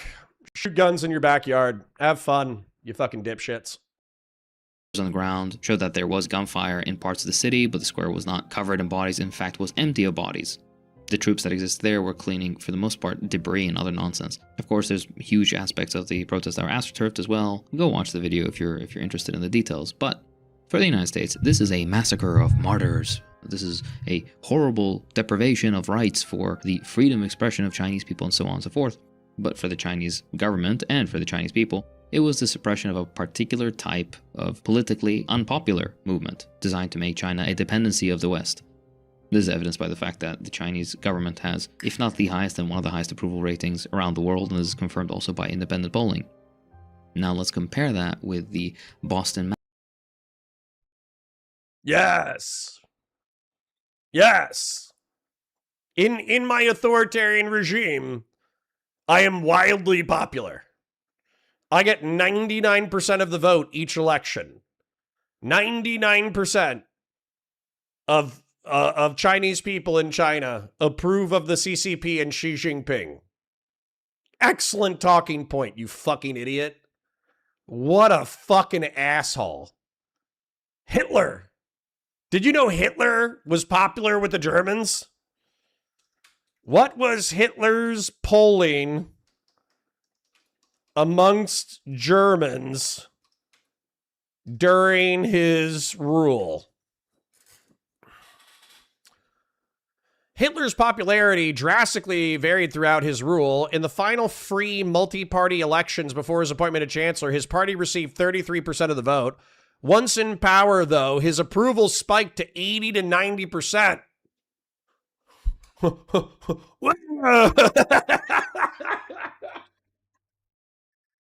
Who falls for this? Did you know that the authoritarian dictator of our country is wildly popular? What the fuck? Who does this work on? Who hears that the CCP is popular amongst the Chinese people and is like, oh yeah, that makes sense? What kind of rubish fucking idiot? Wow. That was That was amazing. That was an amazing fucking take. Massacre myth. Now, the US Foundation myth, or foundational myth, relies on a massacre of only 5 people. Now, in 1770, British soldiers fired into a crowd in Boston, killing 5 colonists. Now, every American student is taught that this was a world historic atrocity that justified a full-scale revolution against tyranny. Now, here's what... No. Hold up. I'm American. I was raised in America. During the 1990s, we were raised with the patriotic mythos of the Boston Massacre, that the Boston Massacre was one of many abuses by the British government against American citizenry, and it was arguably one of the violent incidents that triggered the revolution. But no one was taught, yeah, I agree with Christian Vlaris, no one was taught that this massacre was a uniquely horrifying world event. And especially when you get into middle school and high school, it gets even more nuanced. Yeah. The Boston Massacre was so divided that even a founding father, John Adams, defended them and got them off at trial. Correct. A founding father of the United States of America was the legal representation for the British troops who were in the massacre. And they were acquitted. So, yeah, this is misrepresentation by Hakeem, in my opinion. Especially when you get to high school and college. High school and college level courses will talk openly about how some shit is just like straight up propaganda. Like the Maine, remember the Maine? Remember the Maine was used as a war cry for the Spanish-American War. But it is the generally well-held opinion that it was known propaganda at the time and that the Maine was destroyed in like a storage gunpowder accident, basically. Hold on. Was the USS Maine destroyed accidentally? Yes, modern naval historians and investigations generally agree that the USS Maine was destroyed by an accidental internal explosion rather than sabotage. No, they say remember the Alamo too. They say remember the Alamo. But the Alamo was actually Texan partisans fighting an unjust war against Mexican government officials trying to get annexed by the United States. But remember the Alamo is another propagandist saying. And then there was the Revolutionary War Native American massacre of a American female. It was very, very Jane McCree. The murder of Jane McCree. Jane McCree was a 25-year-old loyalist woman living near Fort Edward, New York, was captured by a party of Native American warriors, allies of the British under General John Burgoyne, while being escorted to the British camp where her fiancé, David Jones, was stationed. A dispute broke out amongst the warriors over who would claim the reward for her capture. During the fight, she was shot, scalped, and left for dead by a large pine tree. The aftermath. American patriot propaganda seized upon her tragic death. They wildly publicized the incident to paint the British and their indigenous allies as ruthless barbarians. Her story successfully outraged the local citizenry and galvanized a massive influx of patriot militiamen. Because you had a white woman shot and killed by Native American allies of the British, scalped, and her corpse left on the side of the road. So, but did what revolutionary Americans have Native American allies? Yes, revolutionary Americans had several Native American allies, though indigenous nations were deeply divided and the majority sided with the British. So the Oneida and Tuscarora, the Stockbridge Mohicans, and the Catawba Nation fought alongside the revolutionaries. And somebody correct me if I'm wrong, but some of these guys were accused of like equally egregious war crimes. Like they also, maybe they didn't like scalp men, women, and children, but they definitely like fucking scalped some loyalist men and soldiers. Who gives a shit? I don't give a fuck. There was all sorts of fucked up shit back then. Anyways, so Hakim's just wrong, and fuck him, and he's a liar and a propagandist. The hypocrisy is, when a king's soldier kills 5 colonists, it's an unforgivable act of oppression. When the United States government kills its own citizens, for example, in Black Lives Matter protest or the Vietnam War protests, or in the very regular and frequent murder of innocents in the street by police, usually African Americans, or comparatively killing innocents abroad in Afghanistan, in Vietnam, Cambodia, and Iraq, and everywhere else, by the dozens or hundreds, this is usually framed as restoring order. Funnily enough, in certain instances, it's even referred to as minimizing Weird. How did the Chinese justify their actions in Xinjiang, Hakim? casualties. Now, if the United States was actually concerned with violent repression of dissent, its own history wouldn't be the crime scene that it is. The state has consistently used lethal force to liquidate any movement, from labor to black liberation, that offers a material alternative to the capitalist system. Okay. In order for this to be equivalent, you would need a politicide akin... I'm actually happy we finally got here. You would need a politicide akin to the Cultural Revolution. This is the incorrect comparison. The Tiananmen Square massacre of 200 fucking pro-democratic Chinese dissidents is not the analog. The analog should be the 1960s and 1970s Cultural Revolution. If we're saying the United States and China are so comparable that they might as well be morally equivalent, and the moral stage upon which the United States sits is a lie, and that the Chinese are just as moral or just as violent or just as repressive as the United States, then there should be a politicide similar to the Cultural Revolution of the 1960s and 1970s. So for those of you who don't know, I'm assuming I'll get a few communists in here who will hate watch this, and hopefully they actually watch it and listen to it.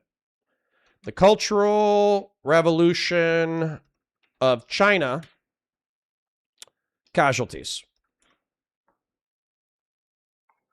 So, are estimated to be between 500,000 and 2 million deaths.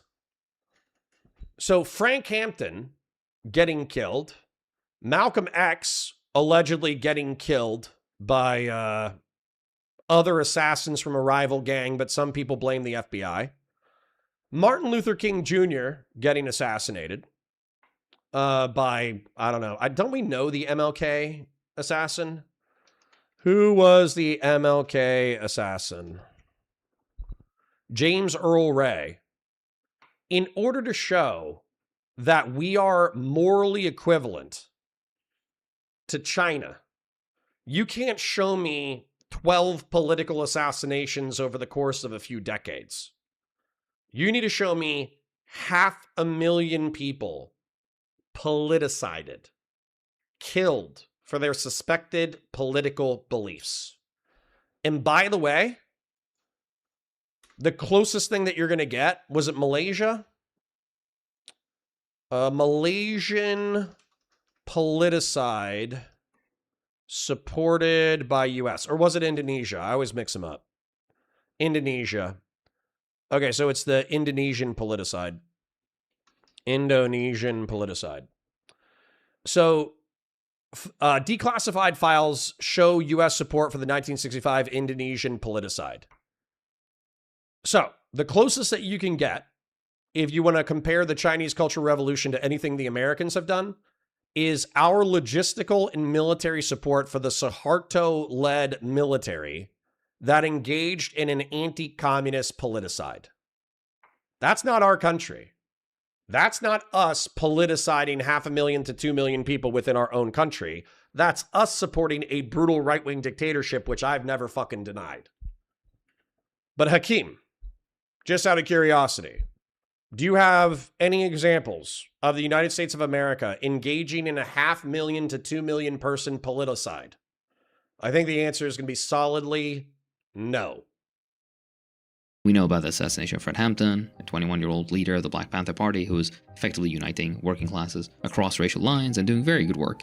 But because he was revolutionary and a revolutionary socialist, the FBI marked him for death. In '69, acting on a tip from a paid informant who had drugged him, police stormed his apartment. They found him unconscious in his bed and shot him twice in the back of the head at point-blank range while his pregnant wife lay beside him. This wasn't a police shootout, it was state-sanctioned execution that was pre-planned by the FBI for the explicit purpose of murdering this man. Now, the move bombing is another example. The United States did exactly what it accuses, quote-unquote,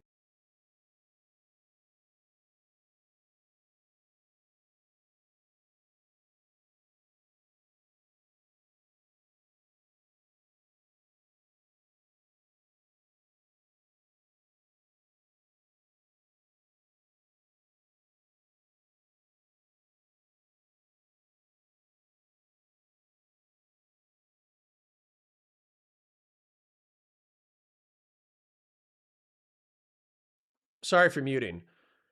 If they fired 100 rounds, why was he hit twice? The Office of Cook County State Attorney's Edward Hanrahan organized the raid using officers attached to his office. Hampton had recently strongly criticized Hanrahan, saying that Hanrahan's talk about war on gangs was really rhetoric used to enable him to carry out a war on black youth. At 4 a.m., the heavily armed police team arrived at the site, divided into 2 teams, 8 for the front of the building and 6 for the rear. They stormed the apartment. Mark Clark, sitting in the front room of the apartment with a shotgun in his lap, was on security duty. The police shot him in the chest, kill him instantly. An alternative account said that Clark answered the door and police immediately shot him. Either way, Clark's gun discharged once into the ceiling. This single round was fired when he suffered a reflexive death convulsion after being shot. This was the only shot fired by the Panthers. Fred Hampton, drugged by barbiturates, was sleeping on a mattress in the bedroom with Deborah Johnson, 18, who was 8.5 months pregnant with their child. Police officers removed her from the room while Hampton lay unconscious in the bed. Then the raiding team fired at the head of the south bedroom. Then the raiding team fired at the head of the south bedroom. Hampton was wounded in the shoulder by the shooting. According to National Archives and Records Administration, upon that discovery, an officer shot him twice in his head and killed him. Fellow Black Panther Harold Bell said that he heard the following exchange: "That's Fred Hampton. Is he dead? Bring him out. He's barely alive. He'll make it." The injured Panthers said they heard 2 shots. According to Hampton supporters, the shots were fired point blank at Hampton's head. According to Johnson, an officer said, "He's good and dead now." Hampton's body was dragged into the bedroom doorway and left in a pool of blood. The officers directed their gunfire at the remaining Panthers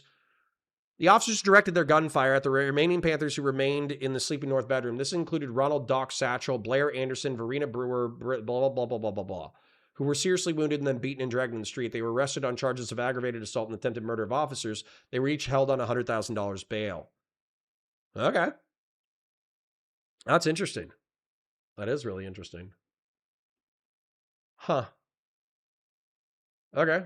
So, Cook County.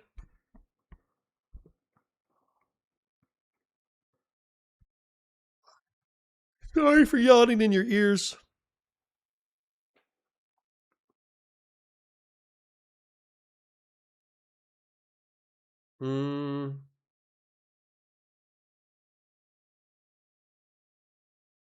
Okay.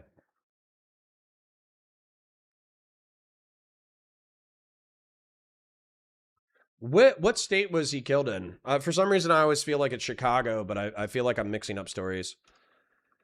In what state was Fred Hampton killed? Oh, it was Chicago. Okay. Interesting. It is interesting. Good job, Hakeem. You've taught me 2 things today. I forget what the first one is, but I remember the second one. Fred Hampton was assassinated by law enforcement. That's interesting. I don't think you can read it any other way. I mean, like, police raid, shoot a guy in the chest, involuntary spasm, fires off a shot, goes into the bedroom. He's allegedly unconscious due to barbiturates. He's shot in the shoulder and he's shot twice in the head. And there was like no weapons recovered and no claims of weapons covered. Then there were Black Panthers in another bedroom. Law enforcement fired 80 to 100 shots at them, but there was no return fire from the Black Panthers. I mean, if that's actually a forensic accounting of this interaction, I don't know how you construe it as anything but an assassination conducted by law enforcement under color of law. I mean, if anybody has any mitigating information that they want to do, go ahead. Now, with the move bombing, I'm going to tell you there's more of a return fire situation. How many rounds were fired in the move bombing? Police fired more than 10,000 rounds. That's a lot of bullets. During the 90-minute gun battle, the catastrophic 13th 1985 incident resulted in the deaths of 11 people, including 5 children, and the destruction of over 60 neighborhood homes.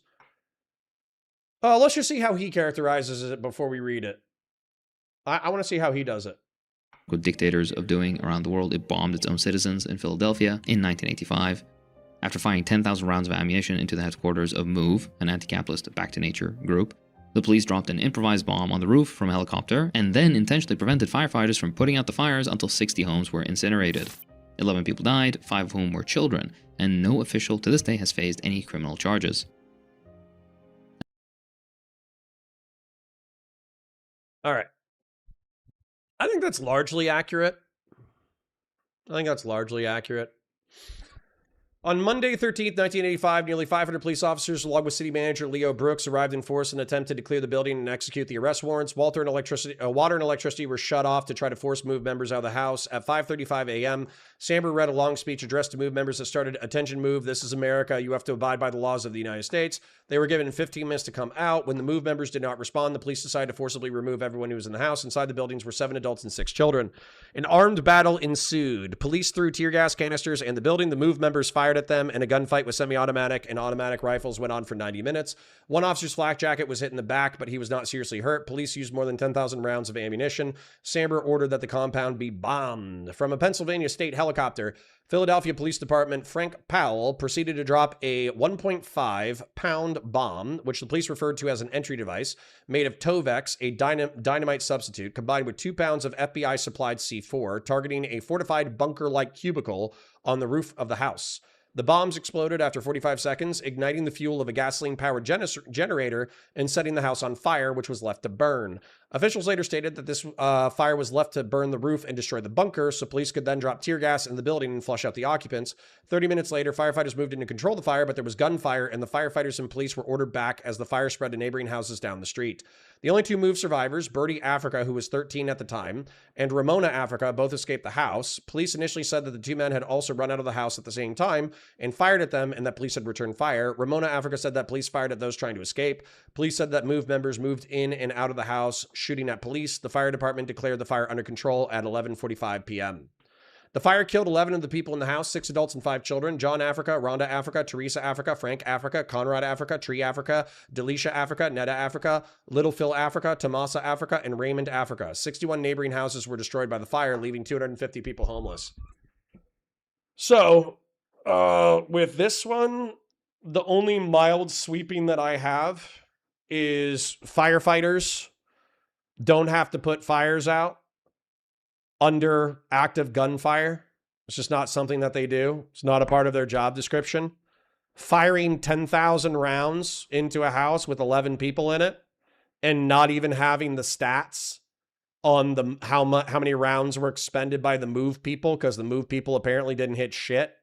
Apparently, one cop was hit in the back of his flak jacket, but it didn't critically injure him. He was just minorly injured.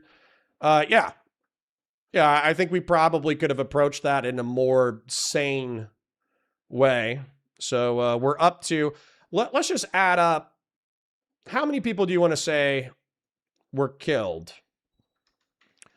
How many black dissidents were killed as a result of Black Panther, black nationalist political fights with the government? At least 30 Black Panther members are documented to have died in armed confrontations and ambushes and police raids, including involving local and federal law enforcement between 67 and 70. The most prominent and widely documented of these killings result in the FBI's clandestine counterintelligence program, which was designed to disrupt and dismantle the Black Panther Party. The Chicago raid was the most famous instance of government-connected lethal force occurred. They fired 90 bullets into the home, killing 21-year-old chapter chairman Fred Hampton and Mark Clark, while critically wounding 40 others. Okay, so let's go ahead and accept it. Up next is Black Wall Street. Yeah. You want to add in Black Wall Street? I'll take Black Wall Street. I don't know if that's by the government. I think it's by non-government forces, but I'm actually only passingly familiar with Black Wall Street, so let's take a look at Black Wall Street before we do anything else. And the Lidlow Massacre is another infamous example. In 1914, there were coal miners in Colorado who went on strike for basic dignity and pay, and the governor sent in the National Guard. Importantly, the National Guard salaries were being paid directly by the mine owners, interestingly enough. I guess there was no conflict of interest that they considered vital there. The soldiers attacked the miners' tent colony with machine guns, and during the assault, 13 women and children suffocated to death in a pit while trying to hide from the gunfire. Now in the American system, this right to dissent ends exactly where the profits of the ruling class begin. And this kind of extends to the next point, where they consider authoritarian brutality to be something that's unique to whatever nation that they're condemning. No, retard. We just have the ability to talk about it. I want to get to... Is it the Tulsa? Because honestly, man, I'm pretty tired and I got shit to do today and it's 2 o'clock. Not that I don't love hanging out with you guys until 2:30, but... Sure, oppression of black people. We're the most incarcerated place on the planet. I thought we were going to do... I thought it was going to be Black Wall Street as well. Black Wall Street Massacre. Even if he didn't include it. I'm going to include it. Was a 2-day-long terrorist massacre perpetrated by white supremacists that took place in the Greenwood district of Tulsa, Oklahoma between May 31st and June 1st. Mobs of white residents, some of whom had been armed and appointed as deputies by city government officials. I guess we could make that one. Attacked black residents and their homes and businesses. The attackers burned and destroyed more than 35 square blocks. More than 800 people were injured. How many people were killed? 300 deaths estimated. Okay. The massacre began during Memorial Day. 19-year-old Dick Rowland, a black shoe shiner, was accused of assaulting Sarah Page, a white 21-year-old elevator operator. He was arrested and rumors spread that he was lynched. Several hundred white residents assembled outside the courthouse appeared to have been makings of a lynch mob. A group of approximately 50 to 60 black men armed with rifles and shotguns arrived at the jail to support the sheriff and his deputies in defending Rowland from the mob. Having seen the armed black men, some of the whites who had been at the courthouse went home for their own guns. There are conflicting reports about the exact time and nature of the incident or incidents that immediately went on. But apparently it's around 300 dead folk. Hold on. All hell broke loose. 10 white and 2 black. So there was an initial gunfight that actually killed more whites than black folk, but after that, pretty sure it went downhill from there. Hold on. How many people, I should do how many black people, were killed during the Tulsa race riot? Race massacre, excuse me. I should use the correct verbiage. Historians estimate that between 100 and 300 black residents were killed during the Tulsa race massacre of May 31st, June 1st, 1921. With a definitive final count remains unknown due to unrecorded burials and hidden mass graves, historical documentation investigations provided a clearer picture. Okay. Not a phone in sight. Fuck you. See? This is the kind of bullshit that fucking Nick Fuentes wants us to get back to. You understand? This is the kind of bullshit that this is what Nick Fuentes wants. He wants white identitarians to collect into militias and for them to be willing to fight alongside government sympathizers for their ethno-religious and racial supremacy. Why the fuck would we want to do this? Weirdly enough, Nick Fuentes is the kind of person who wants us to be more like China. He wants us to be more authoritarian. He wants more politicides. So, what I would say is fuck Nick Fuentes and fuck Hakeem.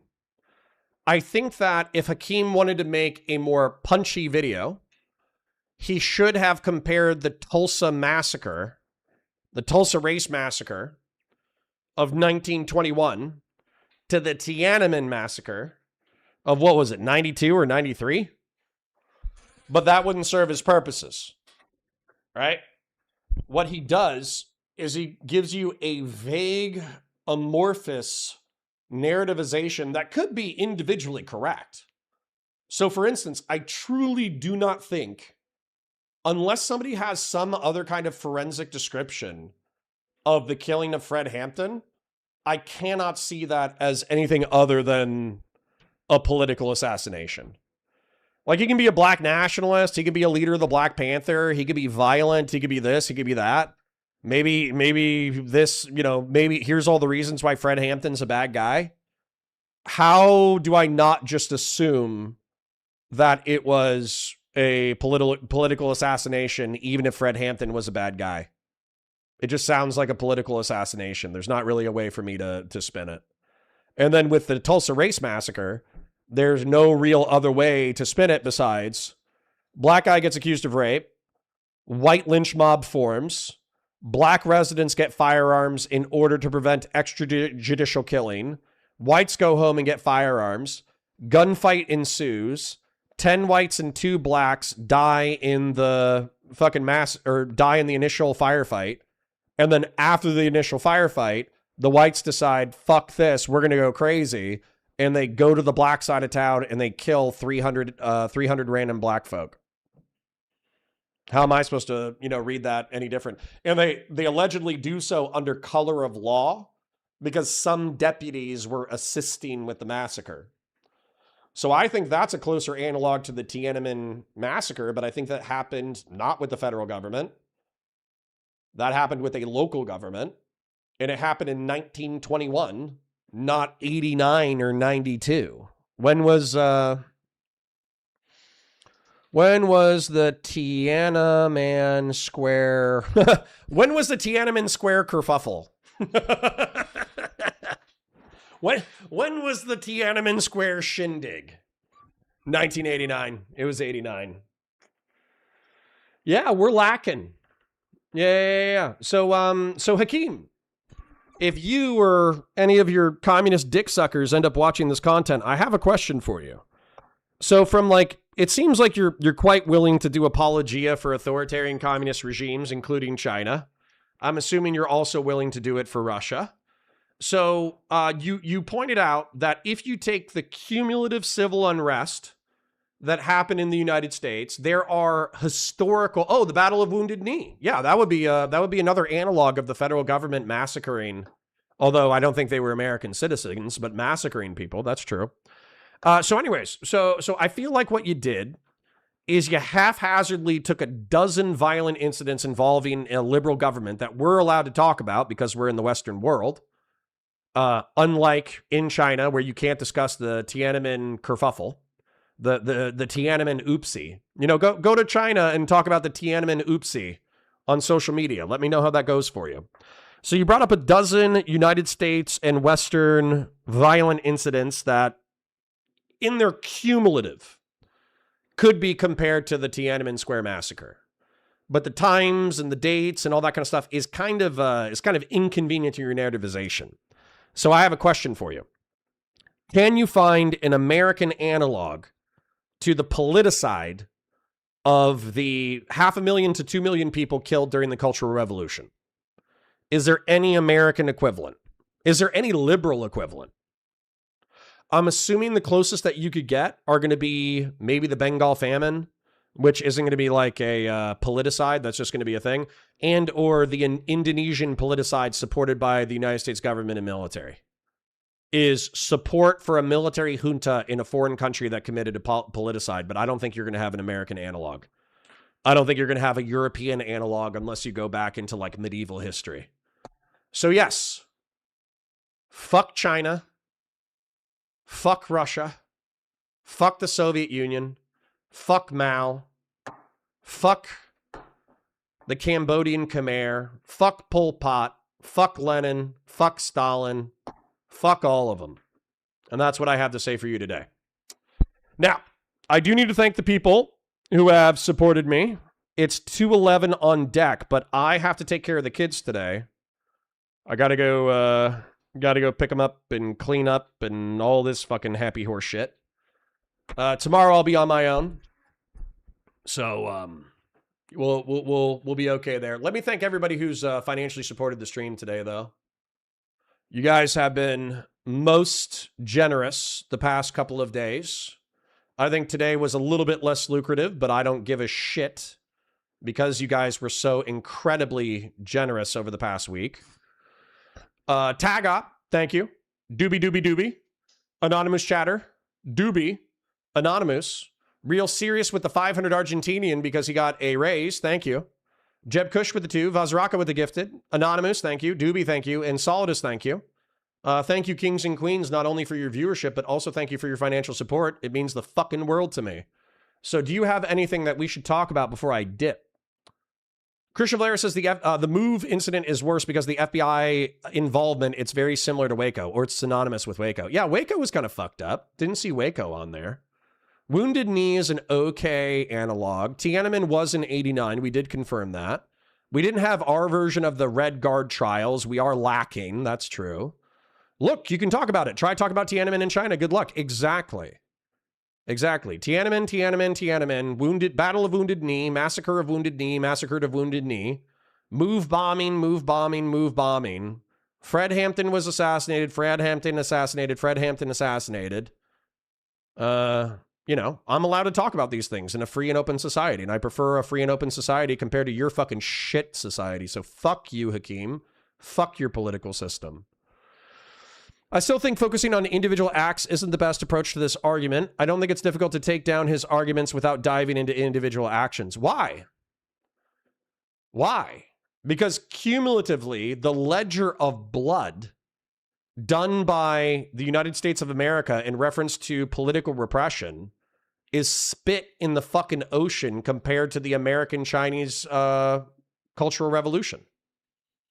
I said the American-Chinese Cultural Revolution, but what I was trying to say is American political violence is spit in the fucking ocean compared to the Chinese Cultural Revolution of the 60s and 70s.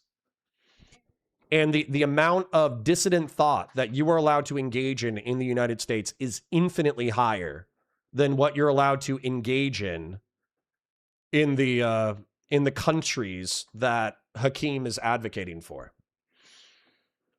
Support being information on targets not directly involved or supplying of arms.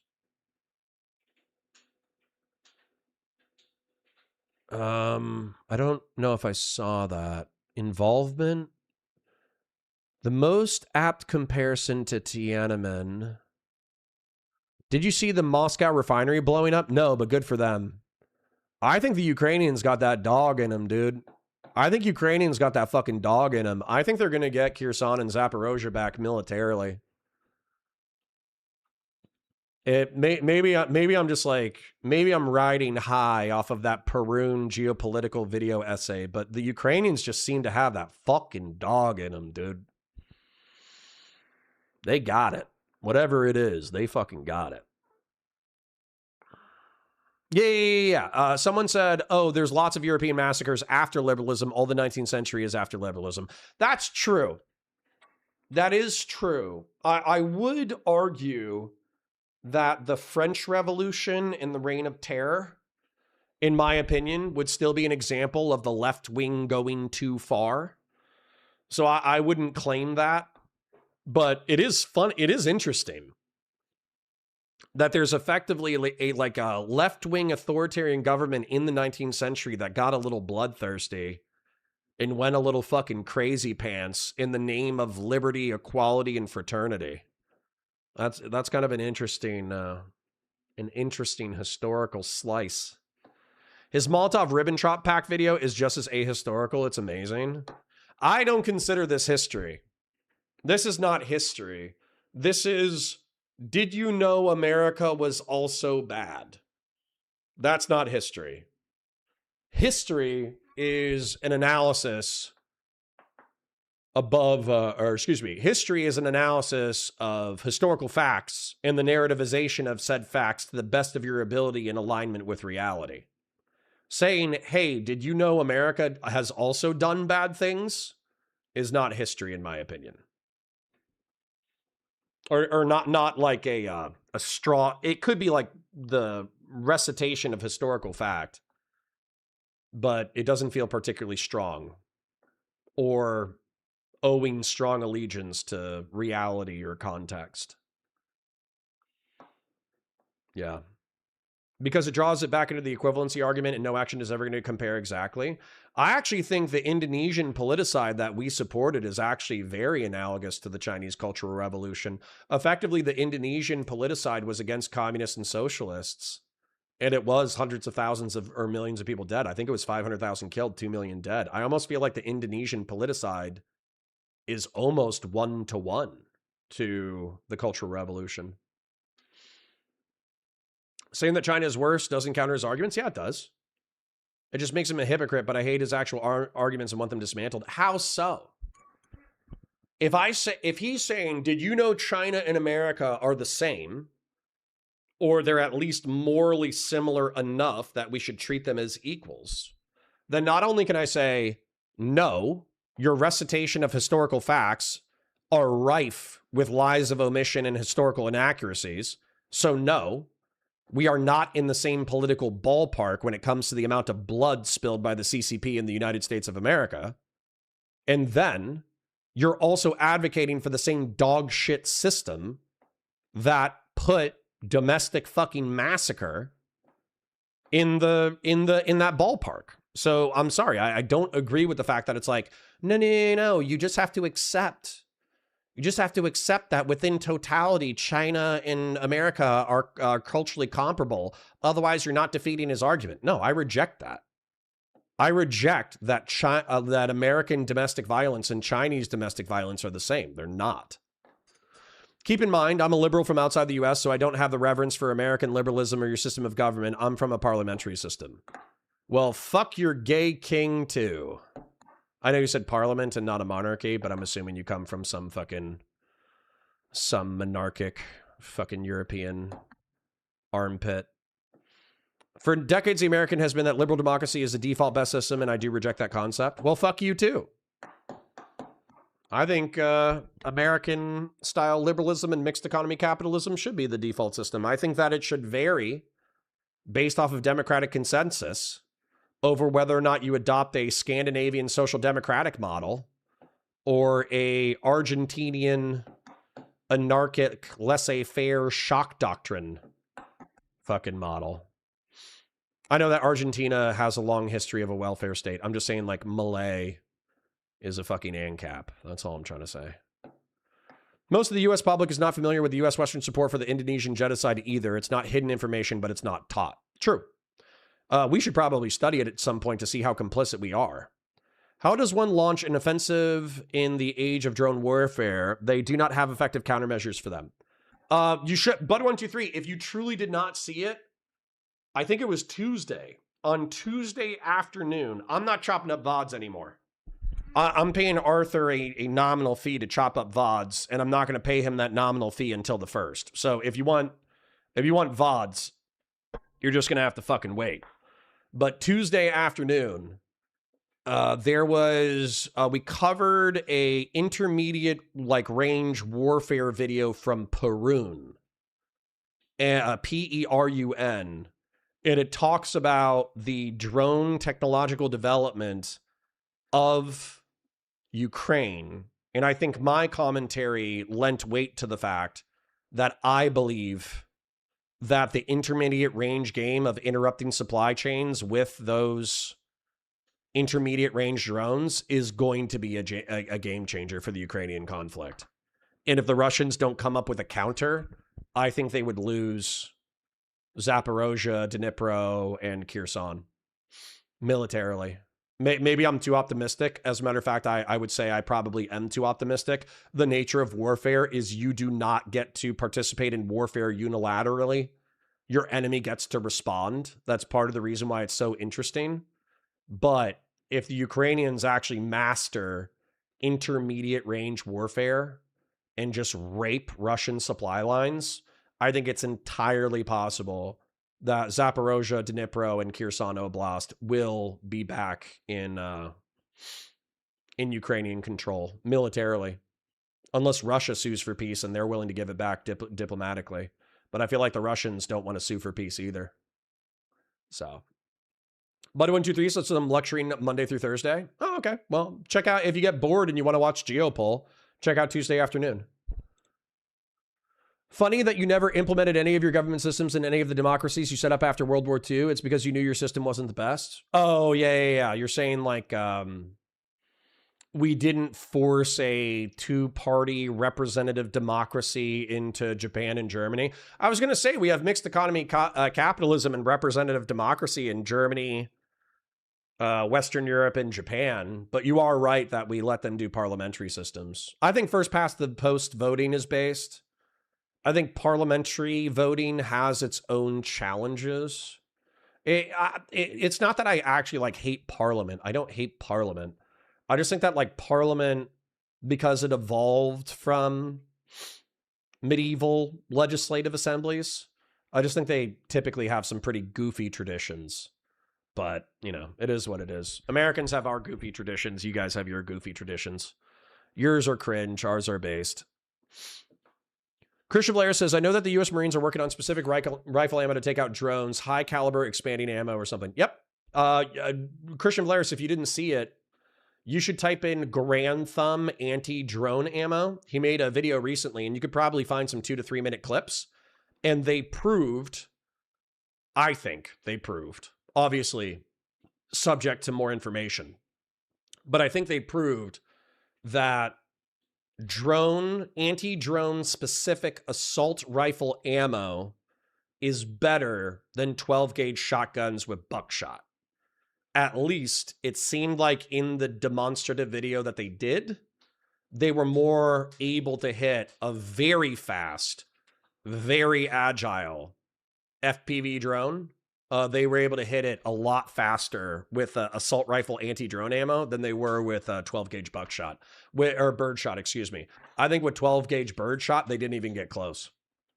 I think they just got raped by the FPV repeatedly.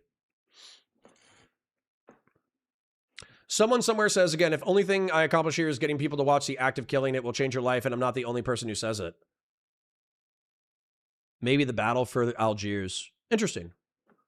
Doobie says something very similar. Yeah. For a second, I was like, is this a Doobie alt? But then I remembered Doobie's in California, and you're saying that you're in Canada, so no. Unless you're Doobie's ultimate alt. Gay-opping us into believing you're not Doobie. But anyways, it's 2:24. You're going to have to entertain yourselves for the last 5 minutes. I parasocially love you. Thank you for coming. Like the stream, share it with your friends, engage with chat, super chats if you got them, memberships if you got them. I parasocially love you. I'll see you tomorrow at 9:30 a.m. I will talk to Dan Pace. I'll see if we'll keep going with Warfare. I don't know if he's available tomorrow, but if we do, we'll probably milk the Asmongold, the 2%. He's like the upper class 2% are not the ones who oppress you. It's the lowest class 2%, which I think is hilarious. So we'll be checking that out. Shitlib from Canada. Okay, sounds good. Well, good to meet you, even if some of the things I said annoy you, and even if some of the things that you said annoy me, but that's the nature of the COG. We say shit that annoys each other, and then we fight it out in the chat. So